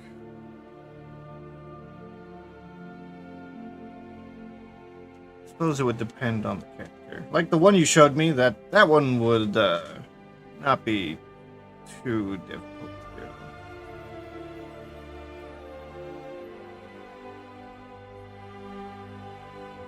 And you're trying to do a game out of them, so you want as few polygons as you can manage. So like doing these tubes that I normally do might not be optimal. It's like there's a whole bunch of mesh inside here that you wouldn't want.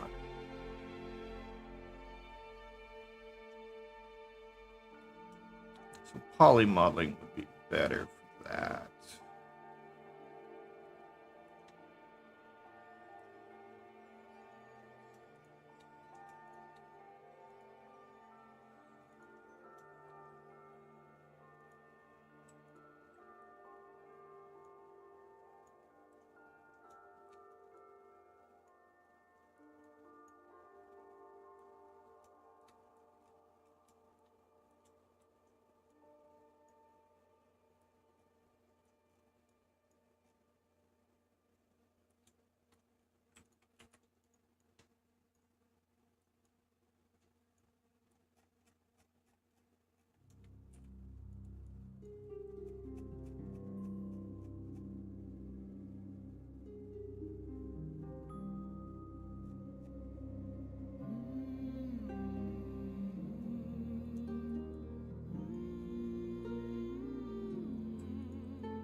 Make sure it's the same here. Don't want to make that mistake again. Okay.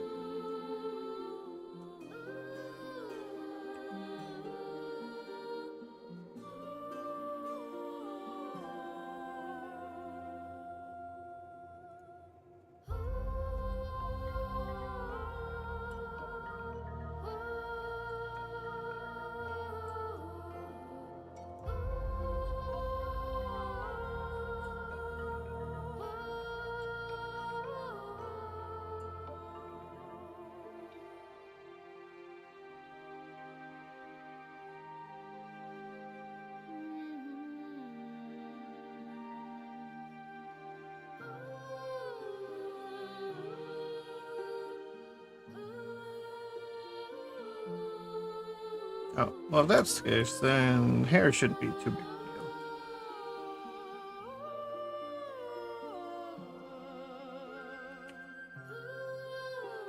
Though all the longer hairs are going to be harder to rig, so I'm sure you know about that. You've gotten that far.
Need to wipe out that section.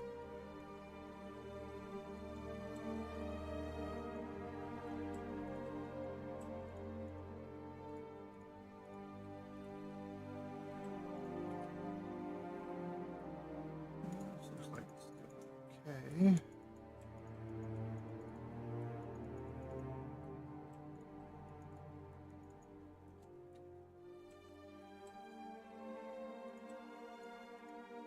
Alright. This should work.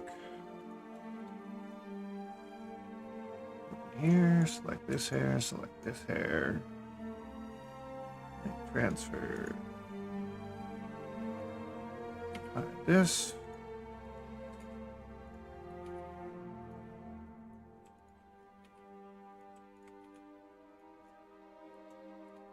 Make sure the other side works. Yep.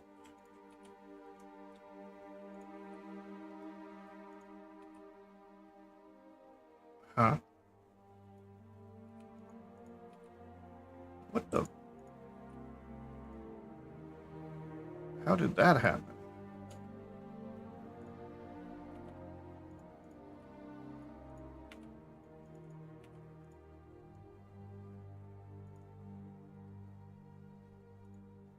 Oh, both extra bones for things. Okay, go away, go away. I don't know how that got in there. Don't have any over here. No. Weird.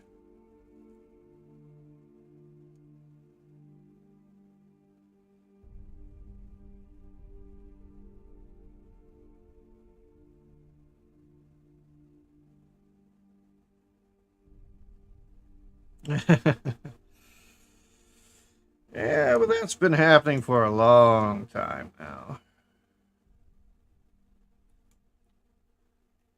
They don't want to waste the physical space for something not many people use.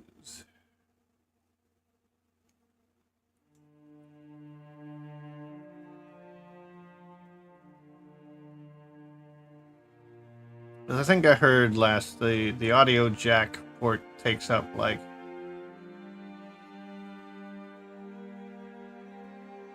7 or 8% of the inside, which doesn't sound like much, but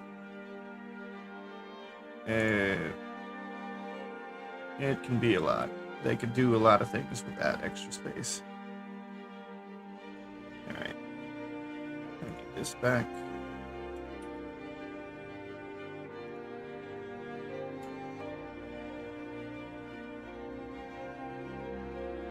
Let me turn off the hairs. I'm gonna look a little bald for a bit.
Okay, so let me get that down here.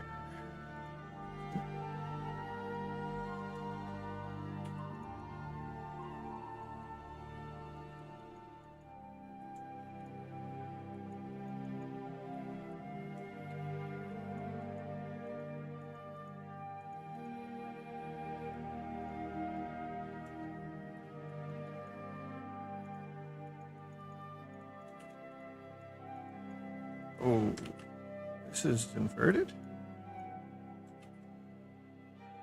Oh no, I'm using the wrong tool.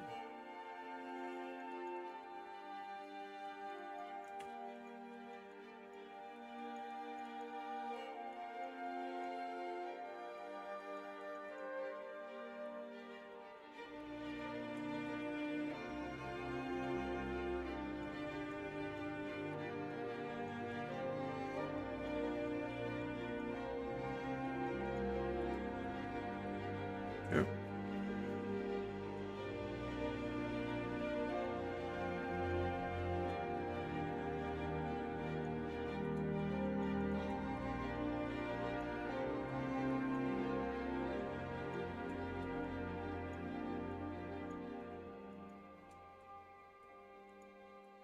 Alright, I think I got everything covered.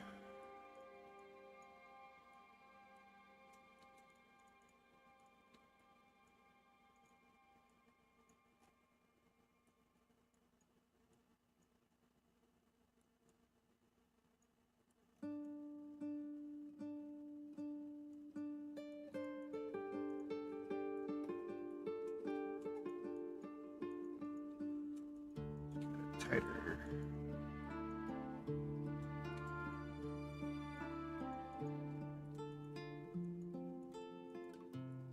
There's the hair.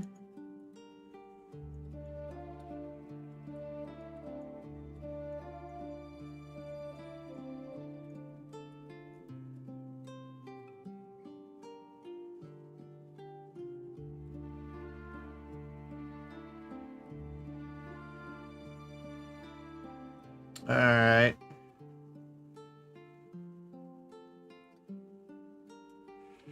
Oh, you probably can't hear me at this point, then.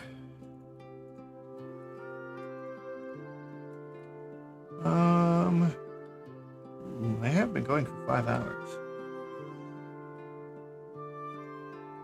How long do I want to go?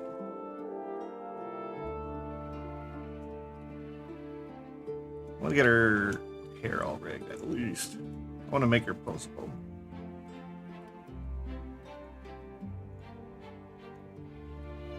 Alright. Weight paint time. Oh wait, I gotta dump the weights from the last one. Delete all groups. Weight paint.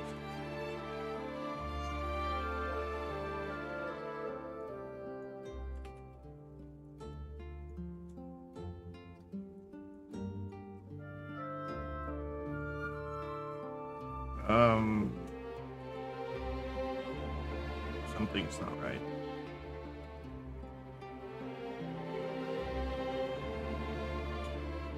Select this. Just this. Delete it. Check what's left. Mirror it.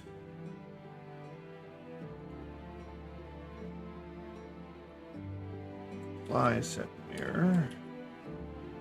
Now we wait.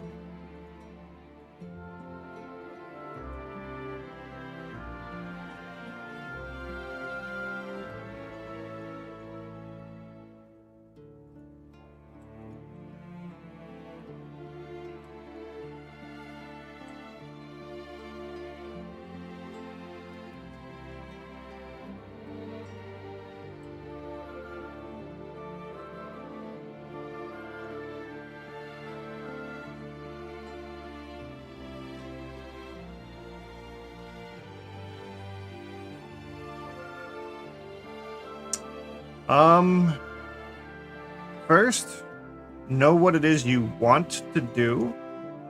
Like, do you want to make 3D prints? Do you want to make game models? Do you want to make VR chat models, which are the same as their game models? Do you want to make animation models? Kind of pick which one it is that you're really going for. And then make sure that's what you focus on. Because each one's made a little bit different. You can usually convert them after the fact later on with some effort, but for starting out, pick one and then stick to that. That's the first suggestion. Second, ask people who do modeling when you are stuck on anything, because typically you're stuck because you don't know the right terminology to use. That was my issue. And by talking to someone, you can figure out what it is you're trying, or someone can tell you really quickly what it is you need to search when you're looking up for tutorials for things. Why am I not seeing through the mesh?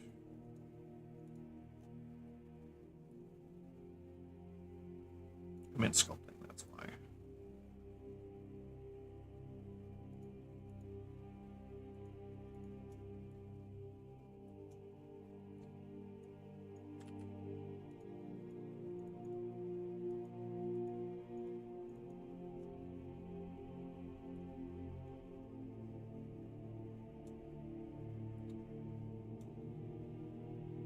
Yeah, and know that this kind of thing takes a lot of time to really get good at it. I've been working on modeling for 3-4 years now, so you won't be good overnight, but you just keep working at it. And in the beginning, I would suggest start with little things. Again, it also depends on what you're wanting to focus on. But it's nice to see finished products quicker in the beginning. That way you know you're actually achieving something. Because if you're going to jump in and do like a character model like what I'm doing, you'll be working at it for months at a time. And that probably won't do too good as far as like feeling accomplished, which is typically a big motivator.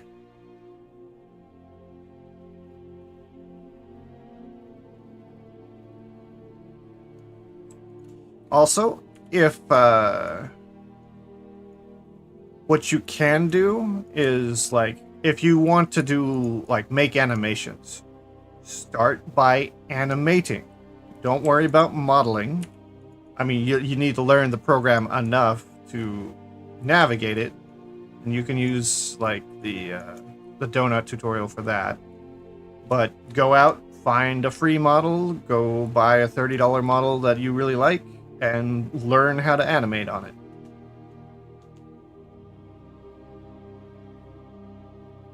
You don't necessarily have to have all the steps leading up to what it is you want to do if that's the kind of thing you want to do.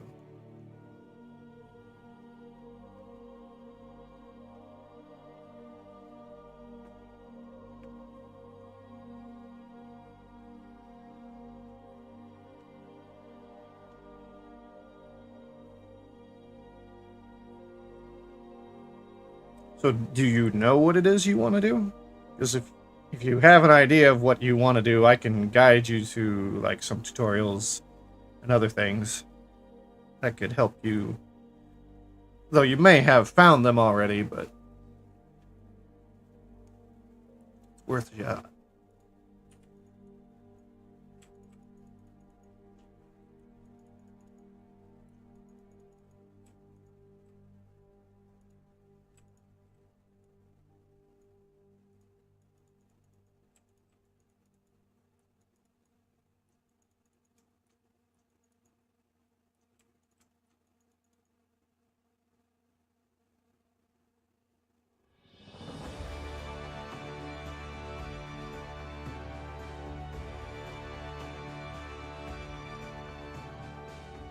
Yeah, pretty much.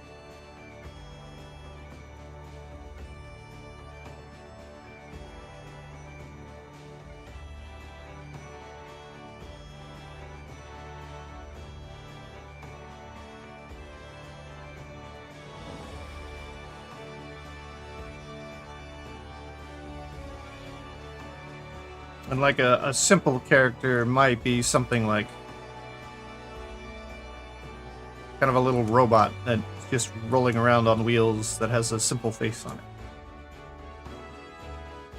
Doesn't have to be big, grand, like Project Melody level stuff like what I'm doing here. I imagine that's why most people do come to these streams, is to watch how character models are done.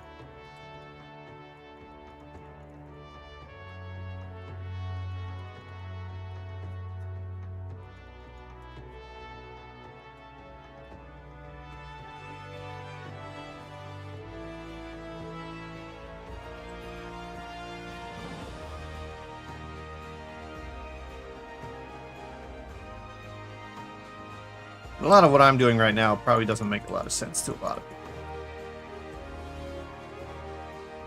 which is unfortunate, but it's how it is. This is a lot of technical stuff. Oops. Not add.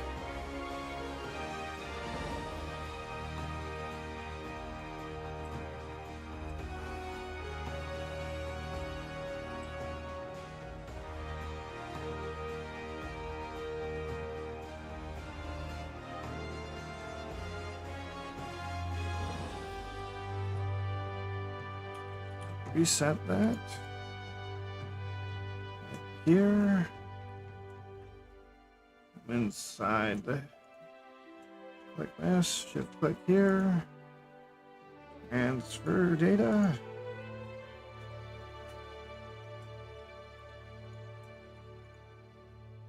hide this. And we test. Not ideal, but good enough for now.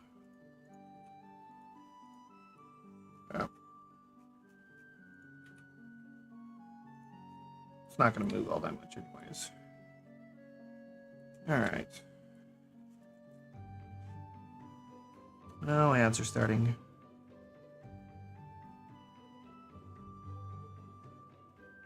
Oh yeah.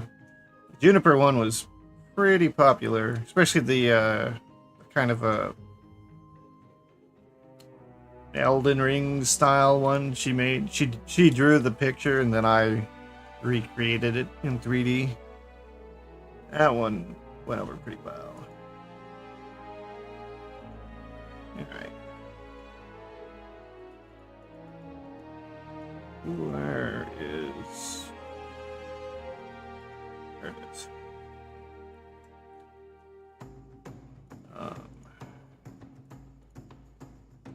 This... I don't know if you found this or not. You are now. And then we copy the weight here. Right now. Not ideal.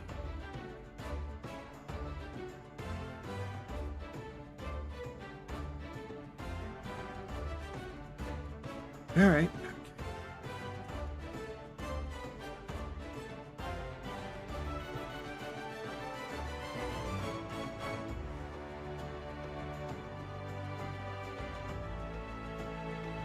I don't know why you're not.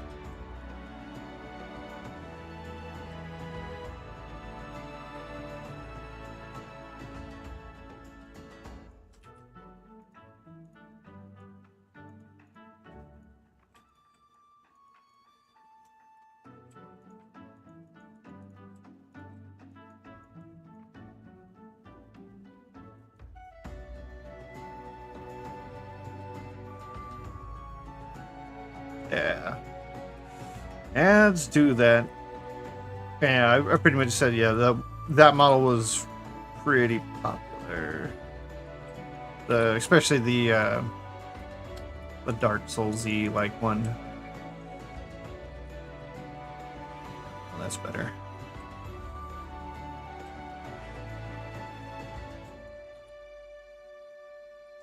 Has she done any other art recently I can replicate?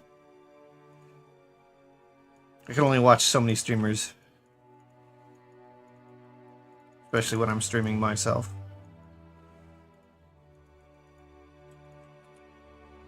There we go. Who's streaming now that I'm missing? Bao streaming, Silver's streaming. Yoklish, Nacho, Nano. Girl DM, Lumi. 2 Lumies. I see Nero. Vettel.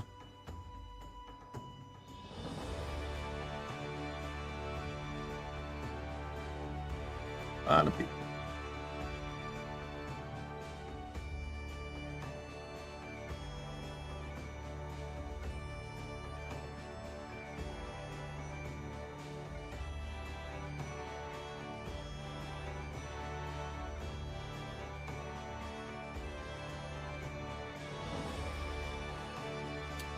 I will have to go. Normally she posts them in her Twitter. At some point I'll go check it once in a while.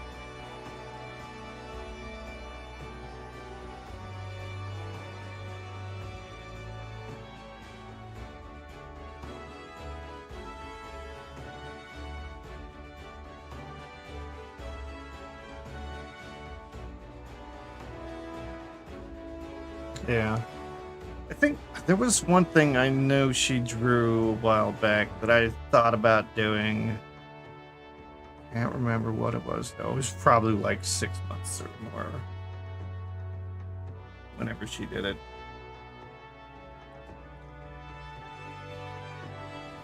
Alright, I got this. This I'm not going to worry about making a link for. Just gonna break this up. Mesh. Separate by selection.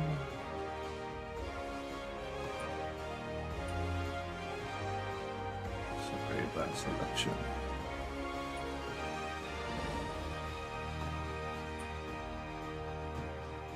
Separate selection.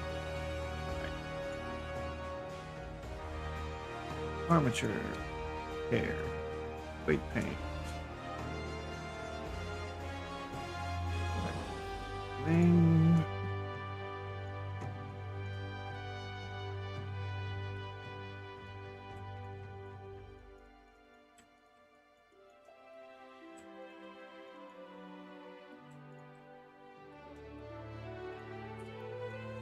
Easy enough.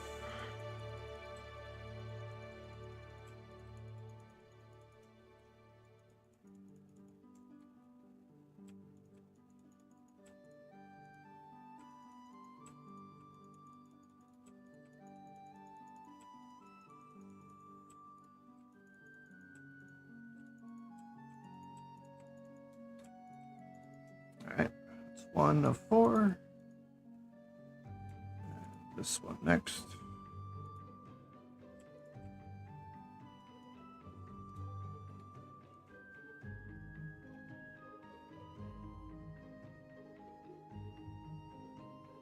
Unfortunately, the Twitch auto mod will block anything. You can post things in my Discord. There should be a link for it somewhere underneath the stream.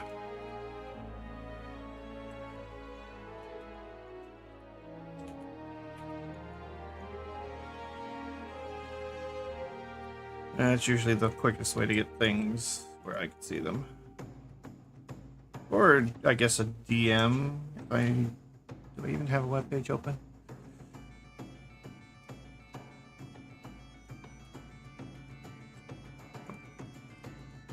Have one where I'd see the DM.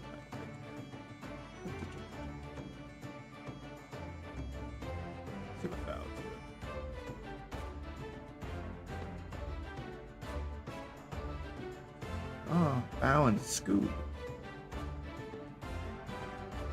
What Chaos Elite?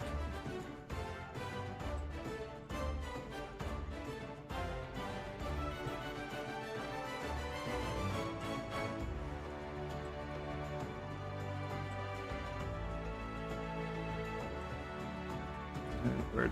There it is.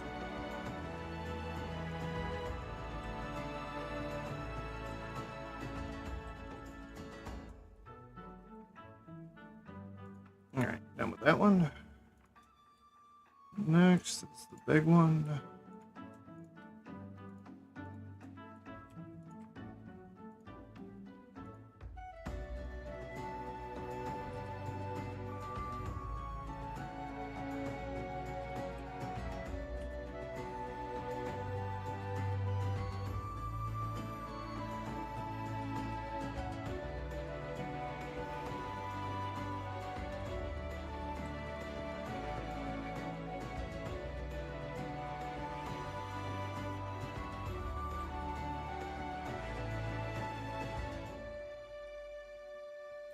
Let me go check Assad come in.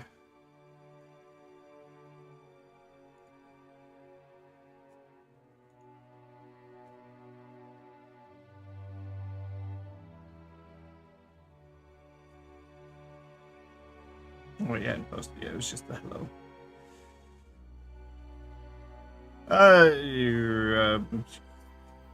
The cutie art? I assume that's what it is.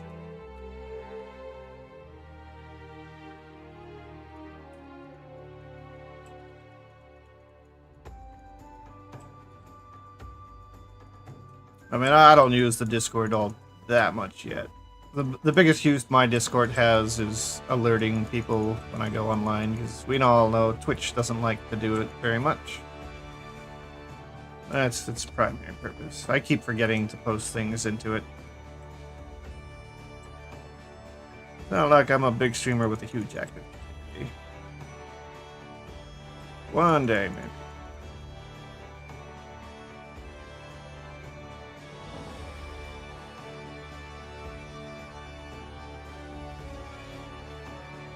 No, I don't think I saw this one.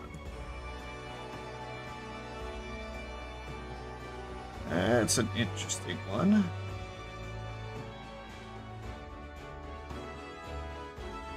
I wouldn't even know what to call it.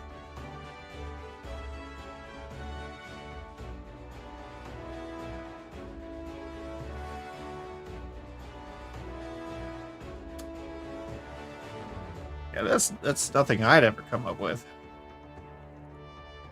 And again, I'm not great at design, so that would definitely be an interesting thing to model, though.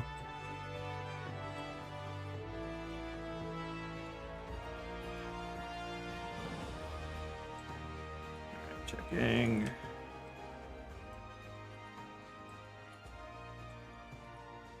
Alright, looks good. One more, then to the ponytail, and then we're done with the rigging of the hair.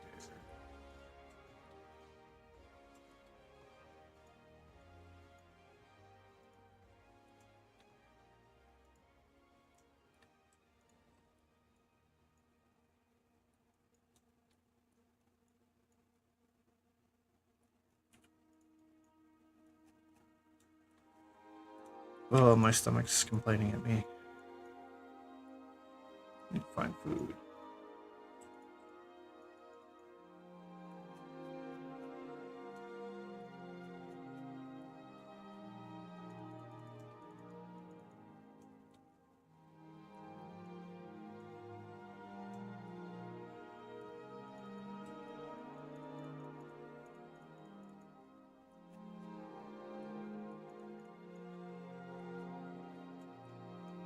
Alright, smoothing. Smoothing.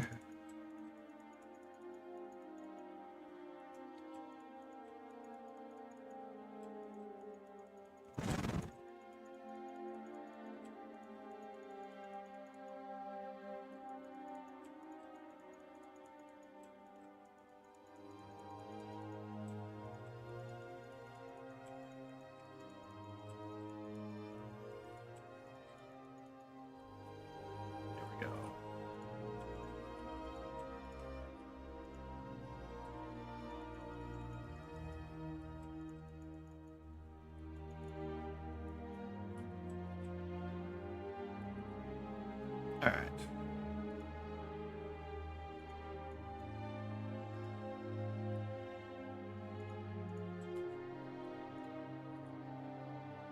Okay, so I still need to connect that piece of hair.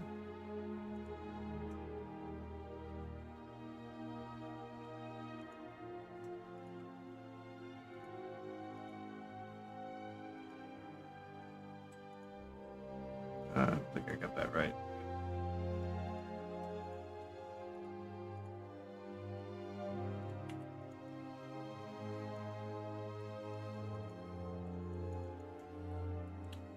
There's one.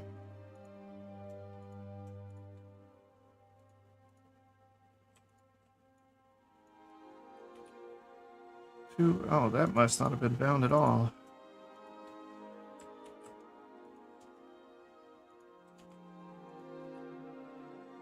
What? I'm confused. How? I must have painted something else. There we go.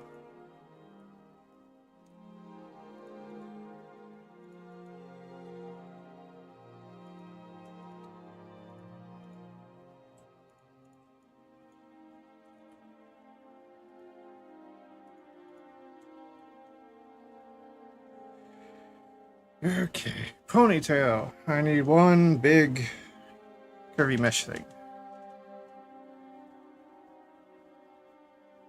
Figure modeling? I mean... Actually, what is the poly count on this? What are we at? So body and hair are sitting at 105,000 polygons. So when I get done with clothing, should be well under 200,000. You could definitely like bring that into VR chat or use it in a game as like a main character model. Currently, I'm just getting the rigging set up so that hair and stuff will bend as I manipulate bones. I don't think I'm going to get any clothing done today. I'm already 5 hours in and I'm getting hungry. But I'm going to get her entirely posable, which her body's posable. Oh. How did that happen?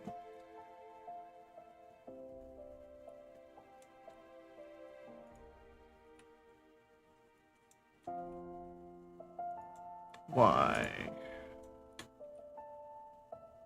Is it the toes? No, it's the foot. Okay. Hand.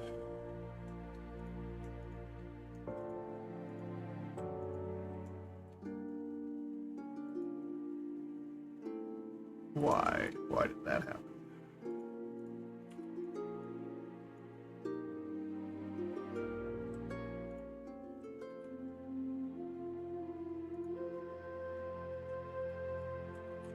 Did that solve my issues? I have another issue over here. No, that's fixed. Alright. Should be good. But yeah.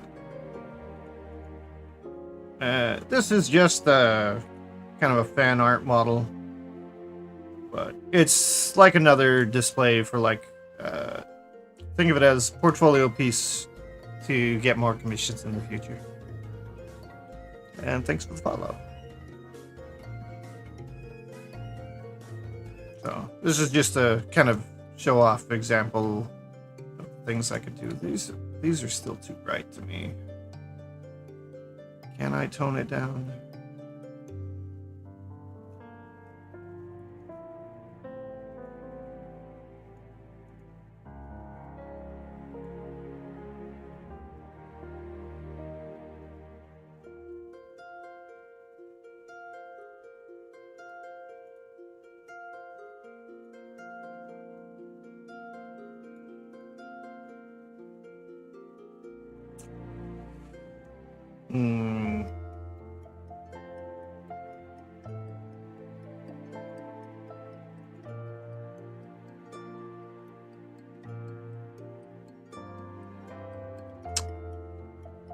Come on.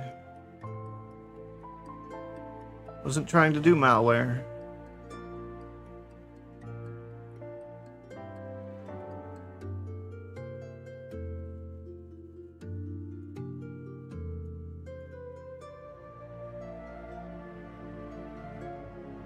What if I made this gray? There we go. That's what I've been wanting to do. Alright, that's the easy solution. Bring that back to mix. Oh no, it has to be. Well, it should be color dodged. It should be, but.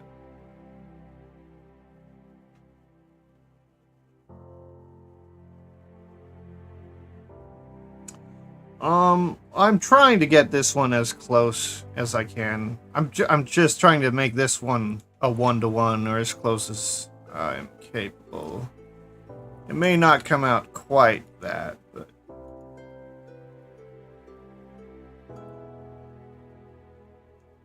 Alright. Save. Save, because I don't remember the last time I saved. You know, if I turned that neck. Oh, I didn't even get the ears yet. I'll do the ears real quick.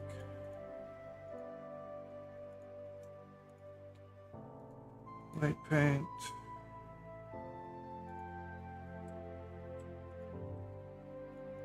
Oh, I didn't find them.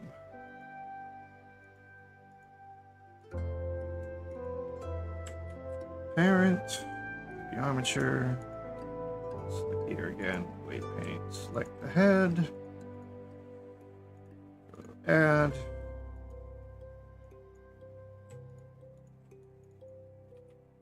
Alright, there we go. Ads incoming.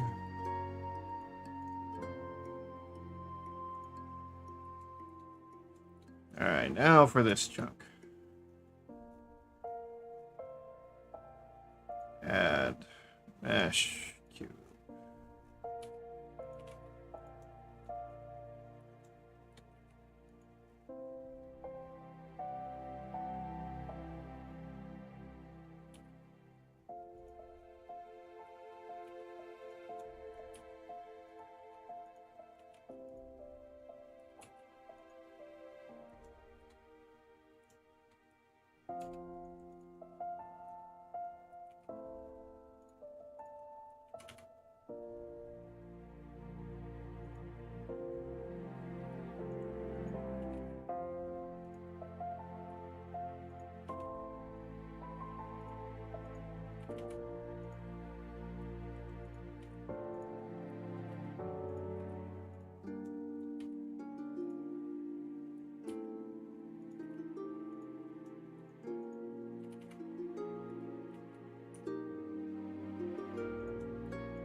Alright, I think the ad's finished.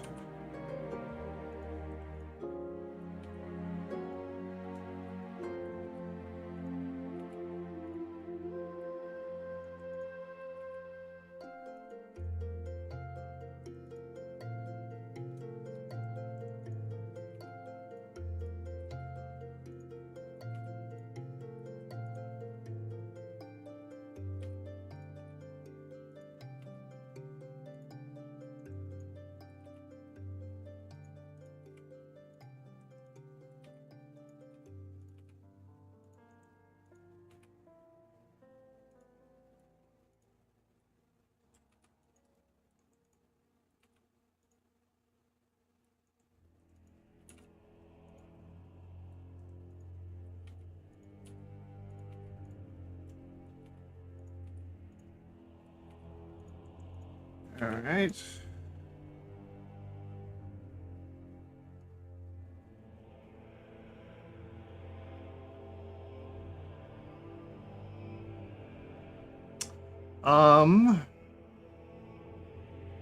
Hmm. Well, think about it like this. As technology advances, people are going to want more entertainment. And 3D models are going to take up a lot of that. Another thing, and this is kind of the reason why I did it, I wanted to make models for like VR chat and VTubing and stuff, and pretty much every person who wants a commission for that stuff, there just isn't enough modelers to do it. So,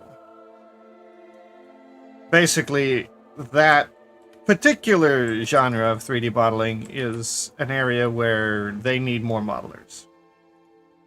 Granted, by the time you get good enough that you might want to start doing commissions, that may change, but odds are not so much. But then again, as like VR keeps getting better, people are going to want more and more custom models, so there's always that. And I mean, 3D modelers are used in all kinds of things. So for advertising, for movies, for games, for simple animations. Some people just want the naughty stuff.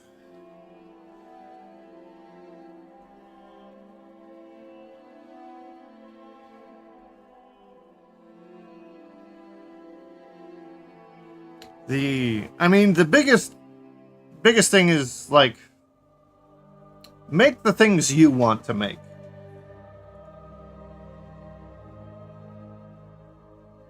Though be aware that, like every other piece of art medium, doing fan art is the quickest way of getting attention to what you're doing. So find things you like and make 3D models of it.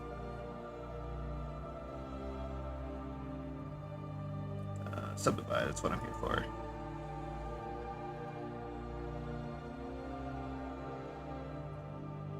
And we'll do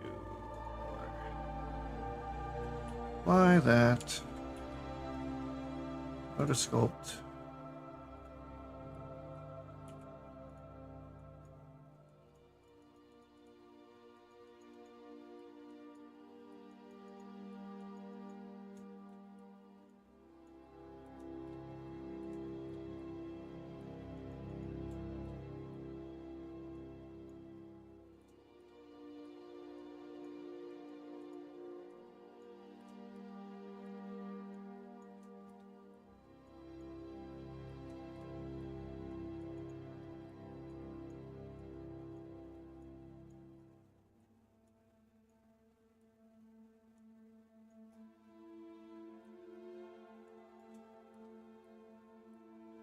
Alright. Now I pretty much just gotta weight paint this to that set of bones. That's gonna be difficult in here.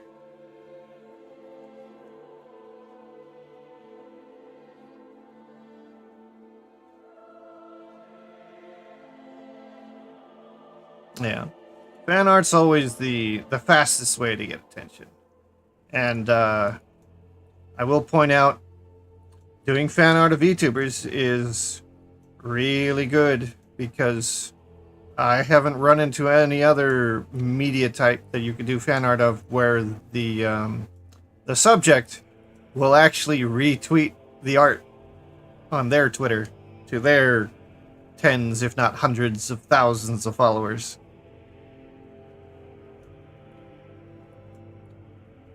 Because, you know, Capcom's not going to retweet fan art that you make of their characters, but any particular VTuber, especially the smaller ones, the medium-sized and smaller ones, they retweet fan art all the time.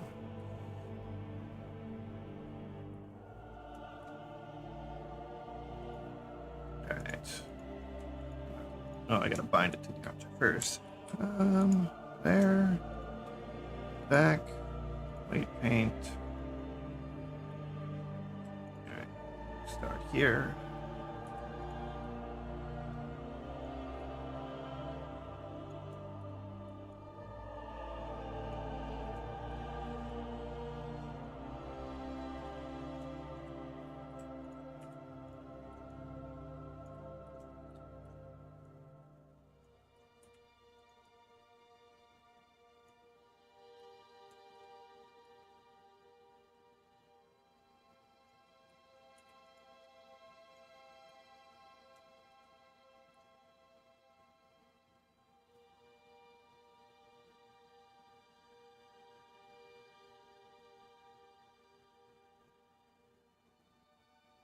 Yeah, that's pretty rare. And to be fair, like the bigger VTubers, they have the same. Well, they have the issue of they have too much fan art. And if they were reposting all the fan art they get, which is like. What? I don't know. I actually don't know how many. Like, how much fan art does Iron Mouse get? I'm sure a lot. And if she retweeted everything, it would drown out her actual important tweets. So she's not able to retweet most of the fan art she gets. And it probably seems unfair if she doesn't repost everything, but reposts some. So it's kind of like you gotta be like pretty exceptional in the fan art to get the bigger streamers to retweet.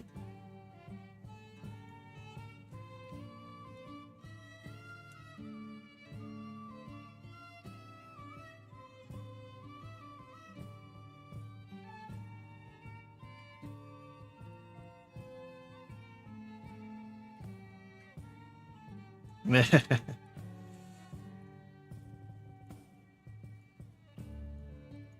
might have to redo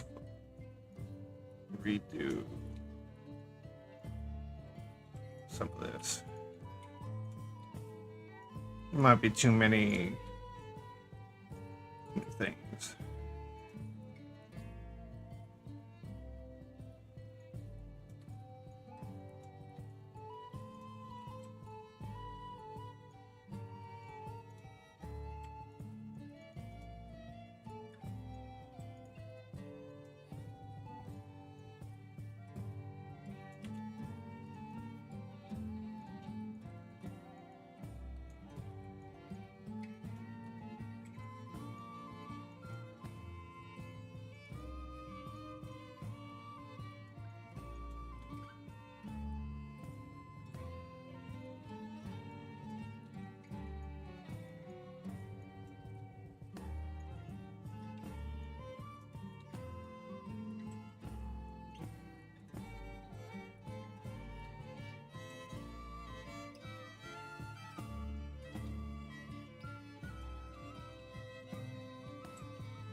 All right.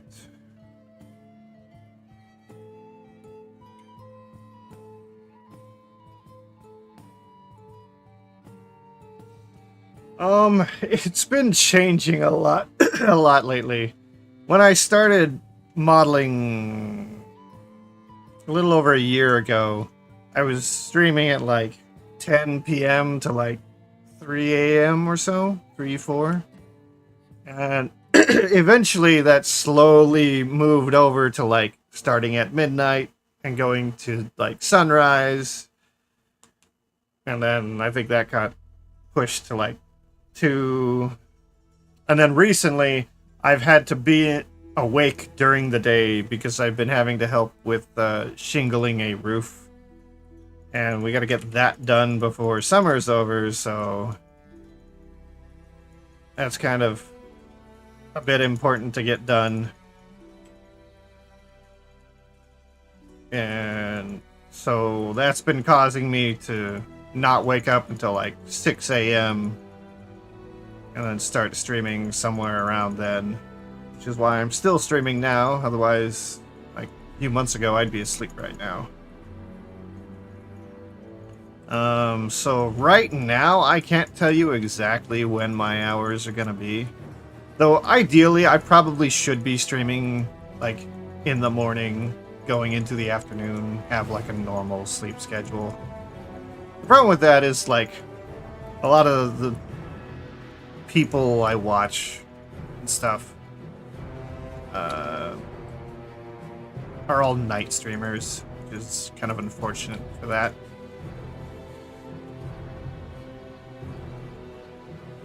Then again, I think a lot of the streamers I watch have slowly been moving towards day streamers. The only potential downside is like if I want to do any VR chat stuff. Most VR chat people are like 10 p.m. They're DGen hour, midnight, way late stuff. Yeah, I'm gonna need to shrink this down or lower the poly count of this thing. Let's fix that. I need a decimate. Unsubdivide by 2. Apply. Now let's go back.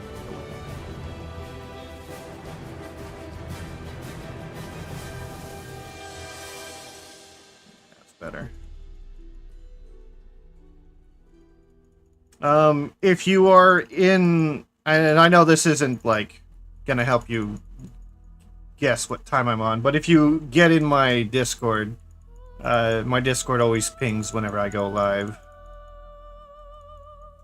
Twitch is not that great about doing that anymore, from my experience. Like, it'll do it like 15 minutes, half an hour after. Granted, I'm on long enough for people to get that, but...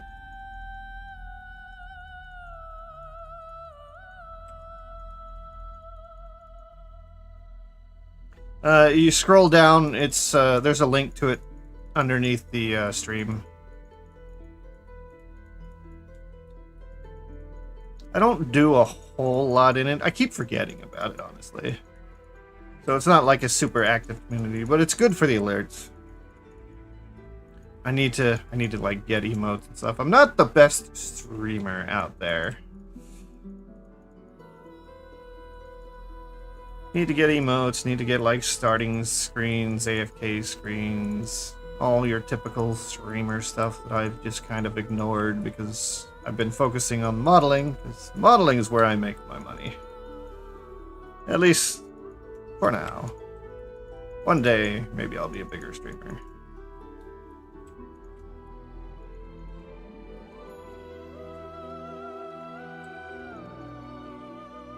Lena started off as a 3D modeler. Maybe if I just put breasts on my character model, that'll be enough, right?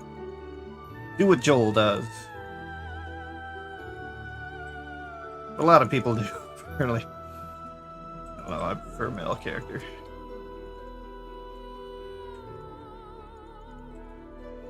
Alright, this should be nearing good enough. Alright. Oh, now we swing inside, select the hair, shift select the thing I just made. Object, link transfer, transfer mesh data. Now we hide. Now we go to armature, and look at that, it moves with the bones.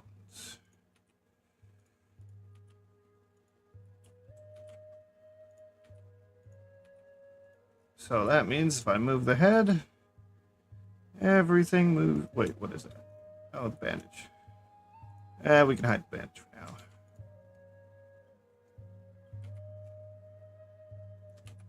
now. Or let's see, what is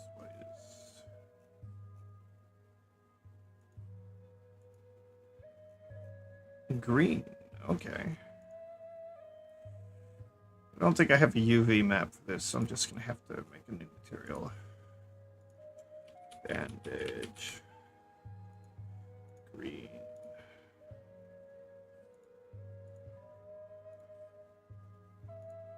Yeah, I go with dark green.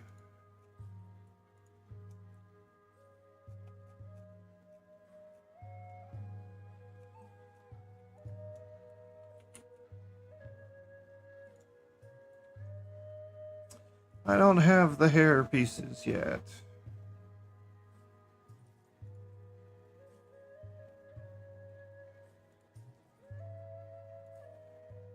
Let me hide the armature.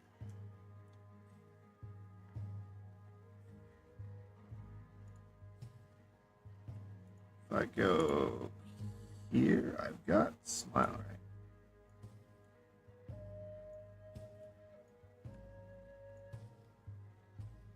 They look pretty close, right? I think the eyebrows seem to be a little bigger on my model.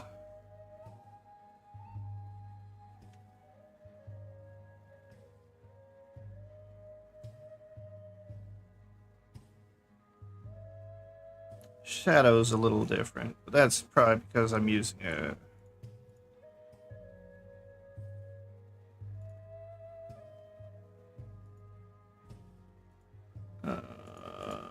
here. If I bypass that, then looks closer. I need to fix the shadows, is what I need to do for the head.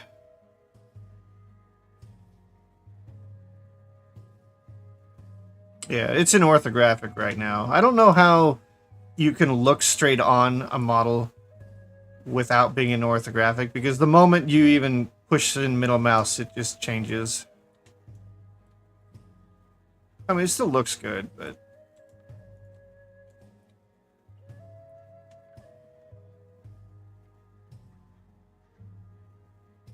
Yeah, they're a little bit bigger, I think.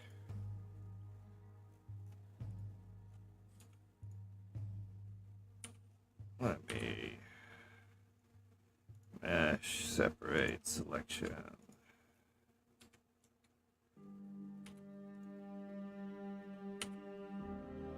If I turn on, I have a reference specifically for doing this right here.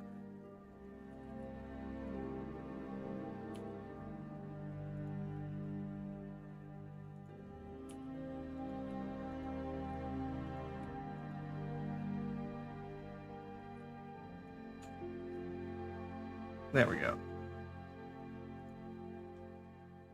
So what I'm doing here is I have another image that is in front and transparent.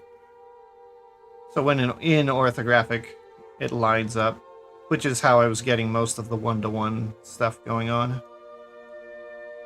Hair gets a little hard because of the depth it has, but like I could turn it on and off. Like I clearly need to do like a little bit of a wrinkle in the eye right there. I can't do these shadows because the hair will move. The shadows have to go with it. Oh, there were ads. I didn't even notice.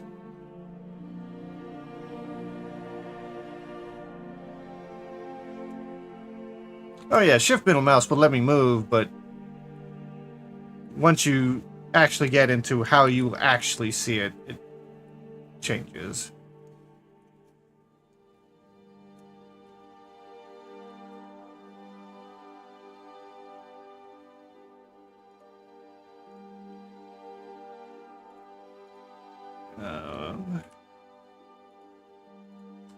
Copy this.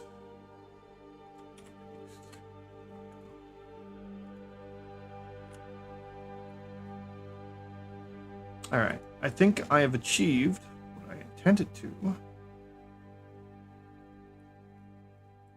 Yeah, I mean, that was the idea, is to make it so, like, can you tell? Is that 2D or 3D? If all you could see was the character.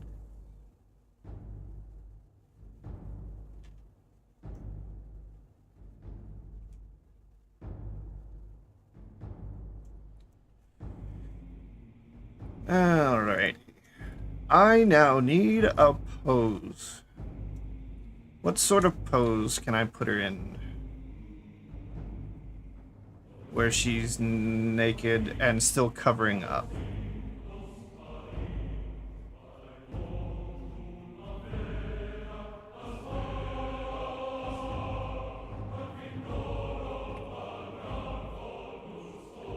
Let's turn off the hair. We don't need to see that right now. And that ref is gonna get in the way, so...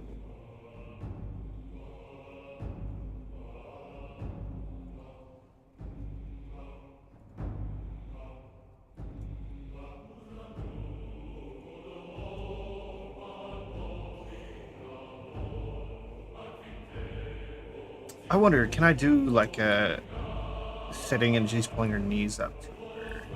Let's see if I can do that.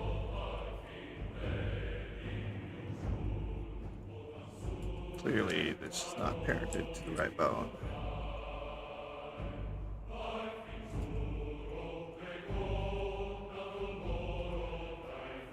Everything moving? Everything's good. Okay. So, let me get the pedestal back up.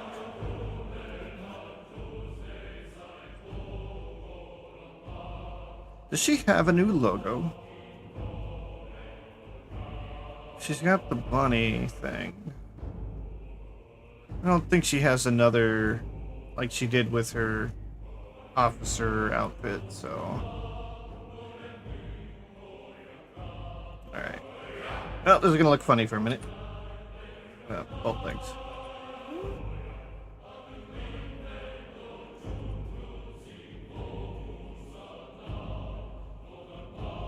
Her legs might be too long.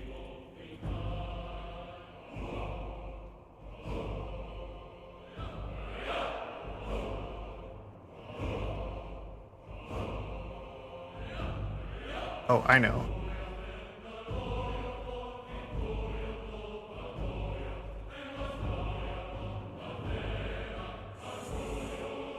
Yeah, I don't think she can scrunch up like that. This is one of the inevitable problems with modeling is some things just don't work right with rig. If I move the legs...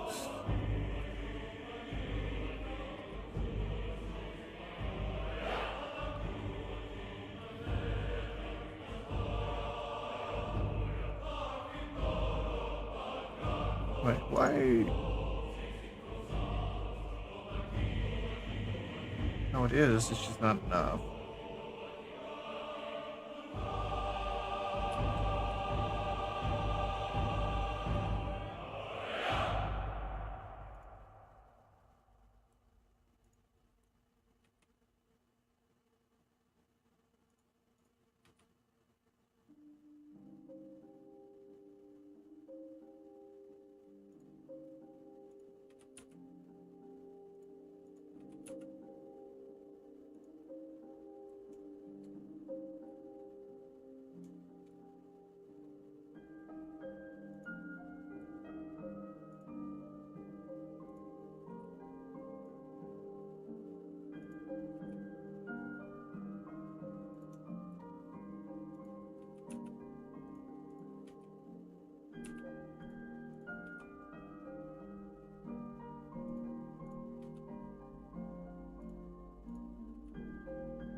Gonna have to do some sculpt fixing back here.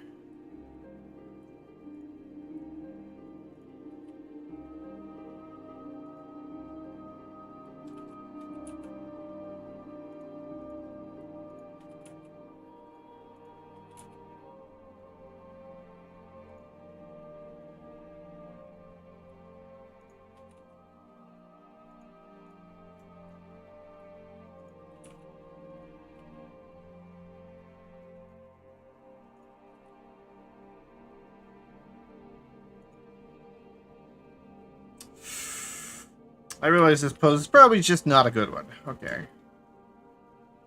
Something else.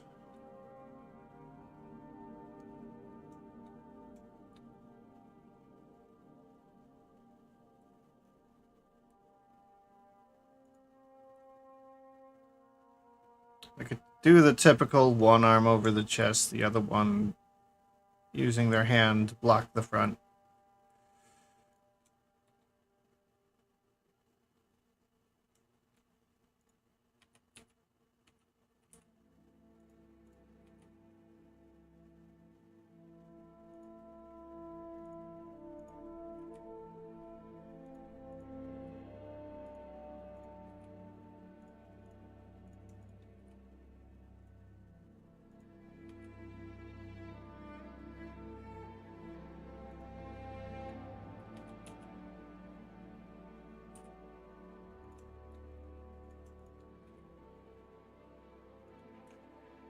Um,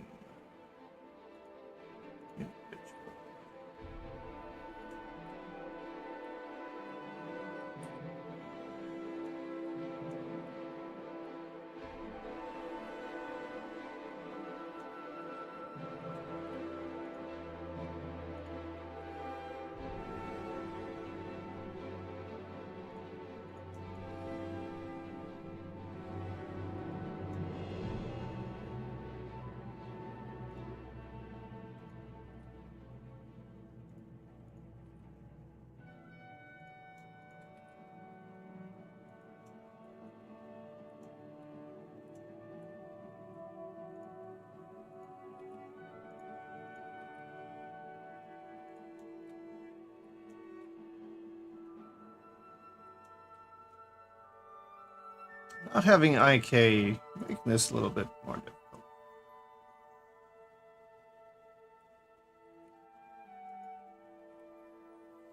You know, maybe I'm just gonna make the IK. Alright. Extrude Y. Alt P. Disconnect.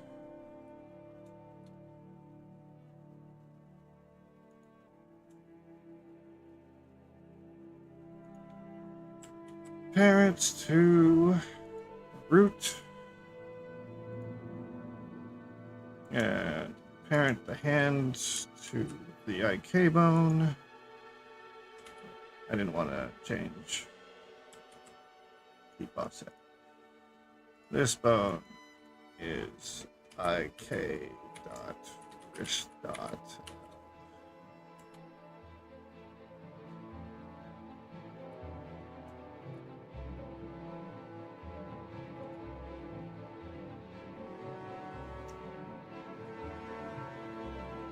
Actually, I think it has to be this way.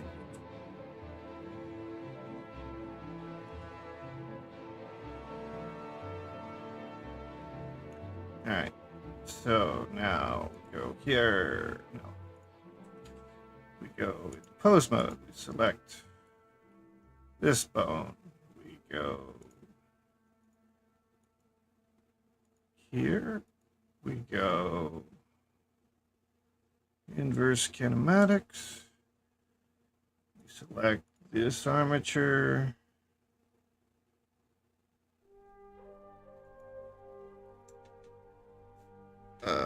Wrist. 2. Oh, I need to make a pull through Y. Alt P, disconnect G, Y. This does have to be rooted to that. Yep, have a good one. I probably won't be on too much longer.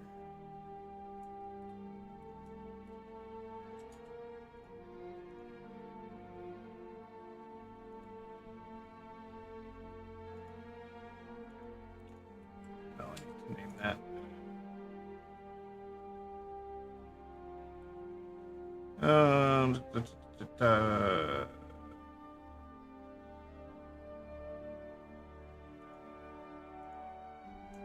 IK dot O dot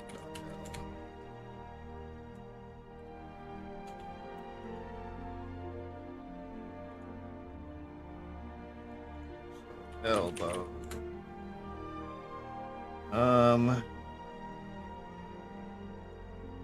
180.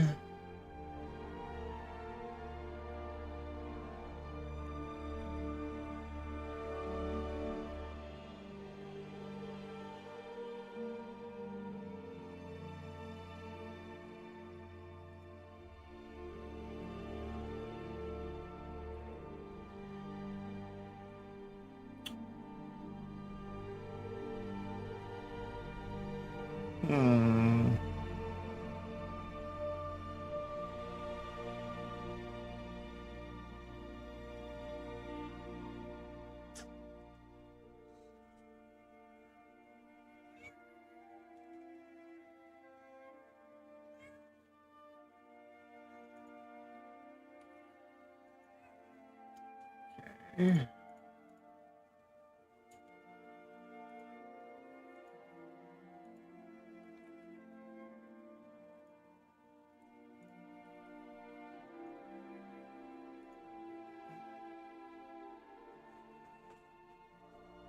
How do I do this again?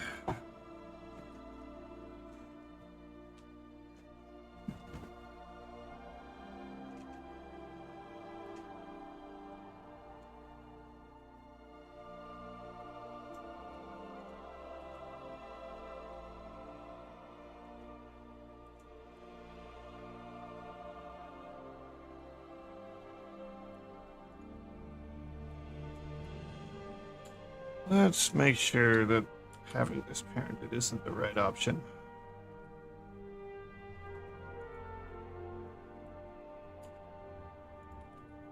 Yeah, definitely not the right option.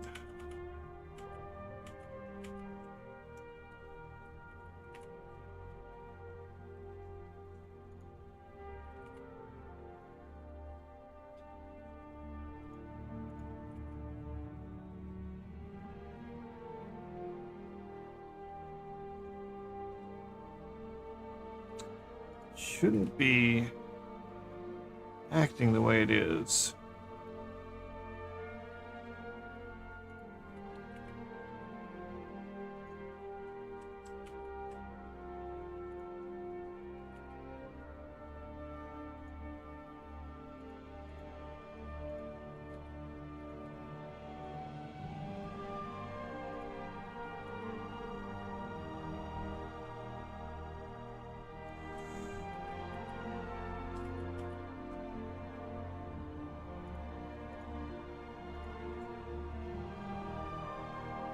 Why is it going all wobbly?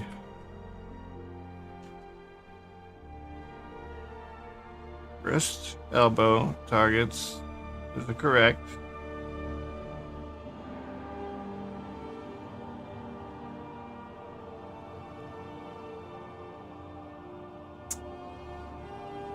Hmm.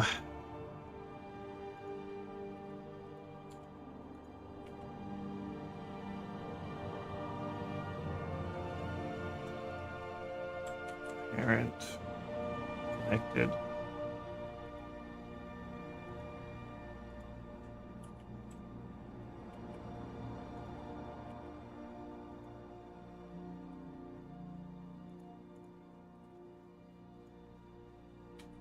It's only rotating. It needs to move.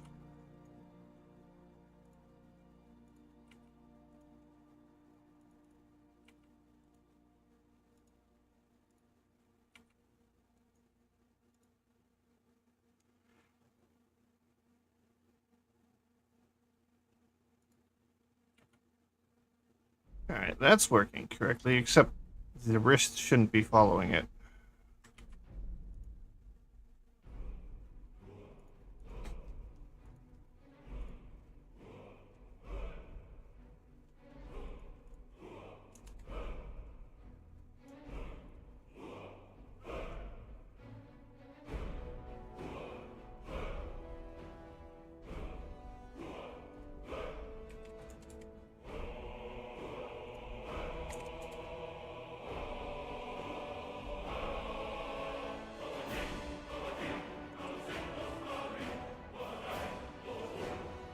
Oh, I don't know what's going on.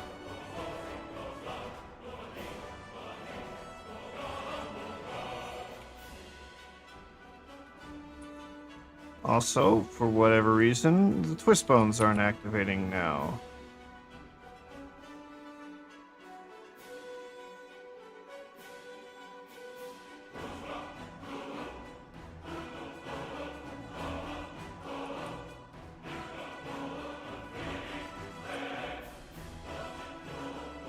It works now.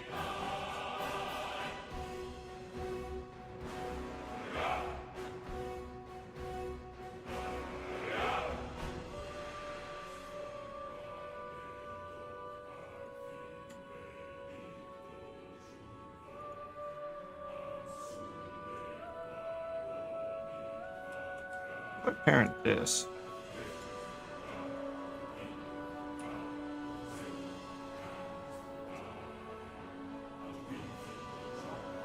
Oh, it's back. Okay, no. Oh, wait a minute. Have this connected to this.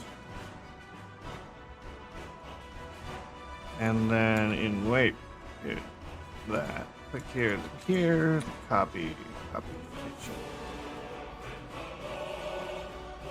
Actually, you need more than that. I need copy trans.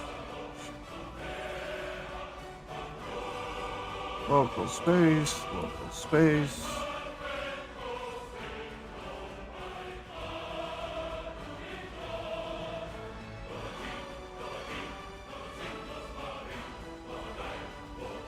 No?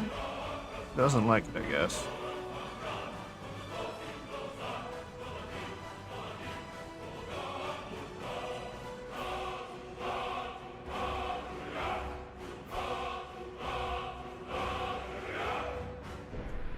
So we'll try just the copy rotation.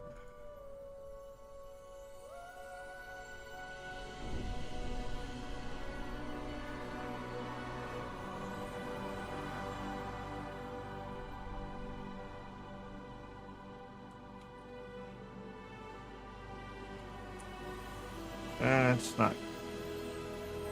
I just don't know what's up with this.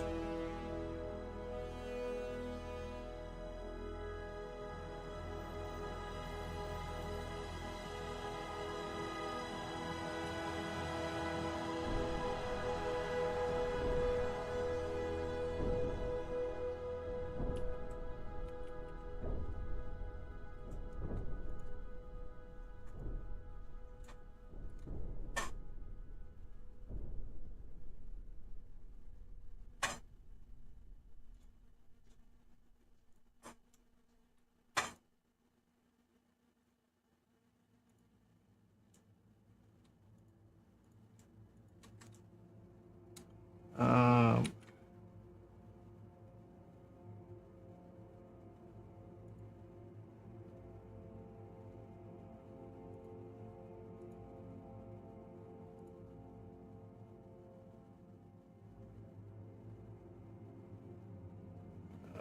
select pole.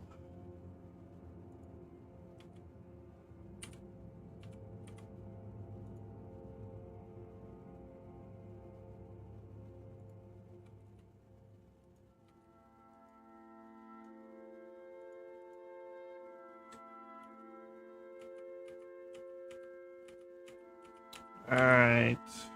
I'm gonna have to go watch a tutorial on it if I want to do that.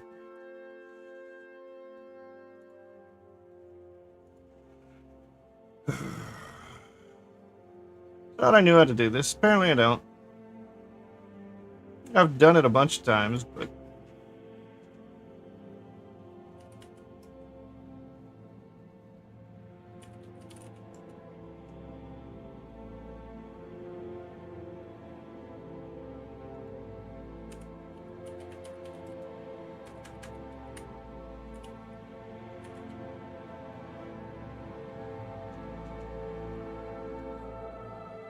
Alright.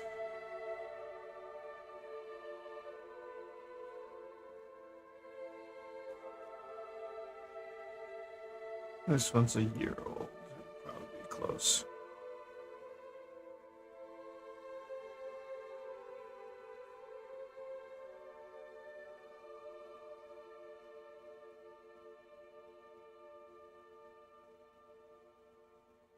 Oh, have I been putting it in the wrong bone?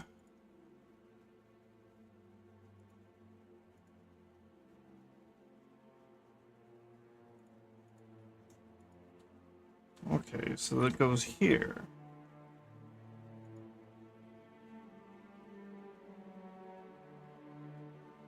Okay.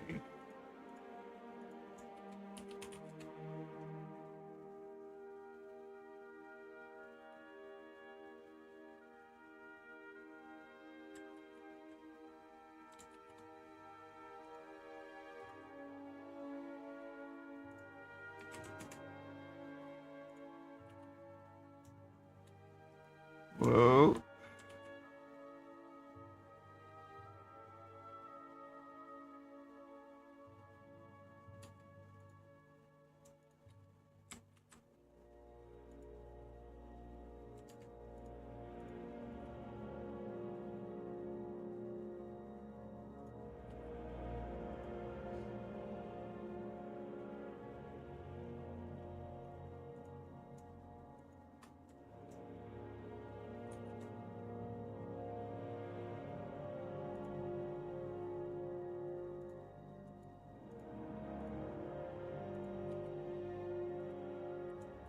Alright.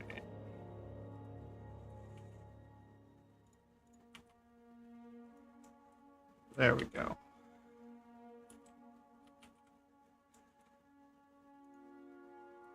So my mistake was I was trying to use the wrist bone when I need to use the arm bone. Okay. So for practice, select that, Control K, select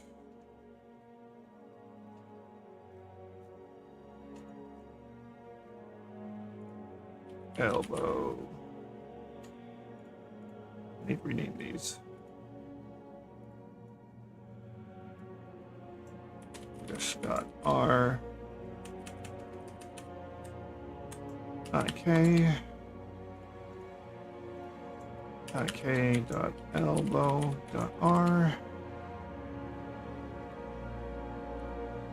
Elbow. 2 links. Do I not have to do anything? I guess I don't. This will make things much easier for posing. Copy rotation. Local. Okay.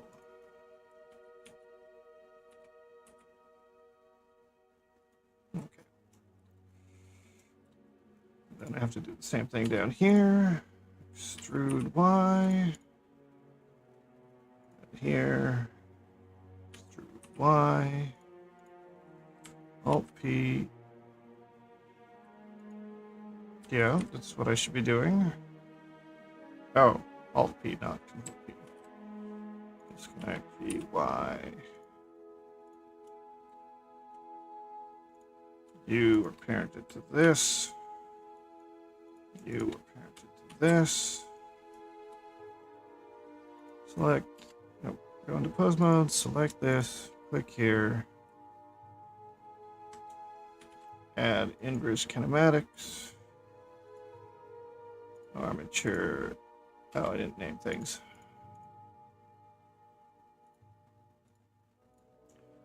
Ik.ankle dot L. Ik ankle dot R.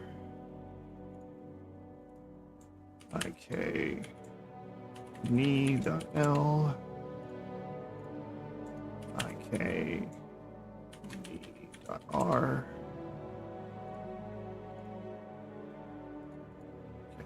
Knee dot L. And 90. Select here, Control IK. Armature knee.R. Two links. 90. And then here, Control copy rotation. Local. Same thing with the other foot. Copy rotation. Local. So I can rotate. Oh, yeah, it's inverted. There we go.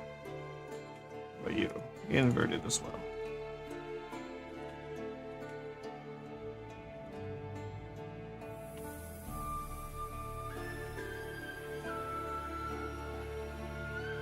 All right, now posing should be much easier. What about them grippers?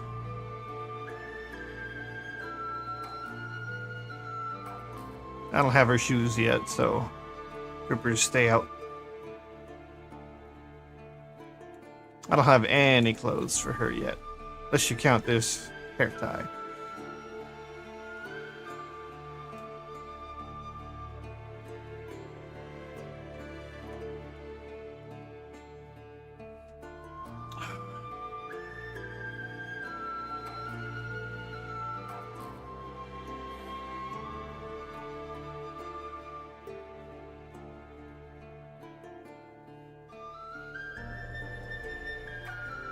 All right.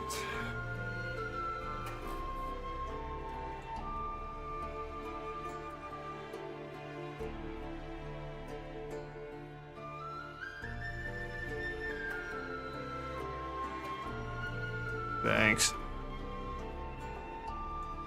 Spent most of the time on the hair today. And I got this basic rig in her. Gonna need a lot more. Next stream will probably be the start of clothing. Get the bikini parts, probably the skirt, and the socks. Those shouldn't take too long. Granted, she's got squish in here, so I gotta take care of that. Oh hey, I forgot. She's kind of an android in this version. I need to add that texture work.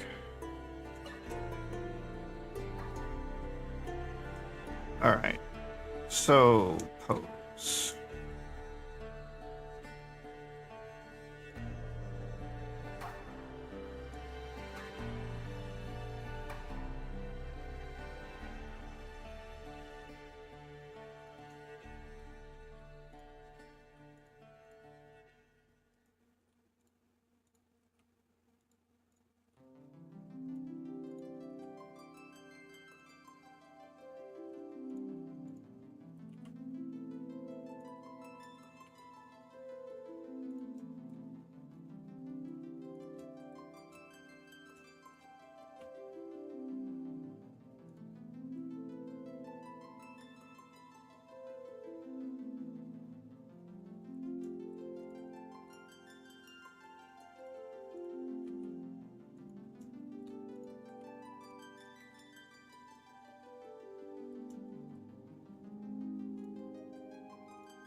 Clearly got something wrong with the IK.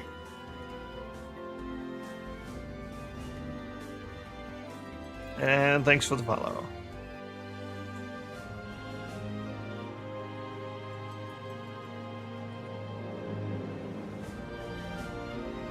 You know, maybe I should just...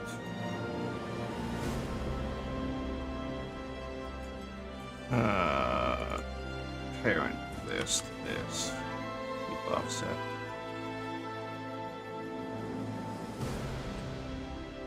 Alright.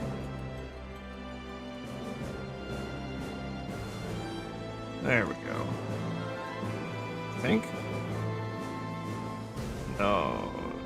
Oh, I gotta probably get rid of this. Yeah, there we go.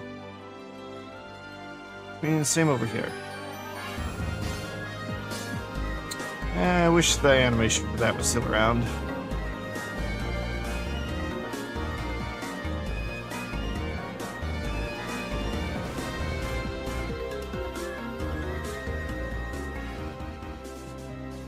Let's see if this is the day Twitch gets upset at me.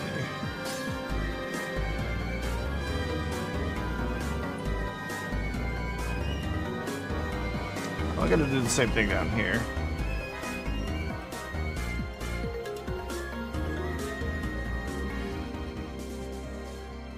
Make that the parent. That parent. Go to pose mode, turn this off, and this off.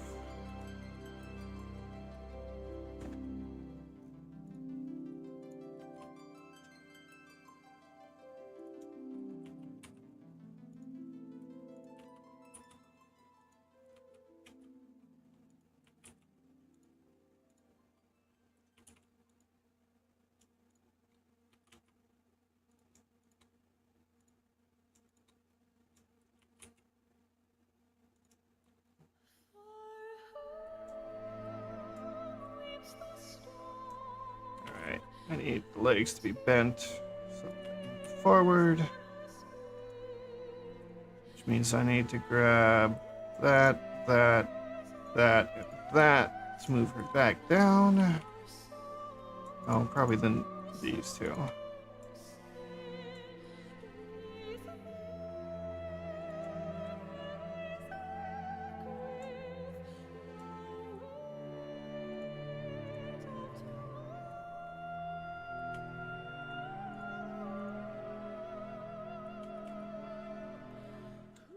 Set this to local.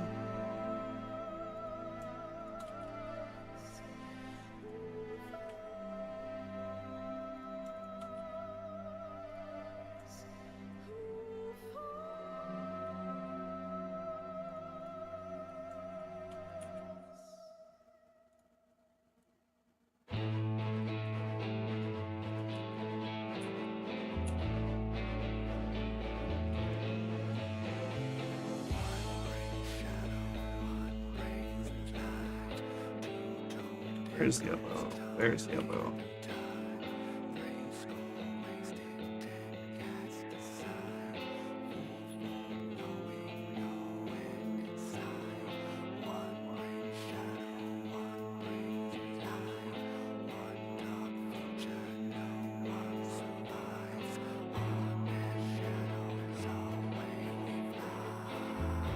Alright.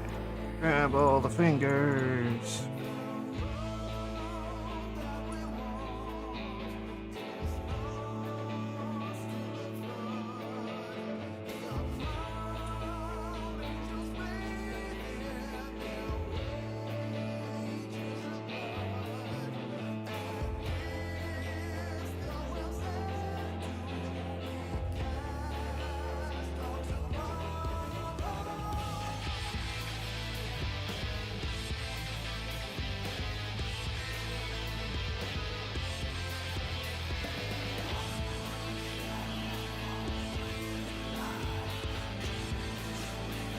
There.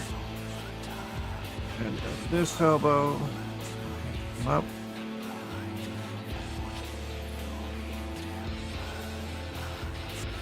I could bring it down and lower this down.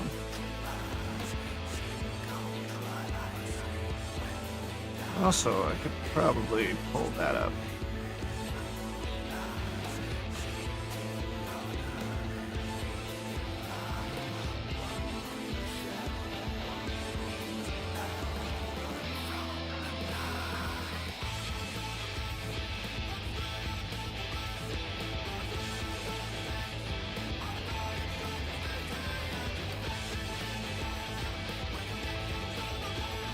Looks like she's bending over too much.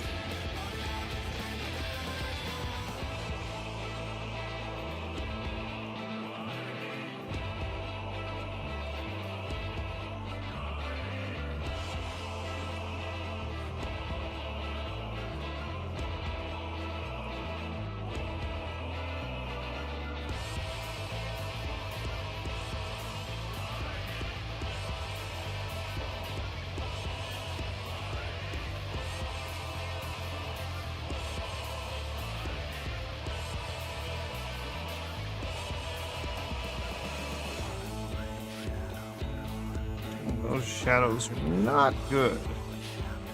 Why?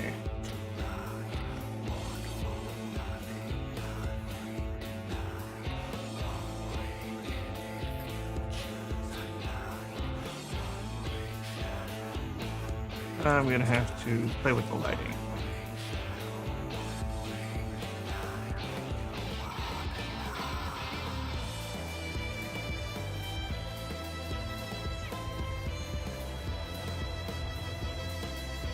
Definitely need to play with the eyes a little bit.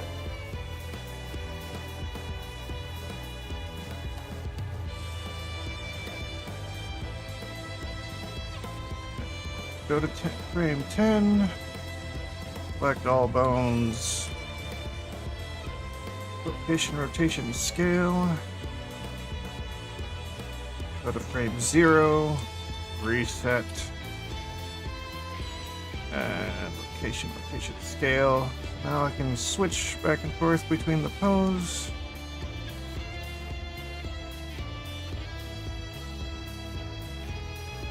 Alright, I need to give her a better expression, at least with the eyes.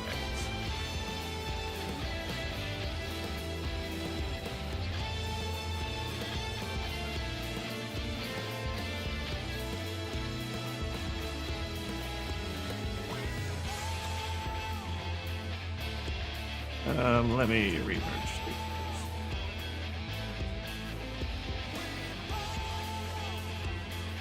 Back to sculpt.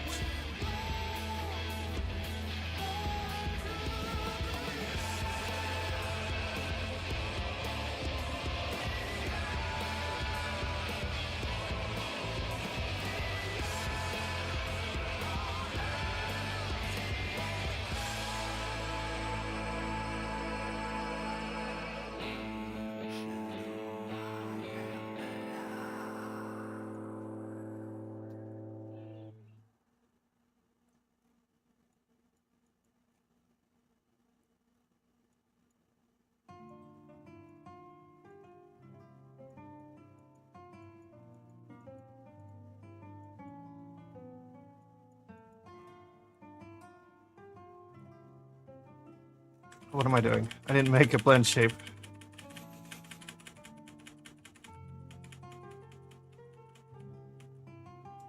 Alright. Resculpt. Save. New blend shape.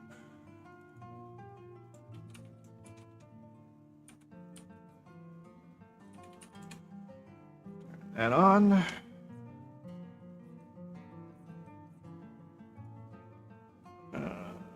Sculpt.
jump to frame 10.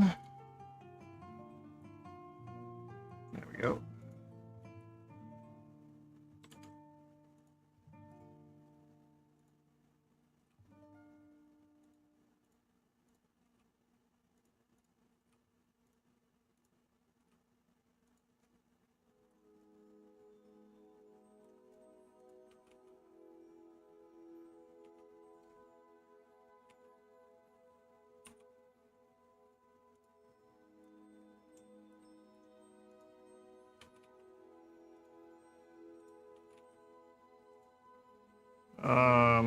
Oh.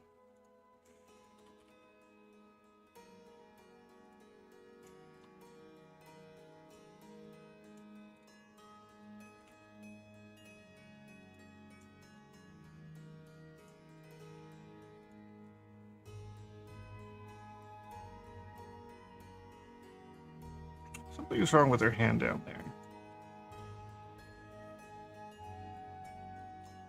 Oh well. This is probably where I should end this. Just so, you know, Twitch doesn't get too mad at me. I will take renders of this and post them up on Twitter here soon, though. Within the next 30 minutes or so. Let's go to that. Yeah, there's definitely something in hand. That's not great either.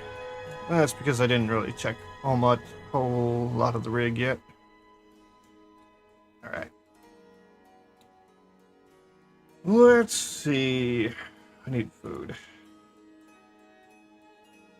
Is Lyra doing modeling?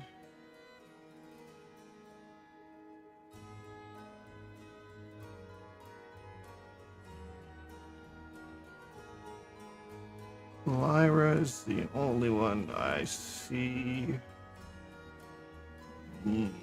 Maybe not that one, though. How about Yoklesh? She even awake? No, she will be right back.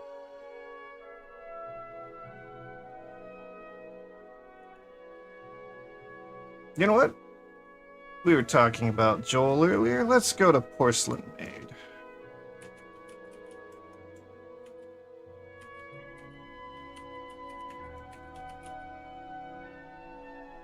What is he doing? He's just chatting at the moment. What is he doing specifically?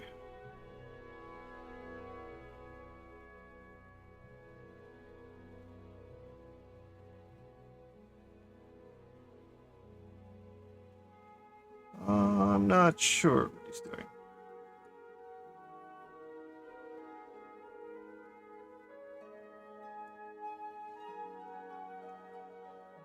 Nice. Here we go.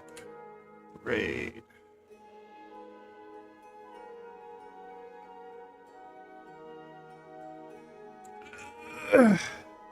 Alright. I'm pretty sure tomorrow I will be doing roofing stuff. So I will not be streaming at this time tomorrow at the very least.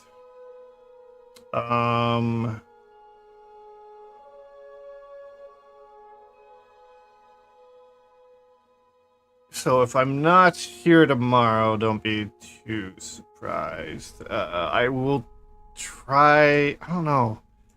It depends on when. Because we're probably going to be doing roofing like every day this week, besides today. So I need to either move back and stream earlier in the day, or stream in the evening. So those are both. I mean, streaming earlier is not as big of a change as streaming like 4 hours from now.